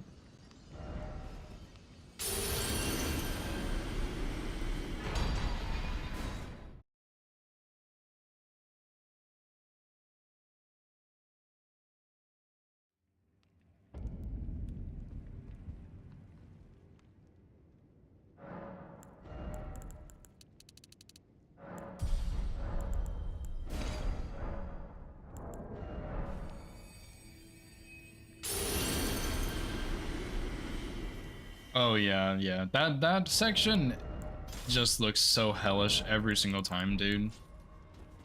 Ashen Capital, which isn't so bad, but it's still tricky. And then Millennia, Thea's Champs, Pasa Dusax, like it's bad, dude. That part is bad, yeah.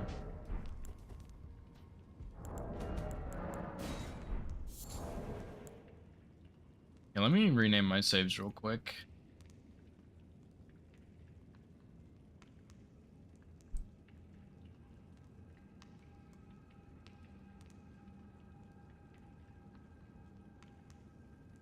See, I think Noble should be pretty free at this point.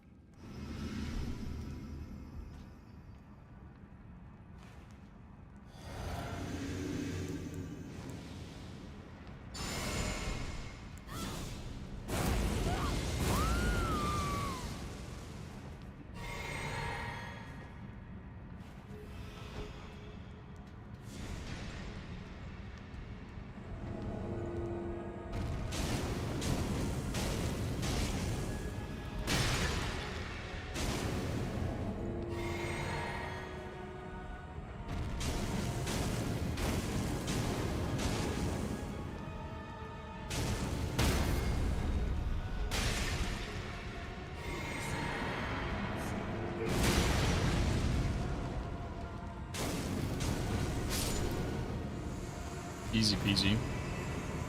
What's up, Gura? No, I did not get DS3 yet. I wanted to take a little break. So I'm doing more Elden Ring. But I will go back to DS3. I might do a run tonight depending on how long this takes. Which it shouldn't take too much longer. And then tomorrow I'm probably gonna make the actual tutorial, I think. And I should have time for some DS3 and stuff after, so.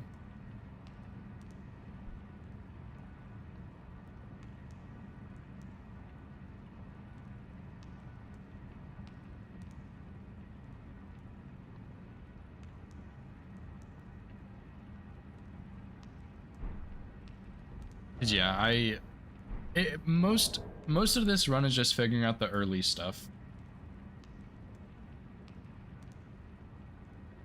How fast? Pretty damn well, pretty slow, yeah. Because you kind of need to go get Fire Scorpion Charm, which is pretty out of the way, and the Fire Tier, which is also out of the way, and you could get the 7 in Volcano Manor, which is what I'm doing. But it's honestly pretty slow. It's faster to get the one in the capital, I think. But it's for like a beginner tutorial, which is what I'm going for. I just want it to be easier. So I'm not getting the one in the capital in this run.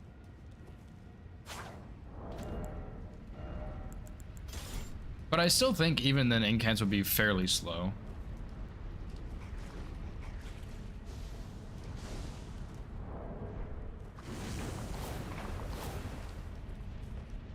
Just because you got to get a lot of stuff for them, and it's just slow and inefficient, no matter what you do.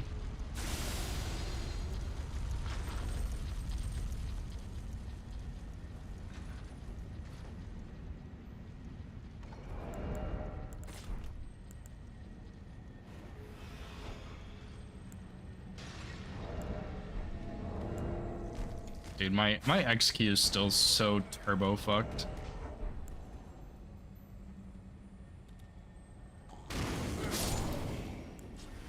And I guess you wouldn't need to kill that guy for incants only.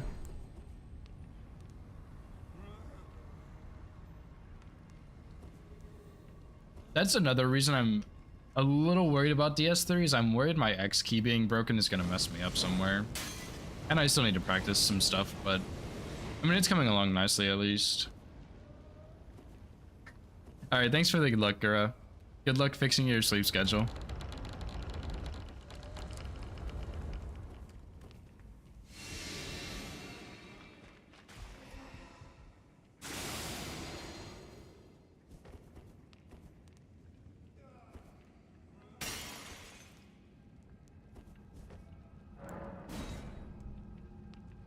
He'll probably force scrolling. Yep, that's how they get you, dude. That's how they get you. You try and do something right and it just doesn't work out.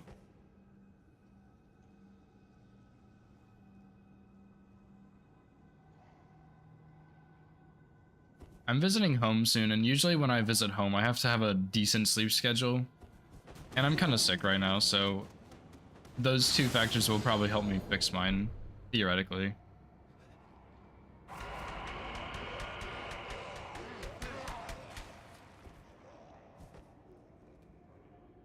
In reality, they probably won't fix it, but we can try.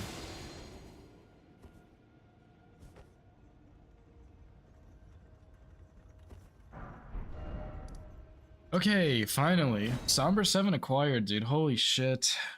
Yeah, I think it might be more efficient to just get the one in the capital, but for a run like this, I'd rather just not. Because I think this will make Radon a bit easier.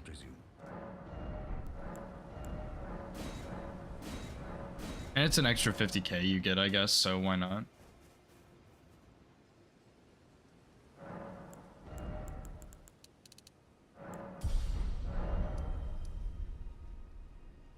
I'm gonna go ahead and get all graces just to make this easier, because this part's not so bad. I know all of the pathing at this point for this next stuff, so this part shouldn't be as bad.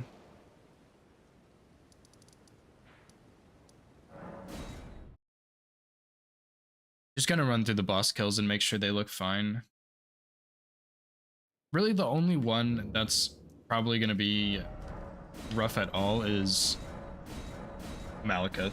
And that one I'm just going to have to find something for.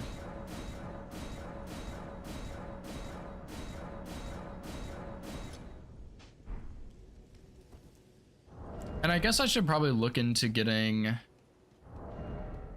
the third talisman earlier, because I think on my run I got it after Morgott.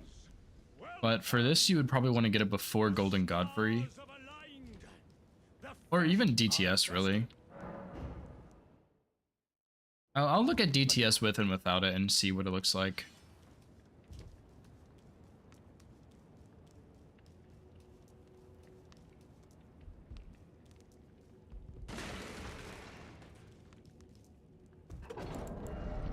Because you could, for DTS, you could just do it without the third talisman and then go get the third talisman from Morgott and Golden Godfrey. But I think you might want to get the talisman. I'm not so sure.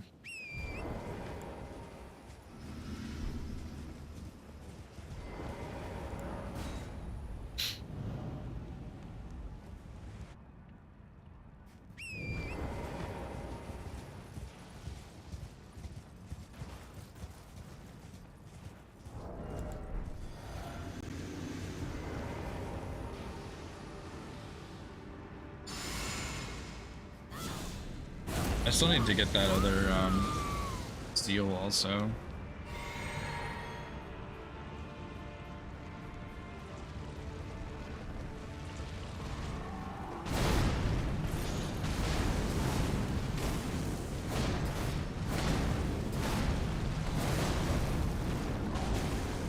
Look at all of those whiffs, dude.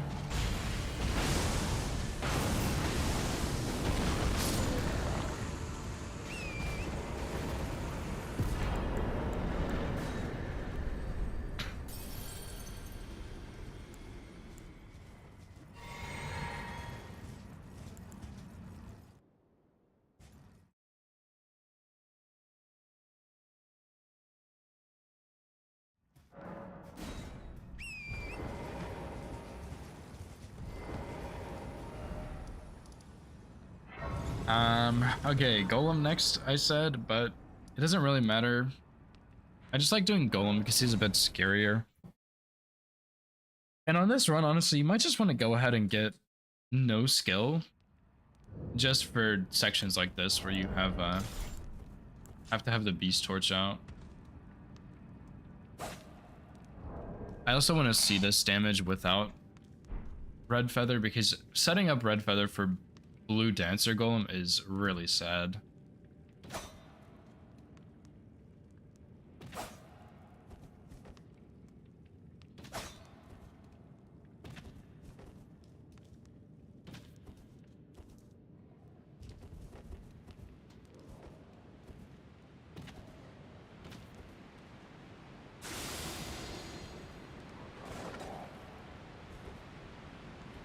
Yeah, you can also kill that wolf with Frenzied Burst too.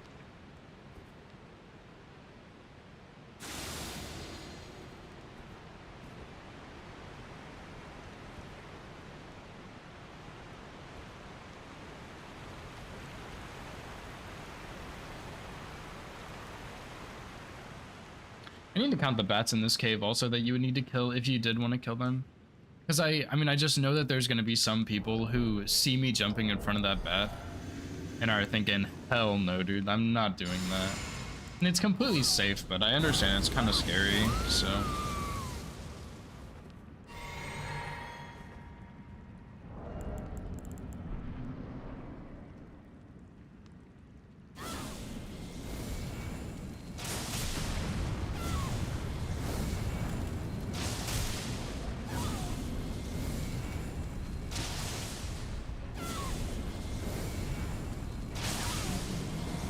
I guess I should have made a save there, but I'm pretty sure on my run, I shot one of his feet and it was consistent, so I'm just gonna need to do that to make up for the bit of damage without Ritual Sword. And then, why is this fucked up like this? Hello? I do not understand why the map is broken like this. Let's see if I can fix it.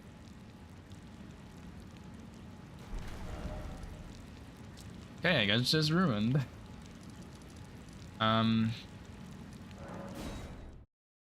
So yeah, I do want to see if I can guild DTS without that third talisman. Because if I can, perfect. If not, tragic.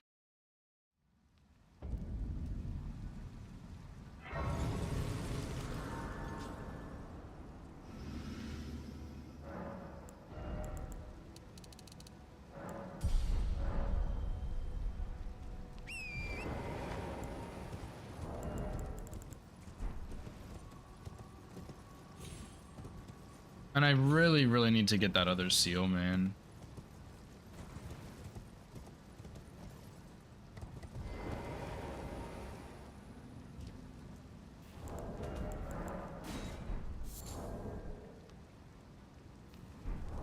I think you need Gambit to go on this side, so... Yep, you sure do.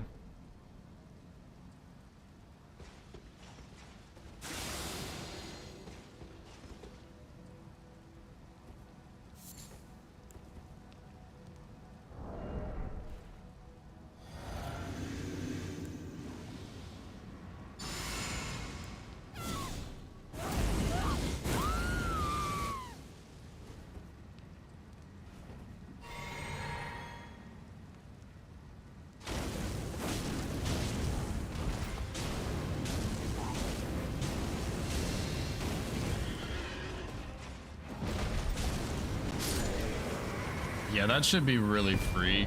I'm gonna say you probably want to get the talisman before just to be a little bit careful there. But yeah, that should be really, really simple. And honestly, man, I kind of do want to go run some DS3. I'm feeling pretty bad, so I kind of just want to stop having to think so hard. But I mean, I'm gonna have to think hard on DS3 anyway, because that game's hard. But yeah, I mean, I can take a look at Malekith tonight, and then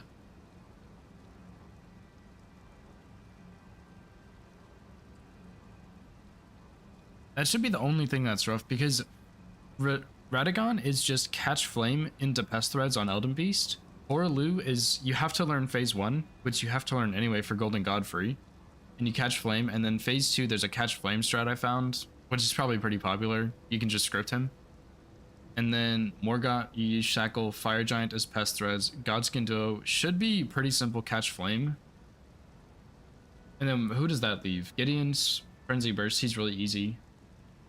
So yeah, I mean, at this point, the only thing I don't really know is Malekith, who I'm gonna have to find a strat for him anyway, I think. And I don't want to have to run all the way up to that point, because I'm gonna need to get some extra stuff. So I think I am just gonna run DS3. So I would really like to start working towards that DS3 kill a bit more. So yeah, let me go change stream info, and then I need to run to the bathroom, and I can start working on that. I might get a cough drop too. My throat is feeling really bad. I could tell last night when I was going to bed that I was going to feel pretty crappy today. Yeah, really the only thing I need to figure out is a Godskin duo, or a Malekith kill. And I think other than that, everything should be really easy. So, yeah.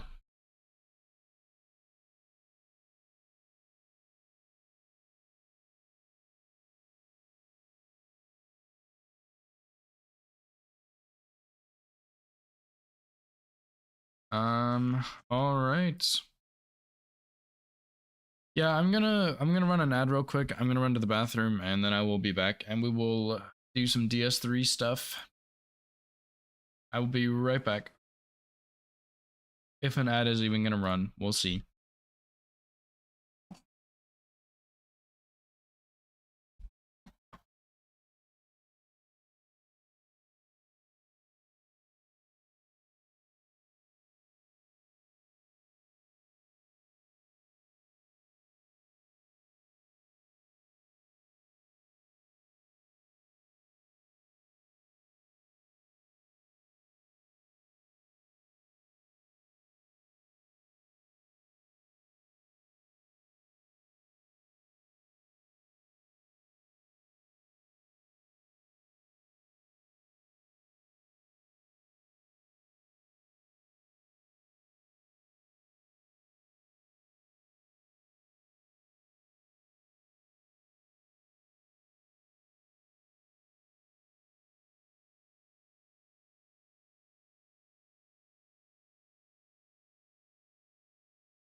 All right.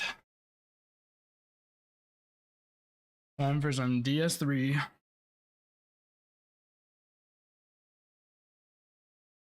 I'm gonna be honest, dude. I do really like DS3, but man, this game is really brutal to no hit.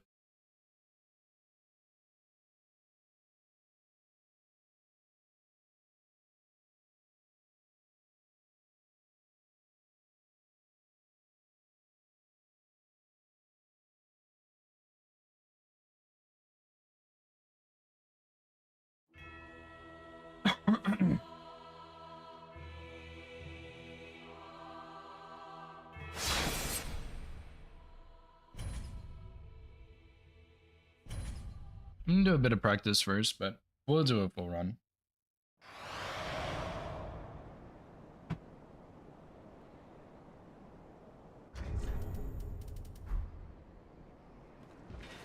I still need a lot more practice on Cinder, but I'm definitely getting better at him. But it still needs way more work.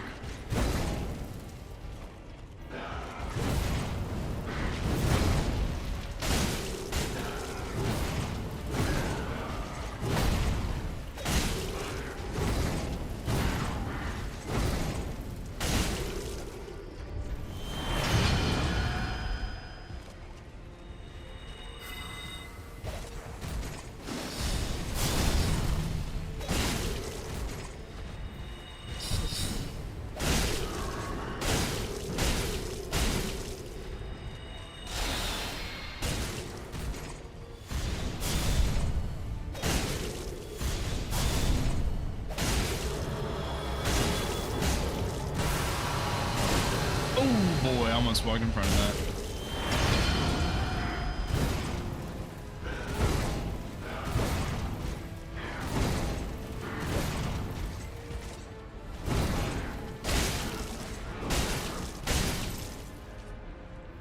It's pretty good phase 1 actually. Going straight into sorcery like that and then doing soul mass and getting staggered out of it is pretty nice.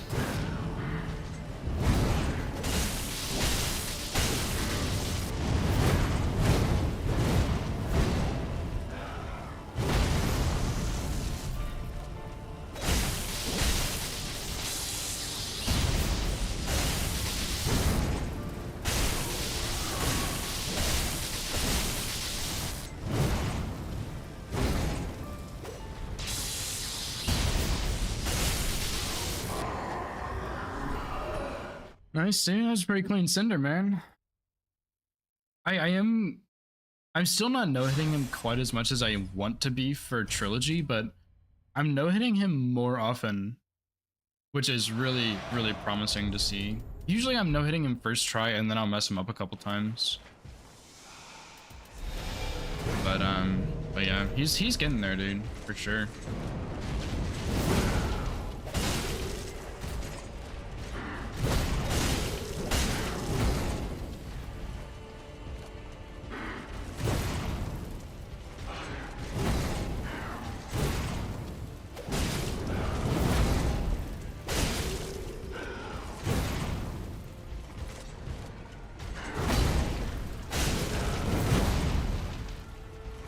It's not my best roll.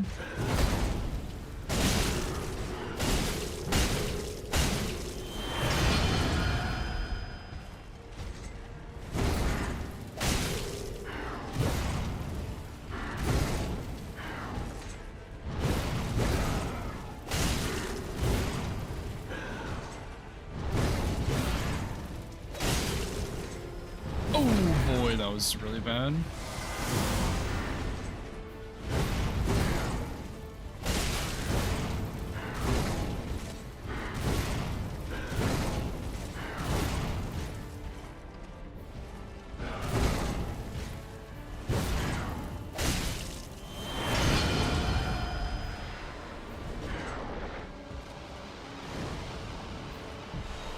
Wow, dude, you would do that.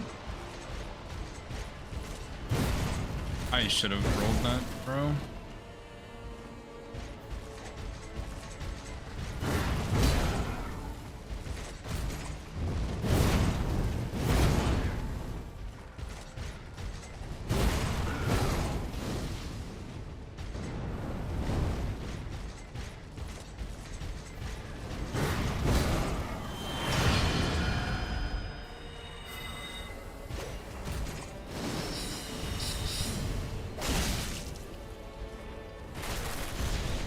should not have rolled like that.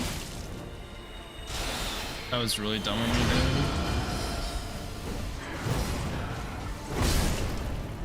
I don't have DS3 to look. Oh, dude, that's really unfortunate. I don't think I've... That was just really bad Cinder in general, but I don't think I've ever seen him do... Maybe I saw it once. I saw him do Sword Phase with Soul Mask. That's something I really... I just need to do low damage kills to see that, but even then it's no guarantee, but... Oh.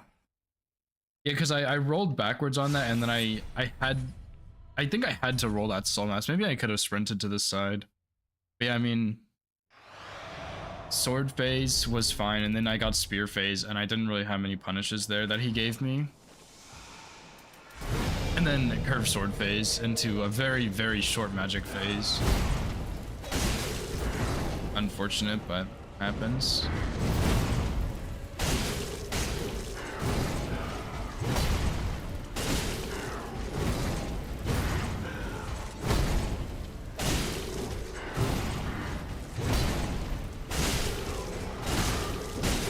Oh, that was really bad. I got very lucky there.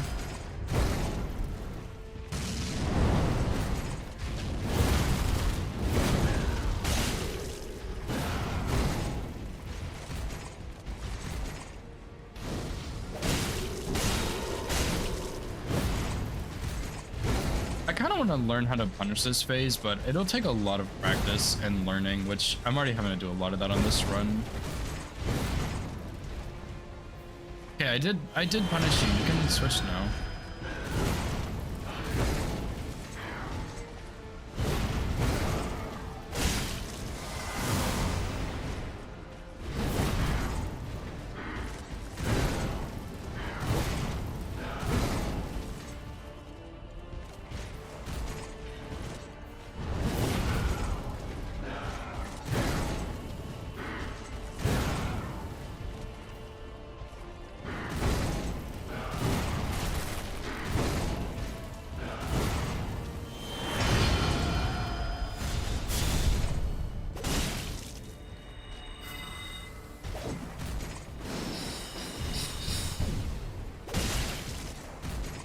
It's not the greatest punish there, but...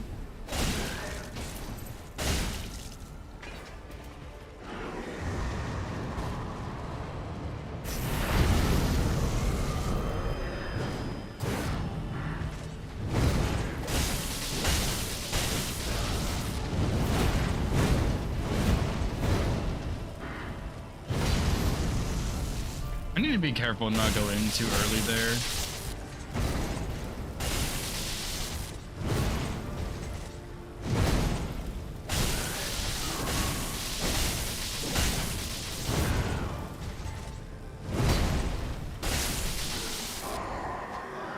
Okay, that was actually pretty clean, dude. I think that was 2 out of 3. Still not so bad. I really need to practice him more still, but I'm in so much practice, man. I'm sick of doing practice, but it's so good for you. It really is.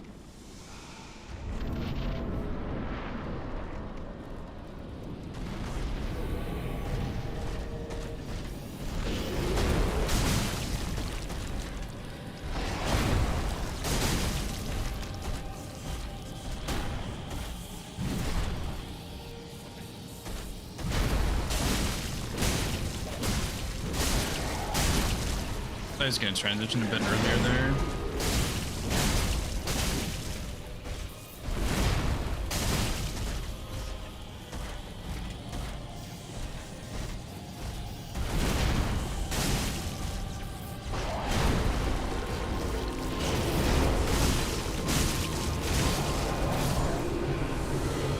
That was really greedy, but paid off. I thought I had enough time.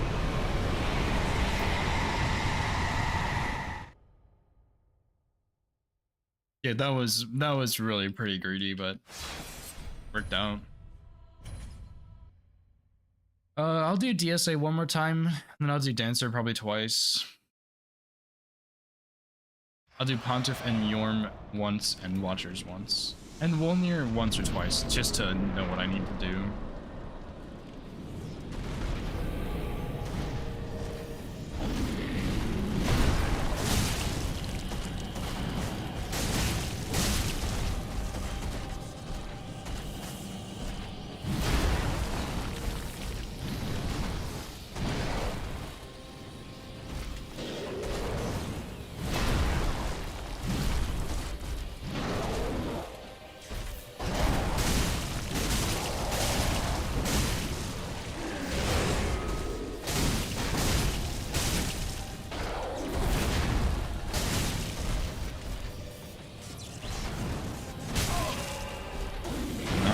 it's always that attack that gets me, man.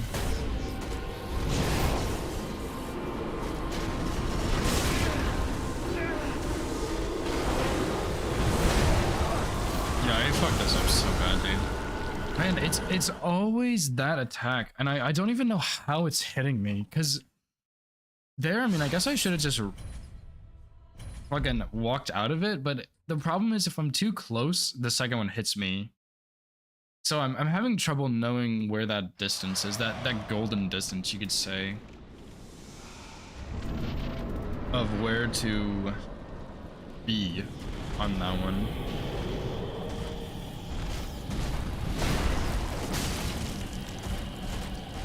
Of course. Of course.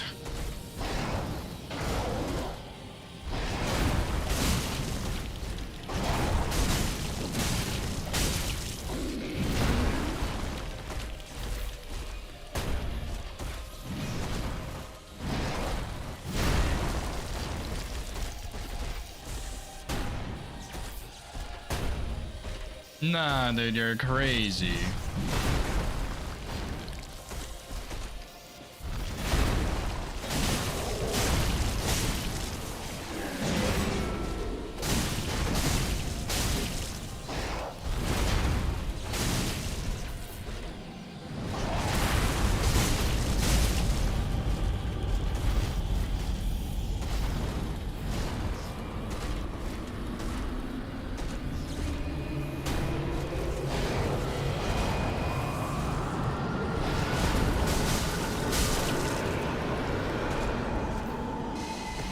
I'm on the wrong side for this, but it's fine. Yeah, that was a pretty rough one. He just didn't want to do that follow-up.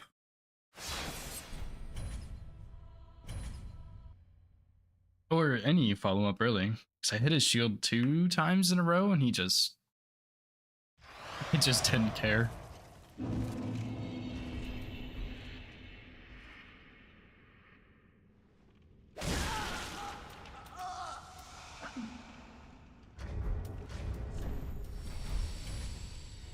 I'm trying to pop a rune here to save some time, but it's not really working out so well. Just too slow.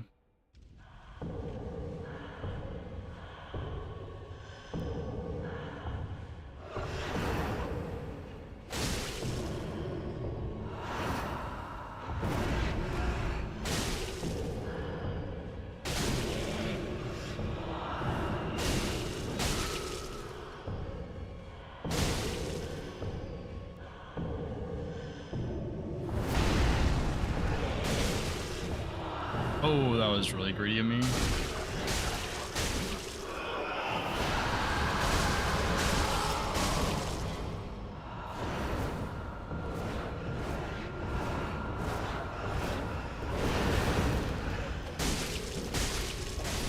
Yeah.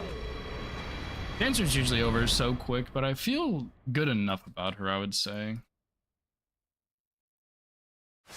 Okay, one Pontiff. I'm kind of just going down the list doing one of each, which I guess isn't such a bad idea right before a run.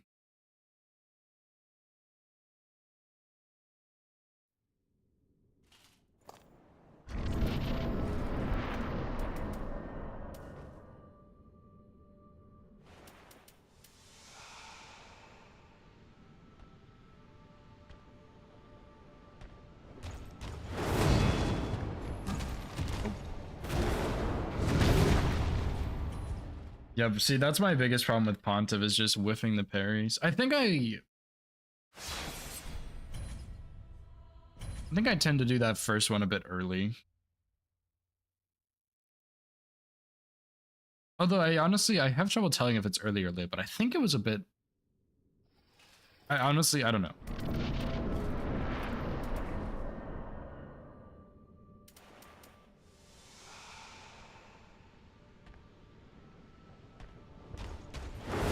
That one was definitely late, dude. Fuck, man. I got distracted by the lock-on because I didn't think the first one was going to lock on, and it did. And then the second one unlocked, so I had to re-lock on. Although parrying is much more forgiving in this game, I would say. Because I think I think Gura called it like 360 parry or something like that.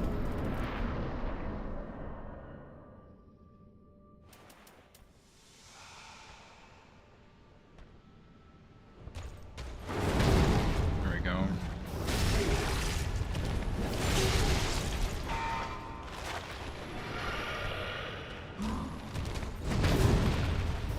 I want to see if I can get the other variation here.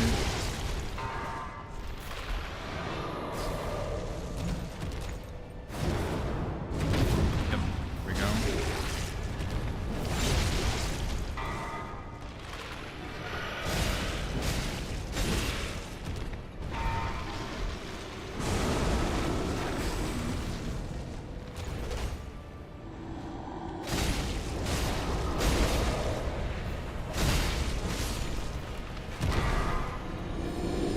Let me just go hit that first parry one more time.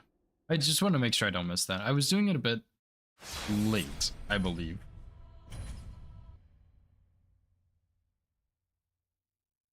I'm kind of getting the feel for parrying in these games also. So I used to be really good at parrying in Dark Souls 1, but somehow it just always feels different than Dark Souls 3 and Elden Ring, so I just have trouble with it. Like, I think that one was almost too late.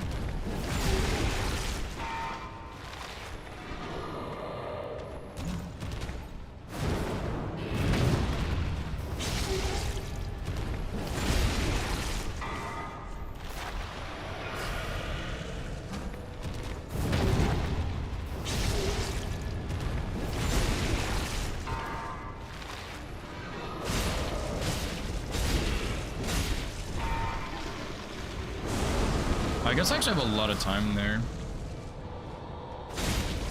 to get that fourth hit off. More time than I would think, because even when he starts falling, I still have a bit of time there. Okay, Yorm, Deacons. I surely don't need to do Sage, but it's kind of fun doing Fist only Sage, so I might do that.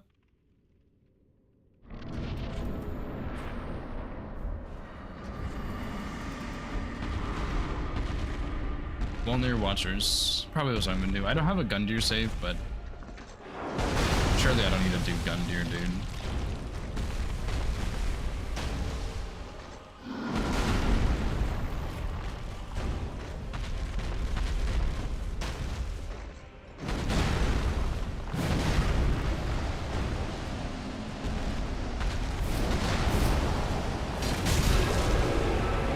No way we get this fucking RNG again, dude.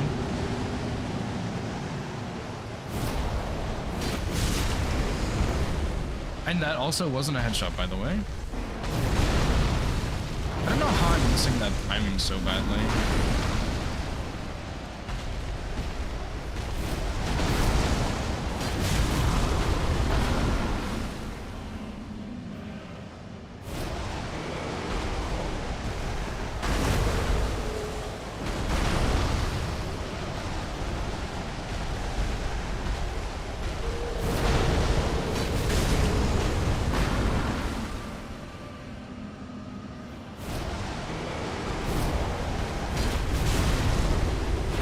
It's still pretty clean though, not gonna lie.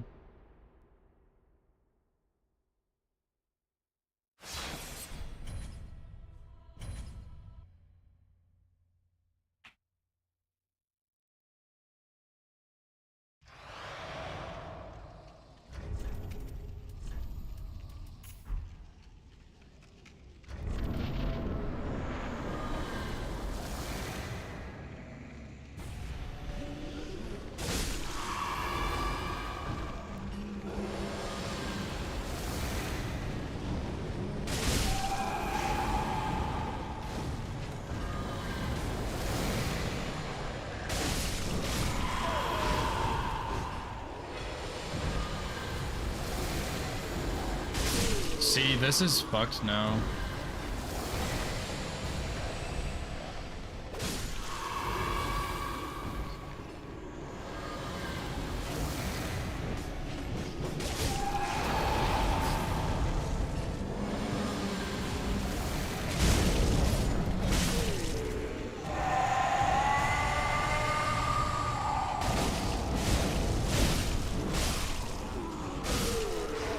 I mean, it was okay, but it sucks when that happens where the red dot just bounces off. And I think when that happens, I just need to sacrifice a skull there, which sucks because I still would like one extra. But if that happens twice, I'm gonna be unhappy about it. Okay, for Sage, this is what the setup's gonna be.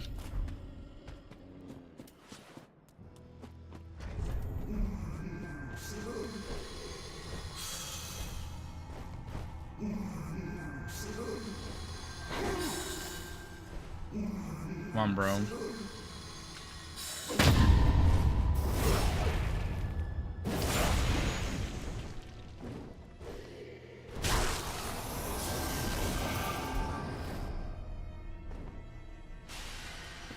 Just a little Sage refresher and parry practice.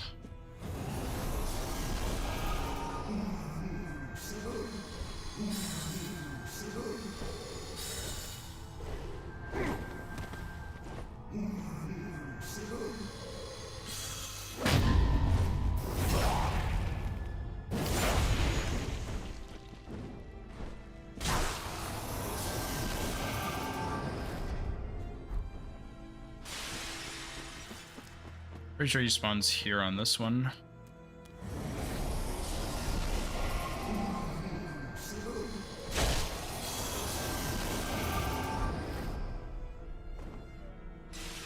I'm a little impatient, and I don't want to wait for him to spawn, but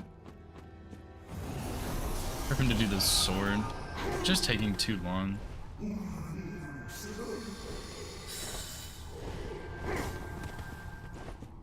He's good flash sword practice though. And good parry practice as well.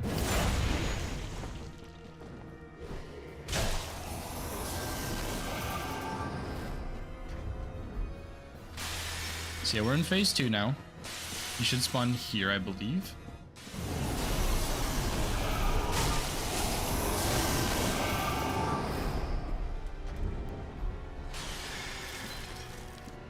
He should spawn here, I think. Maybe he has to, because he has to spawn the crystal.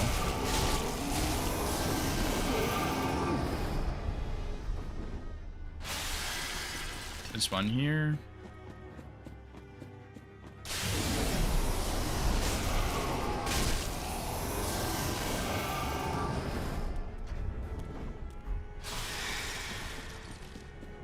It's 1 on 8, so he should be here, I think.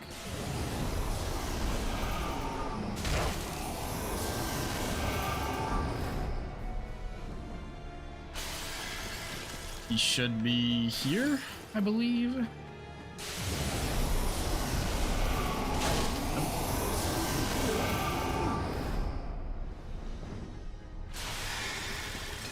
Should be one here.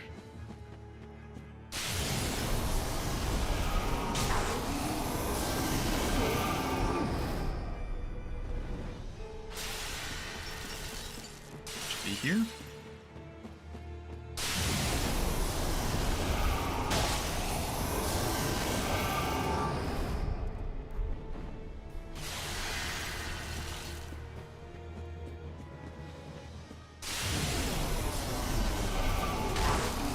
I understand the difference between phase 2 and phase 3 now. It makes a lot more sense.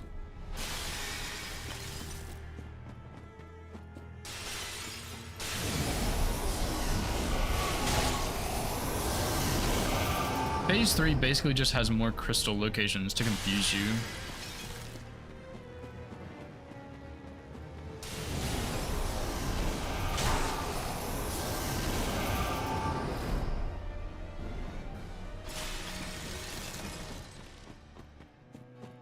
I kind of wanted to get one more on that other side, but that's okay.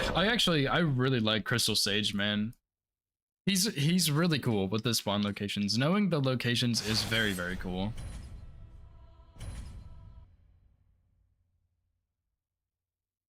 Tempted to do fist only on him when I get to him in this run, but that would be so troll. I can't do that. As funny as it would be.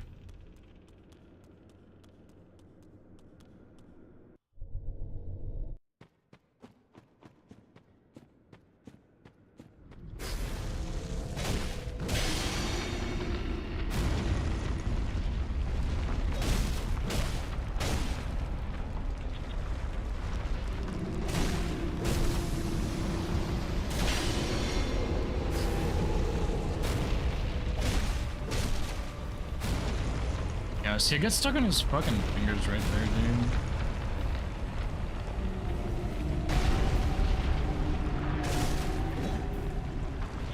I'm curious if I can go here. It looks like I can go right there to hit it, but it's not going to be much time there, so I should just wait. Yeah, I just got stuck in his fingers. I think it was overall just not good stamina management. Maybe I should have gone on the inside of his hand. I don't know if I can on that attack, but it's probably what I should try and do. But still, I'm going to say hitless because I tested that down there, and it did not work.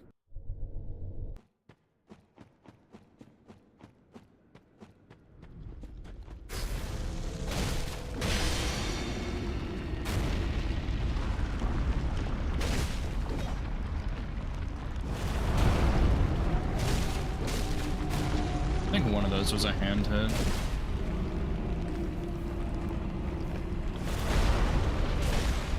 This one should break it.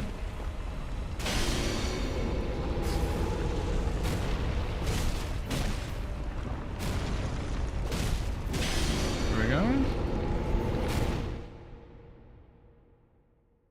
Ulnir's not so bad. He's a little tricky for sure, but he's not so bad.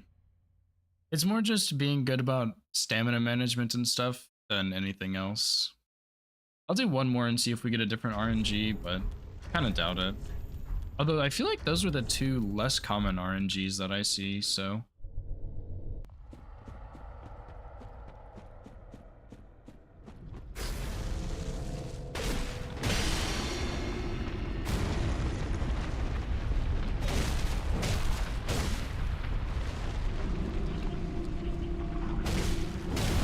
I went a little too far down, dude.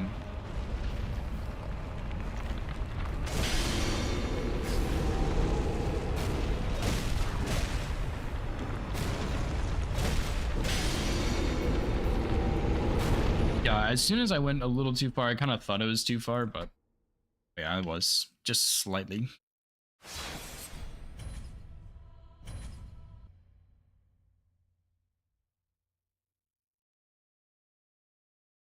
Okay, one watcher's kill, and then I'll run it from the top. No resets or anything. Just gonna do a full run.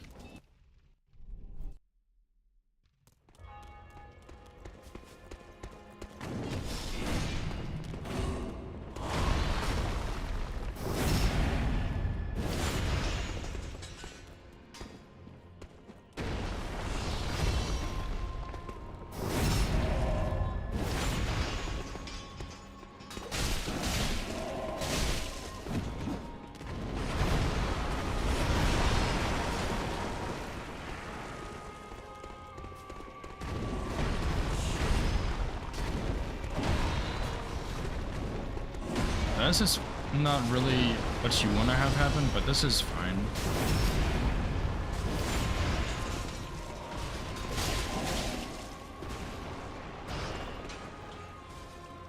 Oh my god, dude. Holy. Red is actually kind of fucking him up.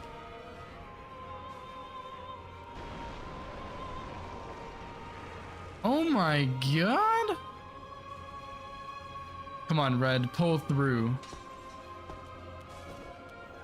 No! Dude, he actually almost killed him, man. That is insane.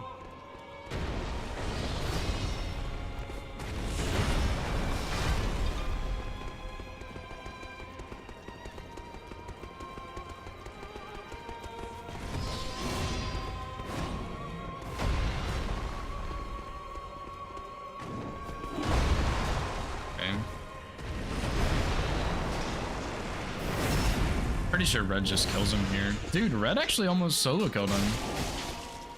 That's insane, dude. Come on, Red. Pull through, buddy. Tragic.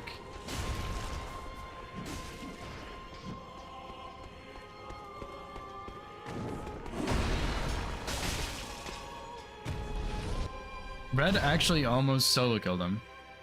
That is just insane, man.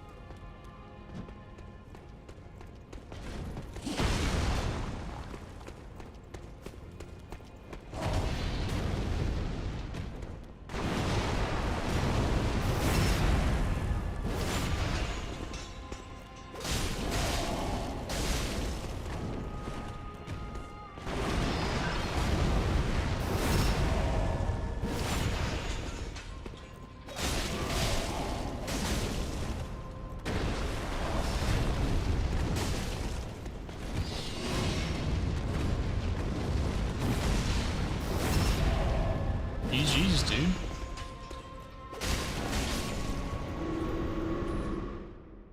Not bad, man. Not bad.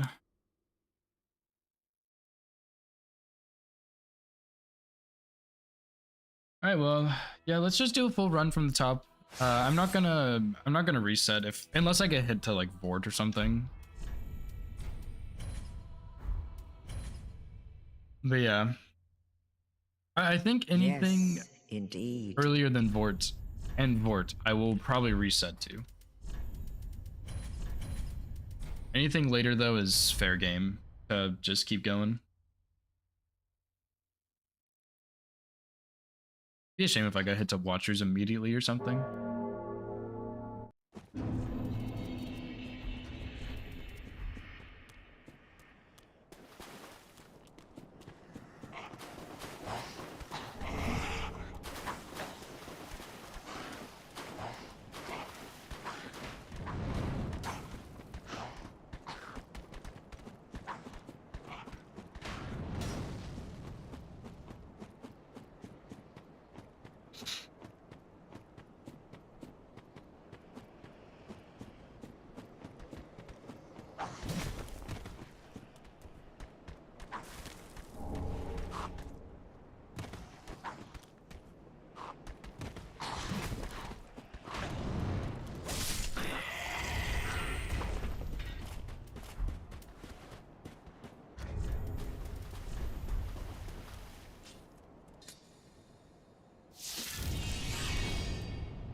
I missed one of those.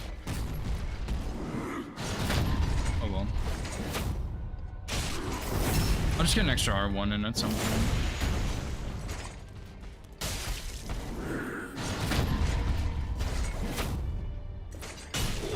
Oh, I cannot believe I still got that riposte, dude.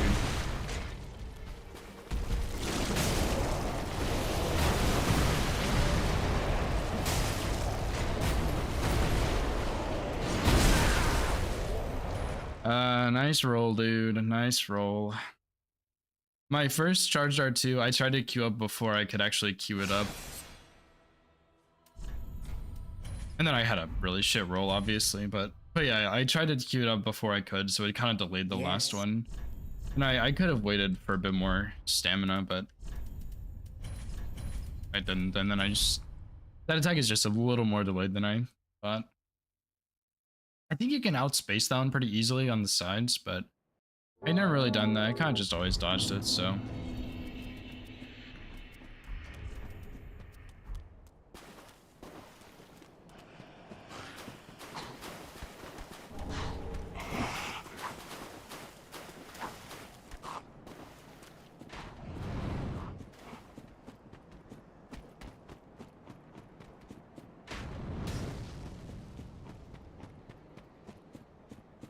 I'm also not entirely convinced I'm standing in the right spot for that every time.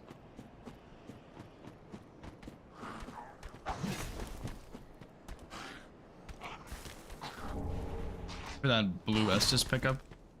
That was really close also. I've never been hit there, but it's been really close, so.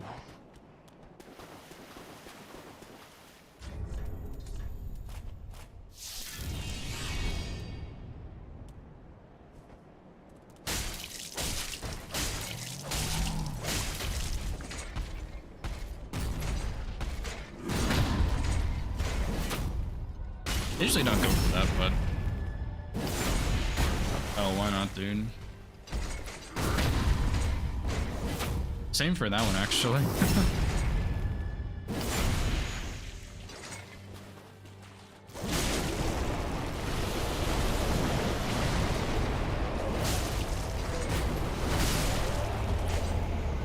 Just almost out of time there, dude.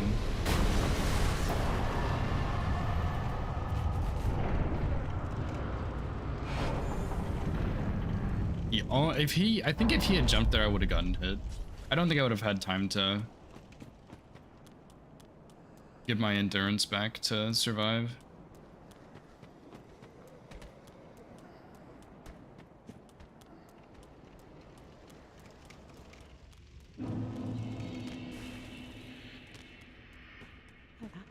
has been.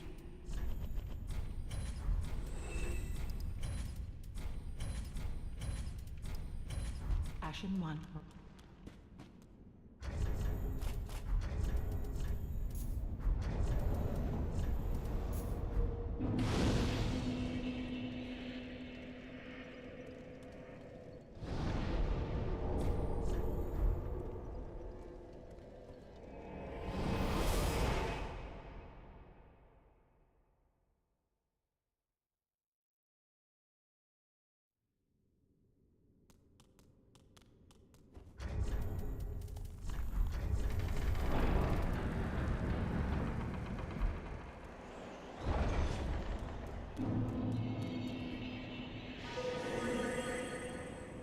For now, I'm gonna keep doing this the slower way until I have some problem with it that I would need to solve.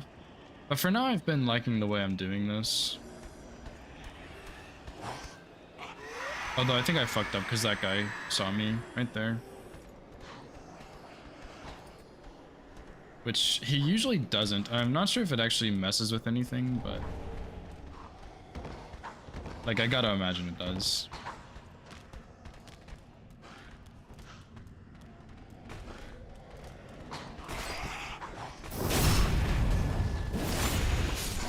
Okay, well, we're going this way, I guess.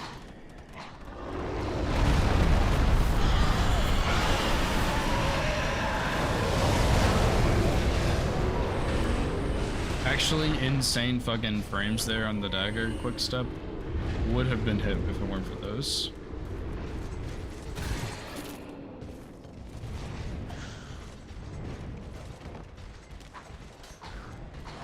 Like 100% I didn't get hit because of the dagger frames there. I think if I rolled that, I would have gotten hit.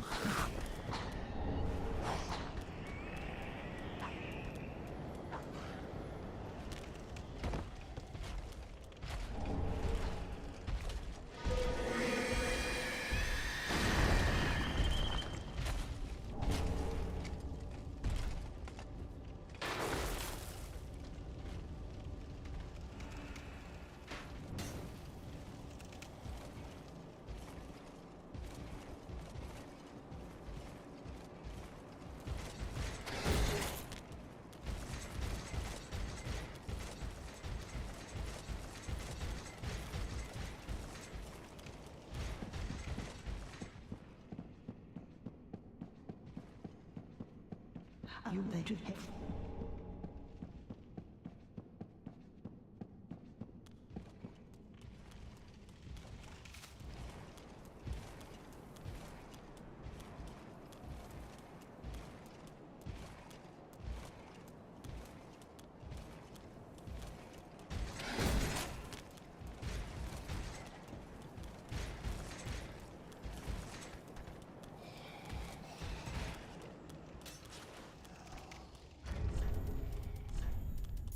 Nice. I kind of want to figure out something a little better there for that section, but that seems to be working pretty well so far.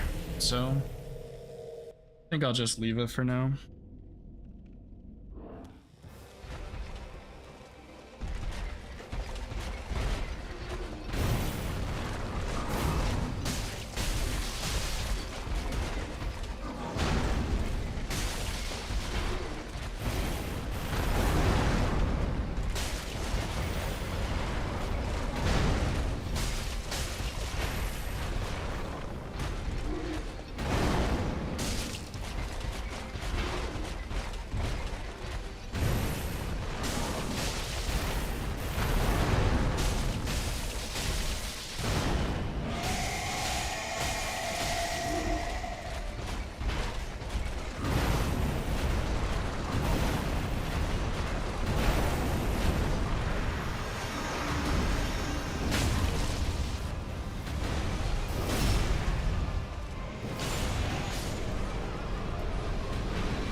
I didn't really need that riposte there, but whatever.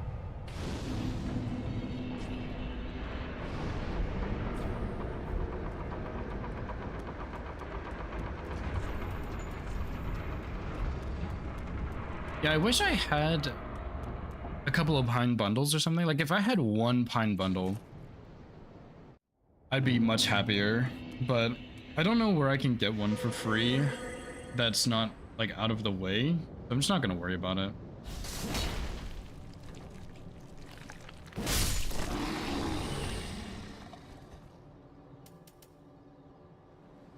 But yeah, if I could get one pine bundle, I would really like that. Just for sender on the opener. Hey, wait for the FPS to stop dying.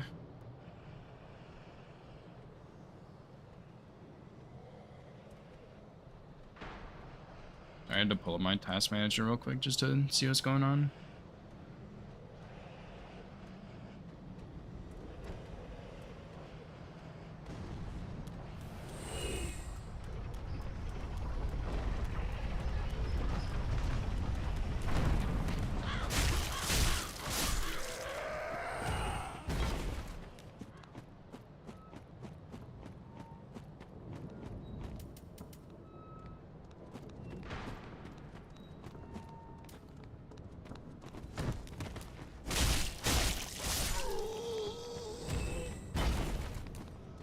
Where are you going, bro?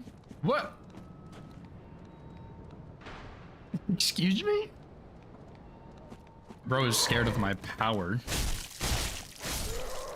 My power to roll into him so he can't do anything. I've never seen that. That's so funny.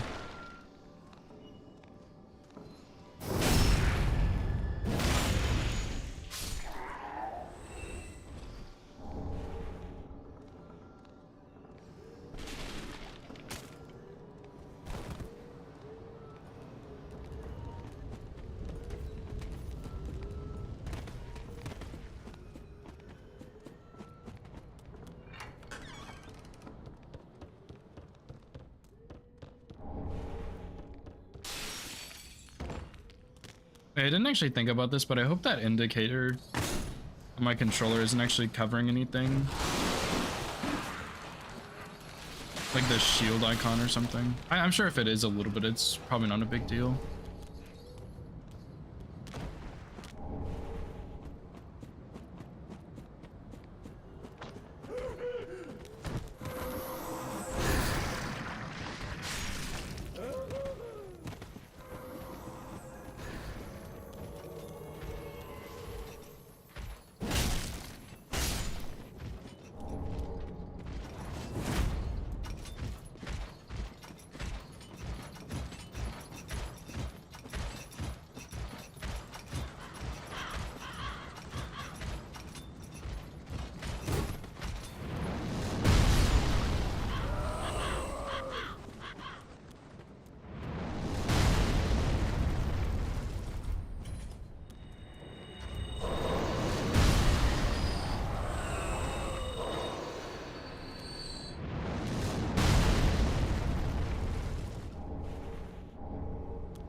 I kind of don't want to use a skull here, even if the guy doesn't fall off. I'll just save it. It's fine. And I guess if something goes wrong, I can just try and run to that bonfire up there, but even that seems like a pretty shitty plan, I'm not gonna lie.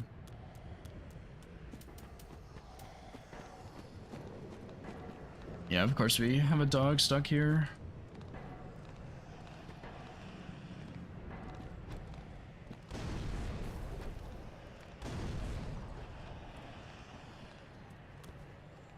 Although I guess that means that if one of these guys doesn't fall off and I do want to go back to the bonfire, it'll be safer since it's just these weak little guys I can roll into. Obviously they can still hit me, but yeah, like that guy definitely almost hit me there. It's just not quite as likely, I guess. Stand like right here-ish.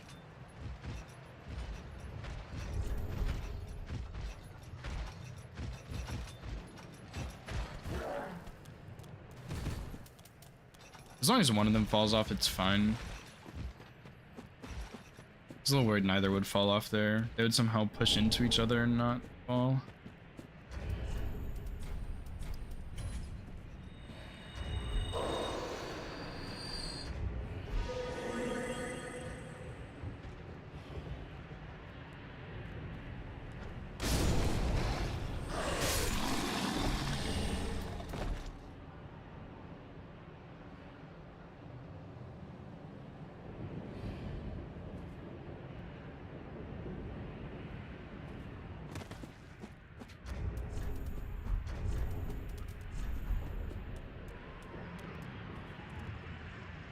So far, we're looking good, though. I mean, we're still at the easy point of the run, but still, I think we got our last run to this point, too. I don't think I've done any runs since the one hit to DSA.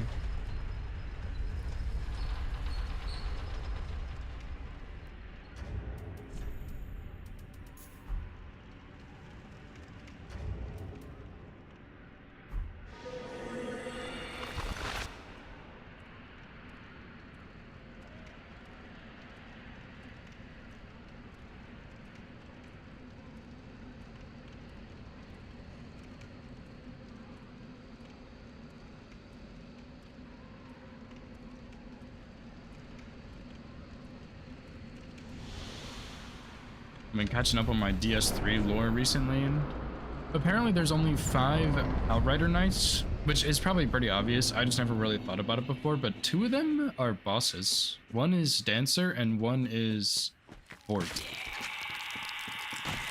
Because, I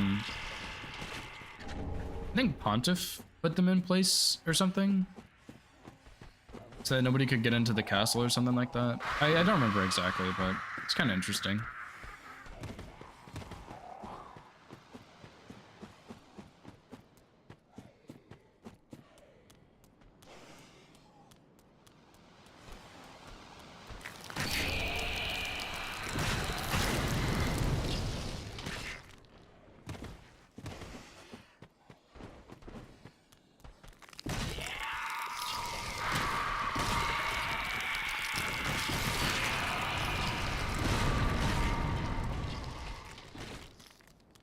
I'm a little worried one of these might chase me all the way down here. I don't know how far they can chase you.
I'm glad that guy didn't do his headbutt. At least I don't think he did.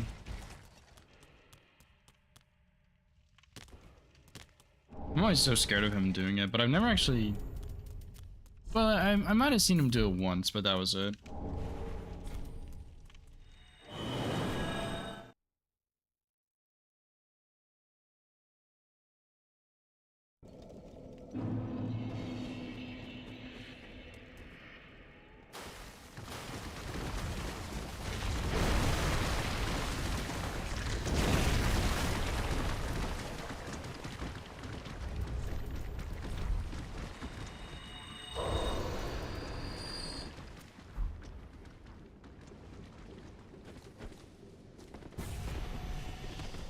Please stop rolling. Holy fuck. Bro is panicking, dude.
It's a little too close for comfort, I'm not gonna lie.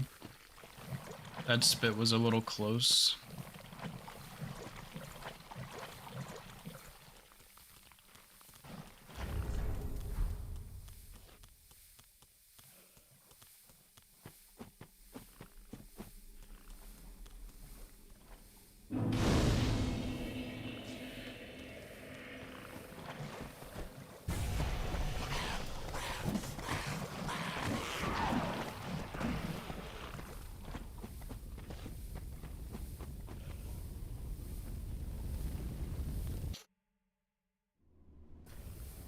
Dude, my head feels like it's gonna pop or some shit.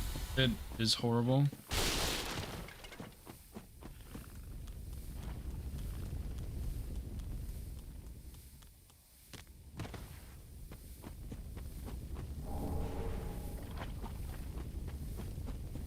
No, I don't really feel that bad, but my head is just going through it, dude. My throat's pretty sore. It doesn't really hurt too much to talk, only like a little bit when I've been talking for a while. But yeah, my head is in a bad place.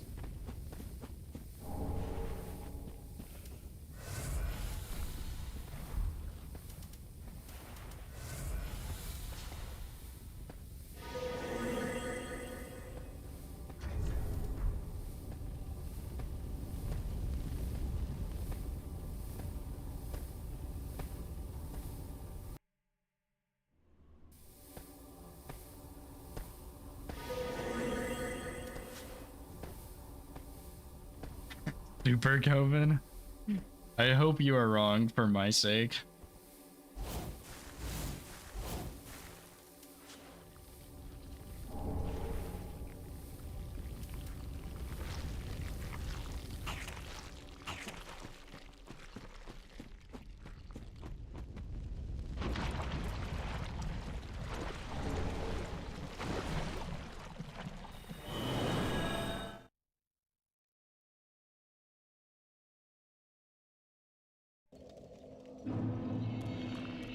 Patient zero. It's over, dude. Life will never be the same.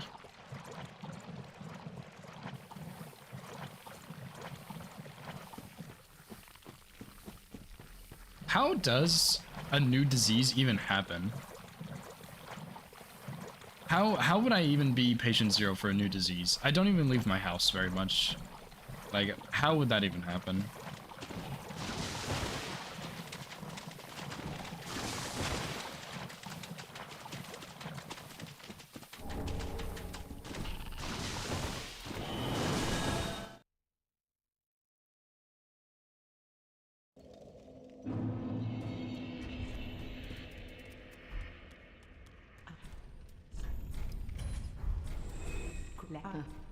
Ashen 1.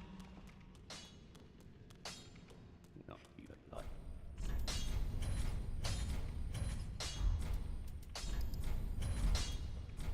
Yeah. Pretty big. I feel like I have less souls here than I normally do.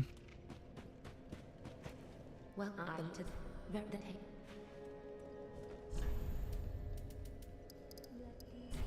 Nope.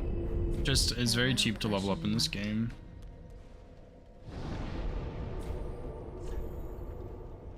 I'm a little worried about getting more than 19 decks now because I haven't actually tested what the numbers look like when I fight Abyss Watchers with more decks, so I'm tempted to... I'll do a test at some point and see what the damage is like, because I still have 2, maybe 3 levels after this point, so could actually be a pretty solid amount. I just don't want it to mess up the phase 1 at all, which I might mess up here anyway, but hopefully not.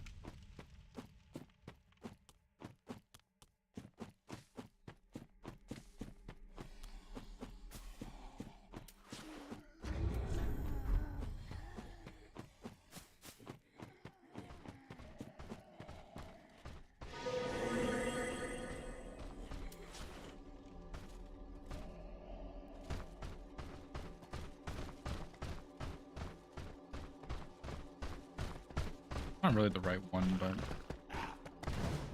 wrong one aggroed me, but I think it's still fine.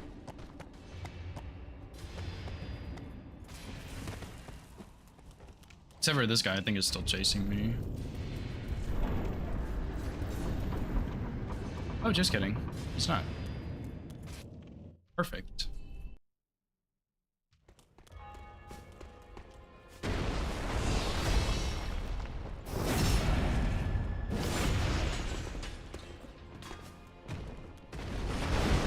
That's what I was hoping for, but angled a little better, buddy.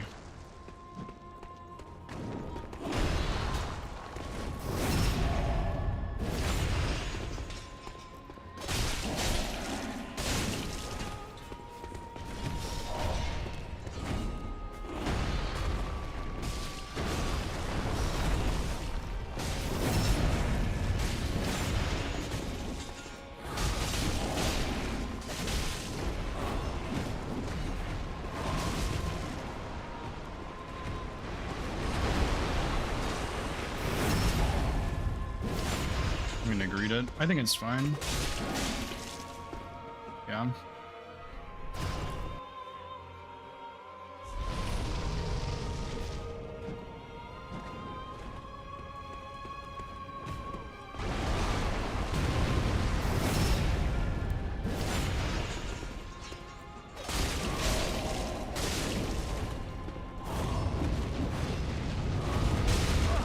Shit, I knew that was gonna happen as soon as I rolled into them, man.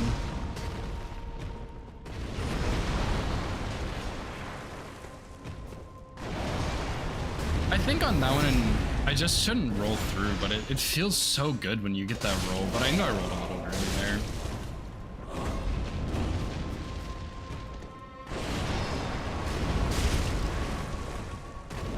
Nice backstab, bro.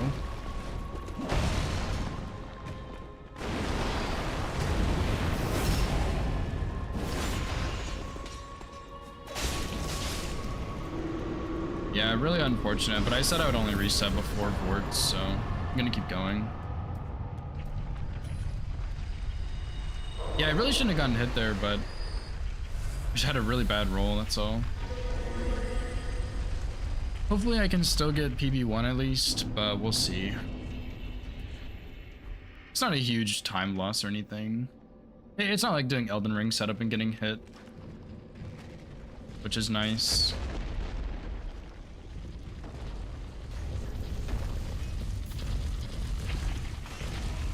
I think I need to move a lot quicker through this spot also, because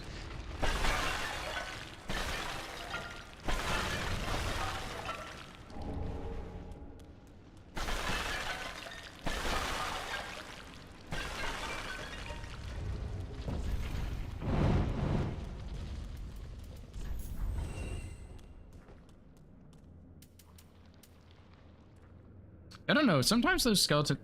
My game just fucked... Okay. Please stop lagging, game, please. Whenever I use keyboard, dude, just lag city.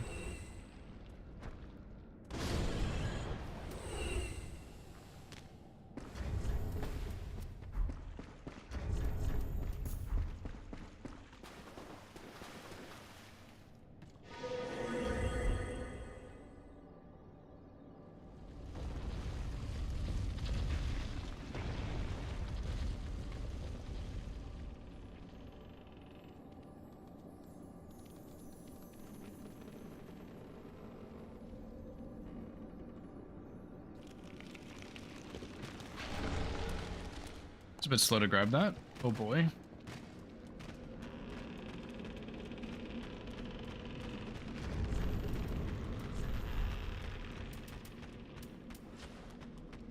I know these guys can chase you pretty far, but they can't actually go past like, this point somewhere. Like, he's not gonna be able to hit. Yeah, see. I wonder if they can actually jump across that with their jumping attack. I kind of don't think so, but I'm not so sure.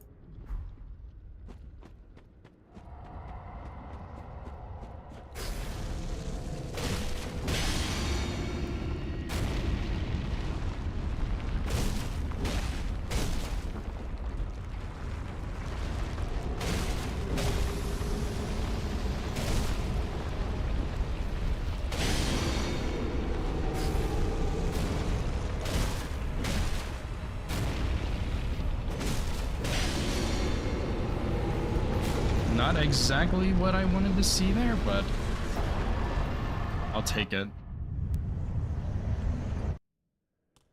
It's a little bit close, but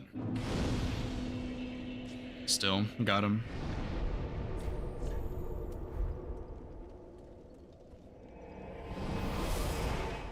Or programmers. He's not a great boss anyway, so it's fine.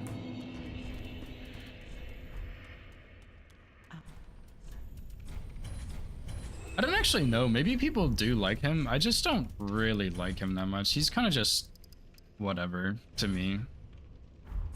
Ashen. Well, Not very exciting.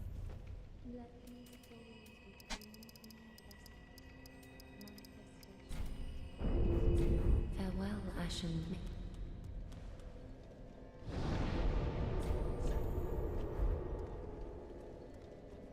Although I will say, I really didn't like Sage on my first playthrough, but now that I've learned his spawn points, I actually really like him. I don't know why, but I think he's just so much cooler now.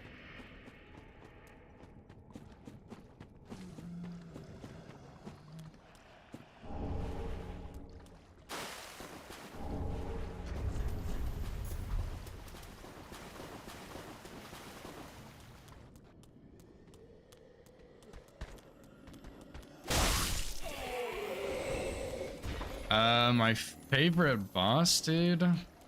That's a tough one. I don't really know, honestly. I like a lot of the bosses in Dark Souls 3. My favorite one of my first playthrough was probably Watchers. The best Watchers.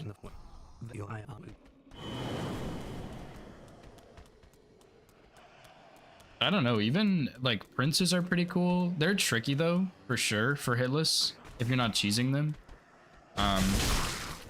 Cinders, he's really cool, but he's really hard. I mean, I don't know. Gale is really cool. Nadir's really cool. There's a lot of really, really cool bosses.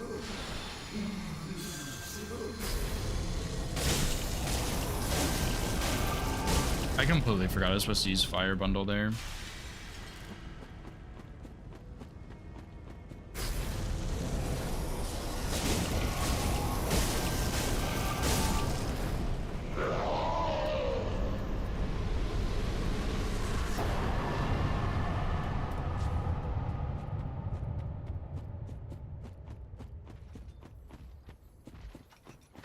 I mean, Sister Frida is also really cool. Princes, honestly, princes are really cool too. Best duo fight they've ever made, probably.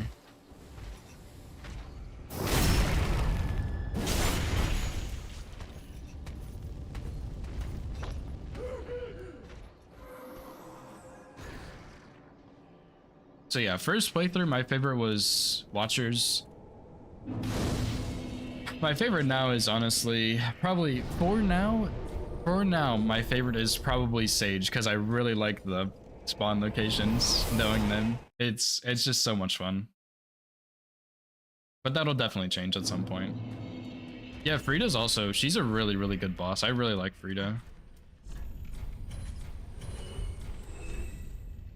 I guess I don't buy anything here. Oh, it's not.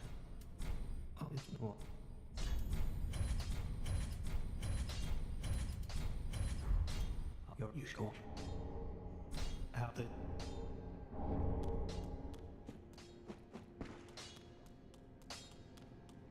Maybe Gale was my favorite, actually. Now that I'm thinking about it, Gale might have been my favorite on my first playthrough. I really, really liked him.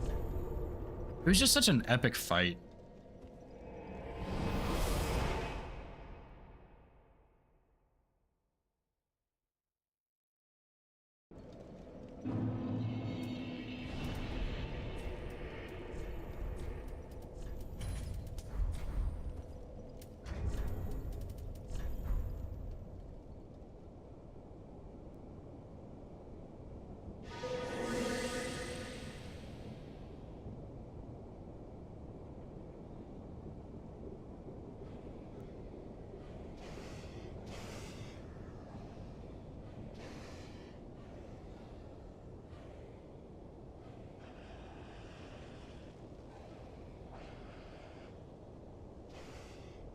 Far better player, yeah.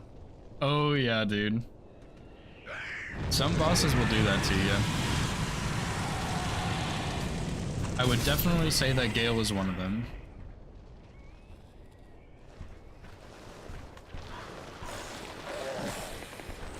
Even though he was really hard, he was still just... I thought that fight was so cool.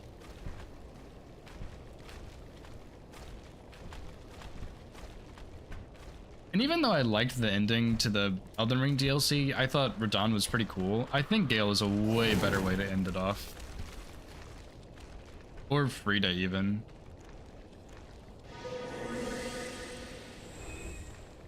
Both of those bosses are really, really good DLC bosses. I think Radahn is fine. I think these others are better.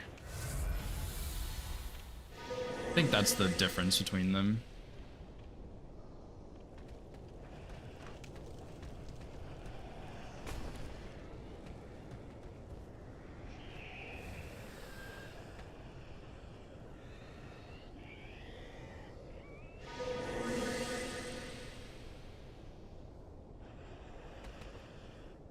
Oh boy.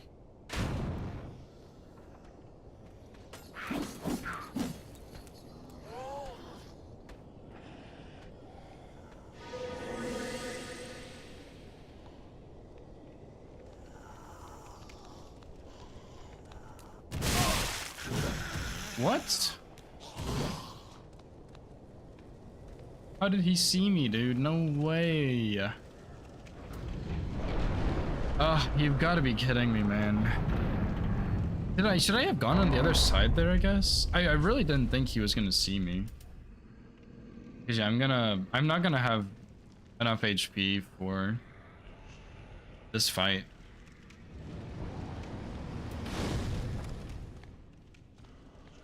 I got scammed, dude. No way.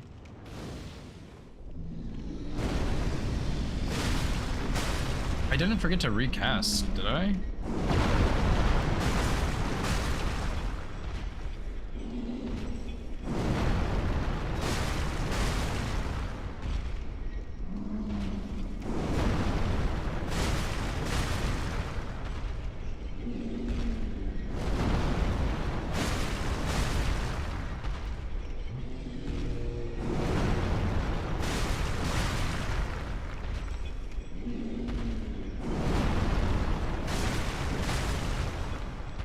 I really have no idea how that guy hit me.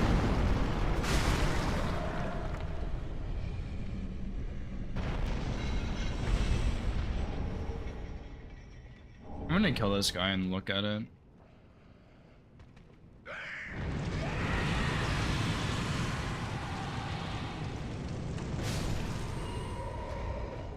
Yeah, how the hell did he see me, dude? I wonder if it was just running on one side too close, but I didn't think it was, so I'm wondering if something else happened. Because I don't know as much about this game as some others do, so... I mean, I'm just going to be taking guesses, probably. Oh yeah, the YouTube title is the same. I don't know how to change the YouTube titles easily. They might be able to, but I feel like I didn't really run into him. But I mean, I could be wrong.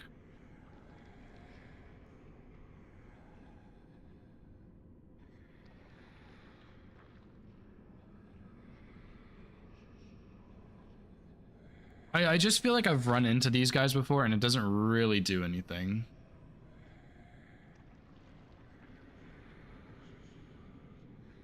But maybe I just ran close to them and that time I ran into him and that was the difference. I'm wondering if my game lagged or something also, but I don't know if that would have caused it. Here's the play-by-play.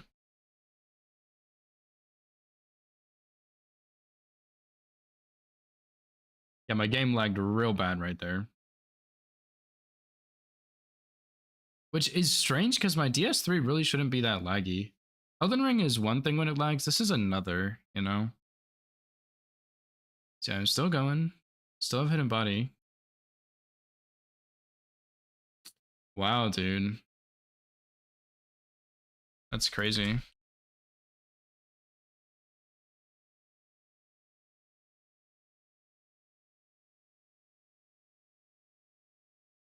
Like, I feel like I got scammed here, but I guess because looking at it going up, at this point, he's almost perfectly in the middle. So it doesn't matter which side I choose. I chose right. I'm touching this wall here and he sees me. So maybe I should have just gone left. Like maybe I should just default to going left unless he's way on the other side. It's a bug. I wish, dude. I freaking wish. Let me just give myself max HP so I can actually do this, boss.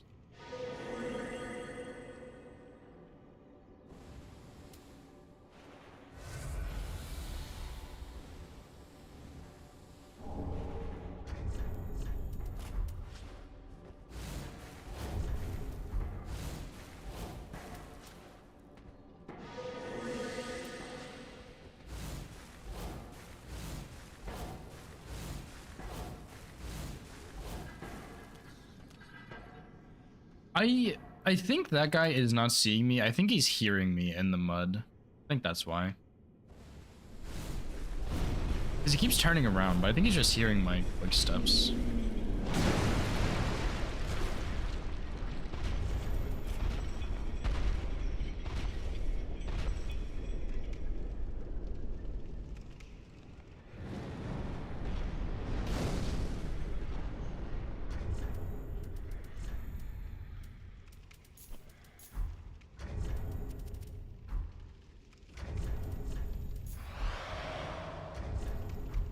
Alright, please don't get memed this time.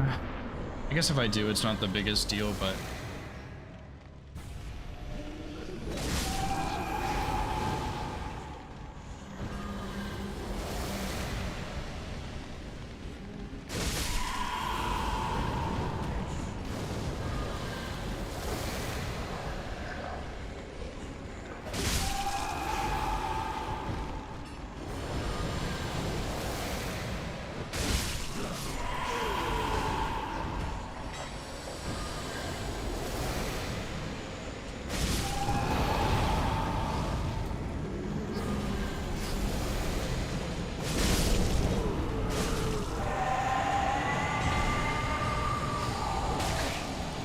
dude, I just don't understand what I'm supposed to do when shit like that happens.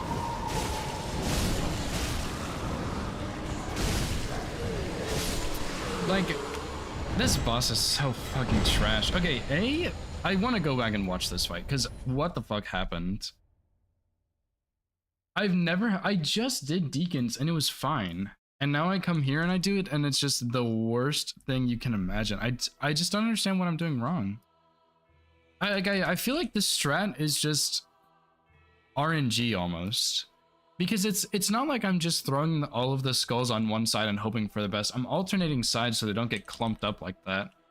And then some of them aren't aggroing and then they get clumped up where they're spawning and it's just, what the fuck, man? Let's go back. Watch the start of this. I gotta do this. Like, I just don't know what I did wrong here. I hate Deacons so much, dude. Every time I fight them, I hate them a little more.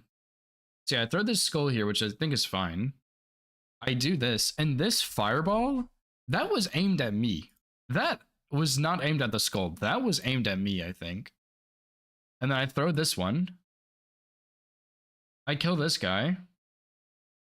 I go back, and this guy's attacking me. I think it's because it's hard to see without the full camera angle, but I think when I throw this skull, these guys are just backing away. They're not actually walking towards him, towards the skull. So then when I go back, they're out of the range, because I think he's actually looking at me right there to attack me. Yeah, he was.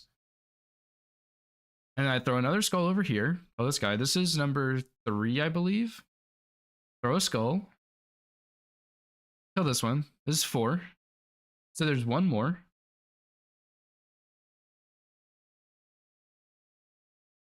That guy. Throw a skull right here and bundle. And this guy is just walking around in the middle of fucking nowhere. And he gets in the way. 3 hits, throw a skull. And then this guy hits me. Not only did I throw a skull already that he should have aggroed on, but he just doesn't even care about the other one. I think that other one might have landed a little late. Because yeah, it lands right there. Dude, this boss is so fucking bad. I'm gonna reset, dude. I just don't want to keep going on this run. I don't want to reset either, but oh my god, I can't believe that just happened. The Watcher's hit was my fault. That was just a really shit roll. But Deacons, bro, hello? Because if I throw all the skulls onto one side, I'm gonna have problems. And it's gonna be bad. And if I alternate like that, it just doesn't do anything. Apparently. Guess I should probably take all of these off too.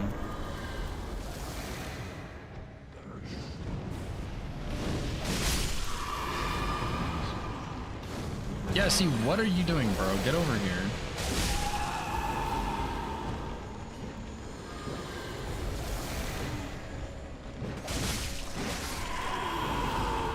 Deacon number 3.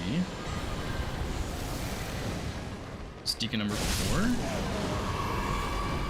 Just gonna throw number 5 over there as well.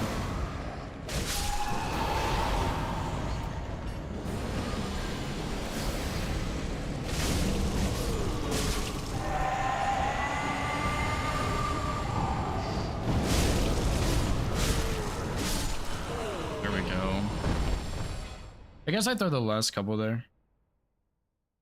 Roll back. No, I shouldn't need to roll back. It should be perfectly fine. I think the skull was just too far for him to get aggroed on it or something. Because I've never had to roll back before. I think it was just a bad skull. Bad previous skull. I think I either threw it too far or it had worn off just then. I'm gonna do DSA one more time, I guess. Please stop auto splitter. I know you're trying to be helpful, but you're really not.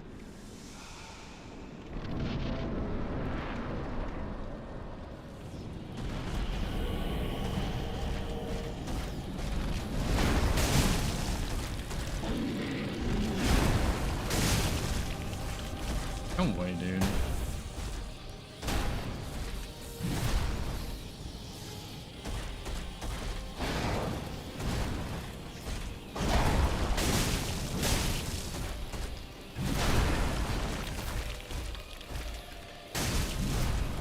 Oh, you sick bastard, dude.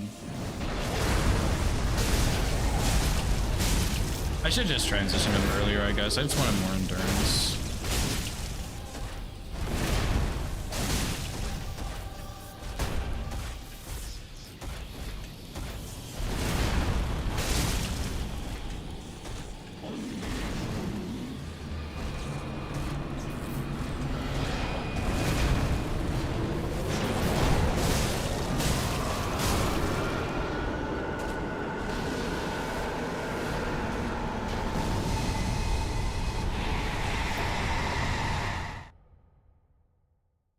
Not get hit by any boss. No, that's fair. Yeah, no hit in this game, especially this game is very, very difficult. So I just wish my auto splitter would stop doing the bosses for like 2 seconds so I can practice. But it's not going to, I see. Dude, it's almost 11 o'clock. Holy shit.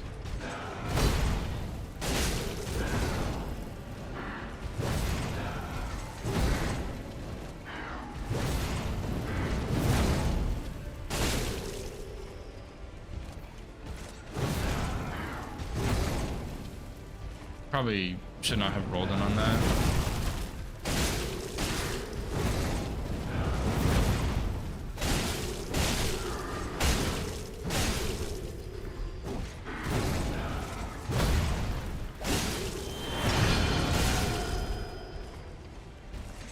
I don't actually know if it's safe to punish when he does a transition like that. I kind of do it sometimes, but Only if I react to it fast enough.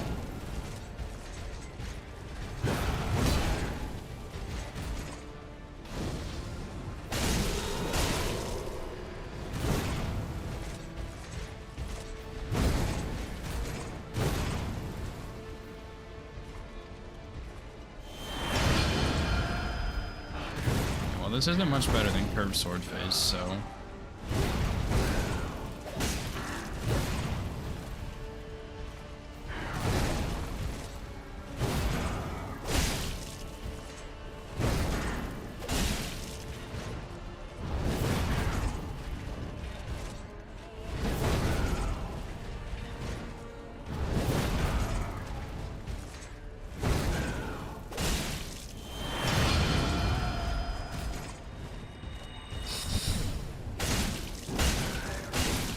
That's probably a little bit greedy there, but I kind of figured it'd be okay.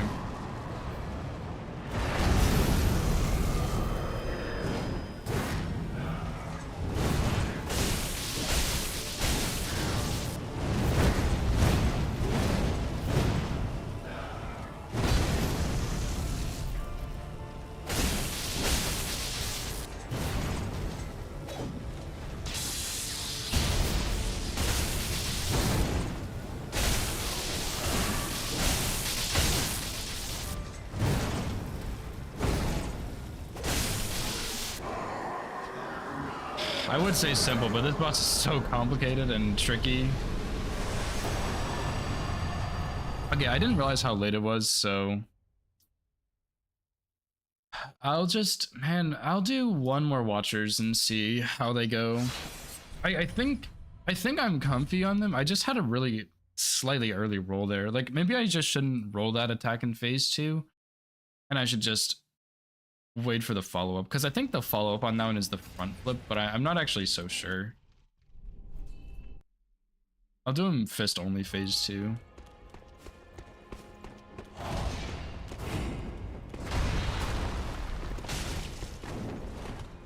It's a bit slow there. I didn't mean to do that.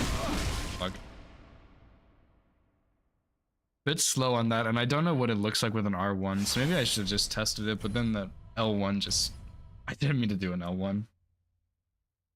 And yeah, I think I should roll... I need to roll with him on that one, because if I roll the way I did, the sword does like a 360 around him and it hits me.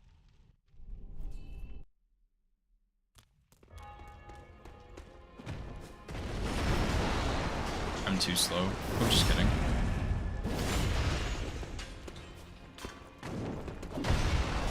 Beautiful RNG though. A really good punish here.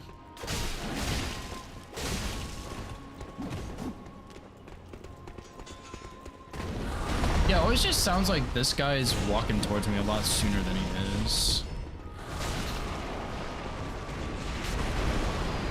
Of course. Unfortunate.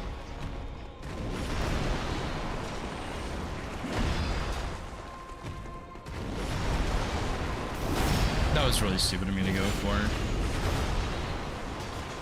But I'm greedy.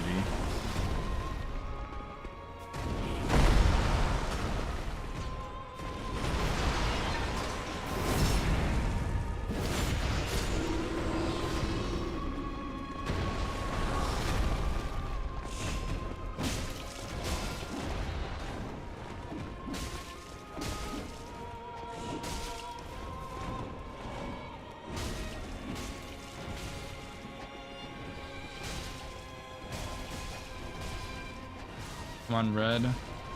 Fuck him up, dude.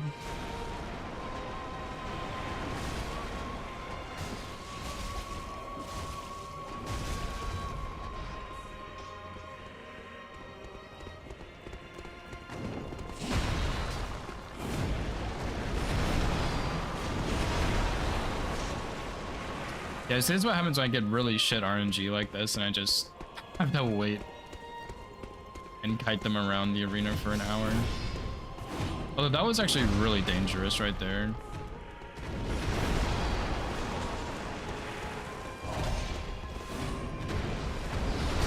So yeah, I think they're both gonna just beat him up now. Which means I'm gonna have to wait for the next one. Let's go.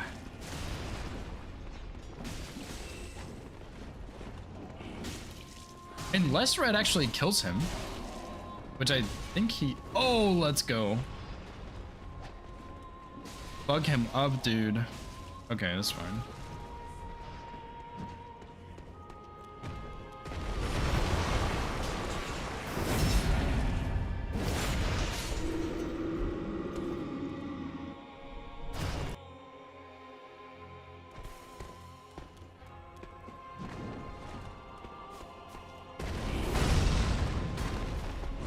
See, I want to get some better punishes on this guy, so...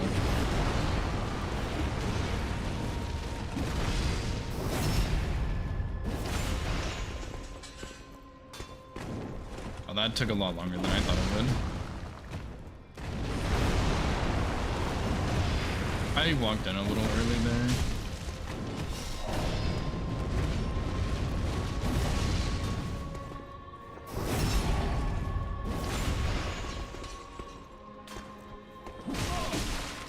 Okay, so charge R2s I just can't do there with the fist. It's too slow. I'm obviously not worried about that because why would I be fighting him with my fists?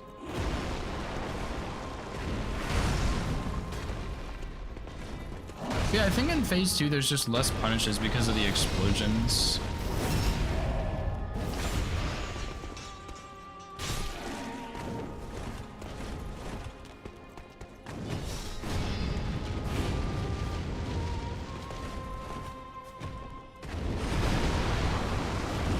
What am I doing? What the fuck am I doing? I'm just zoning out, I think that's all.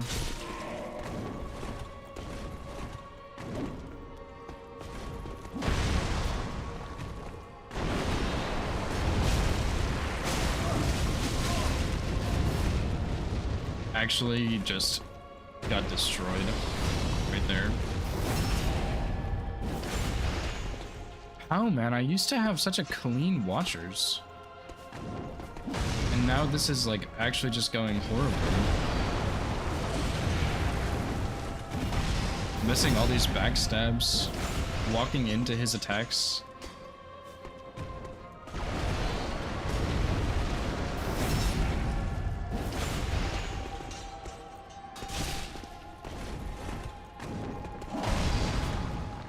Well, the Watchers have a lot more HP than Sage, so he's a bit worse to no-hit with fists. Like, that's just gonna take too long at this point.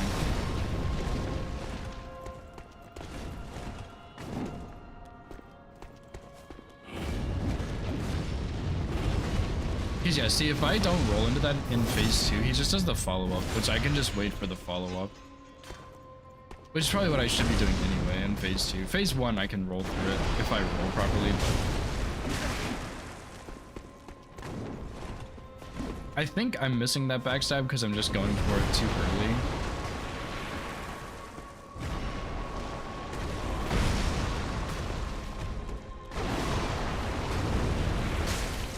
That was bad positioning.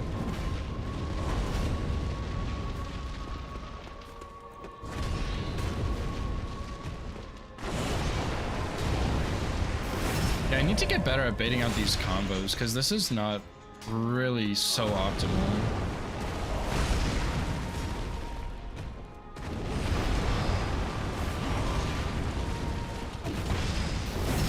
And I think I need to utilize sprinting a bit more so that I can get out of the attack and then walk back towards him to get the combo that I'm looking for. I think that's the biggest thing I need to work on.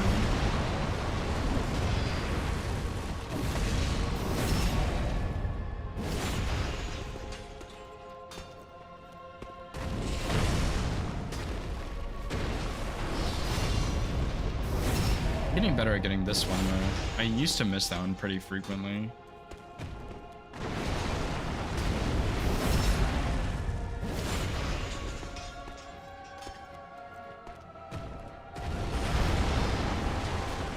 Yeah, see, I couldn't get the follow-up there.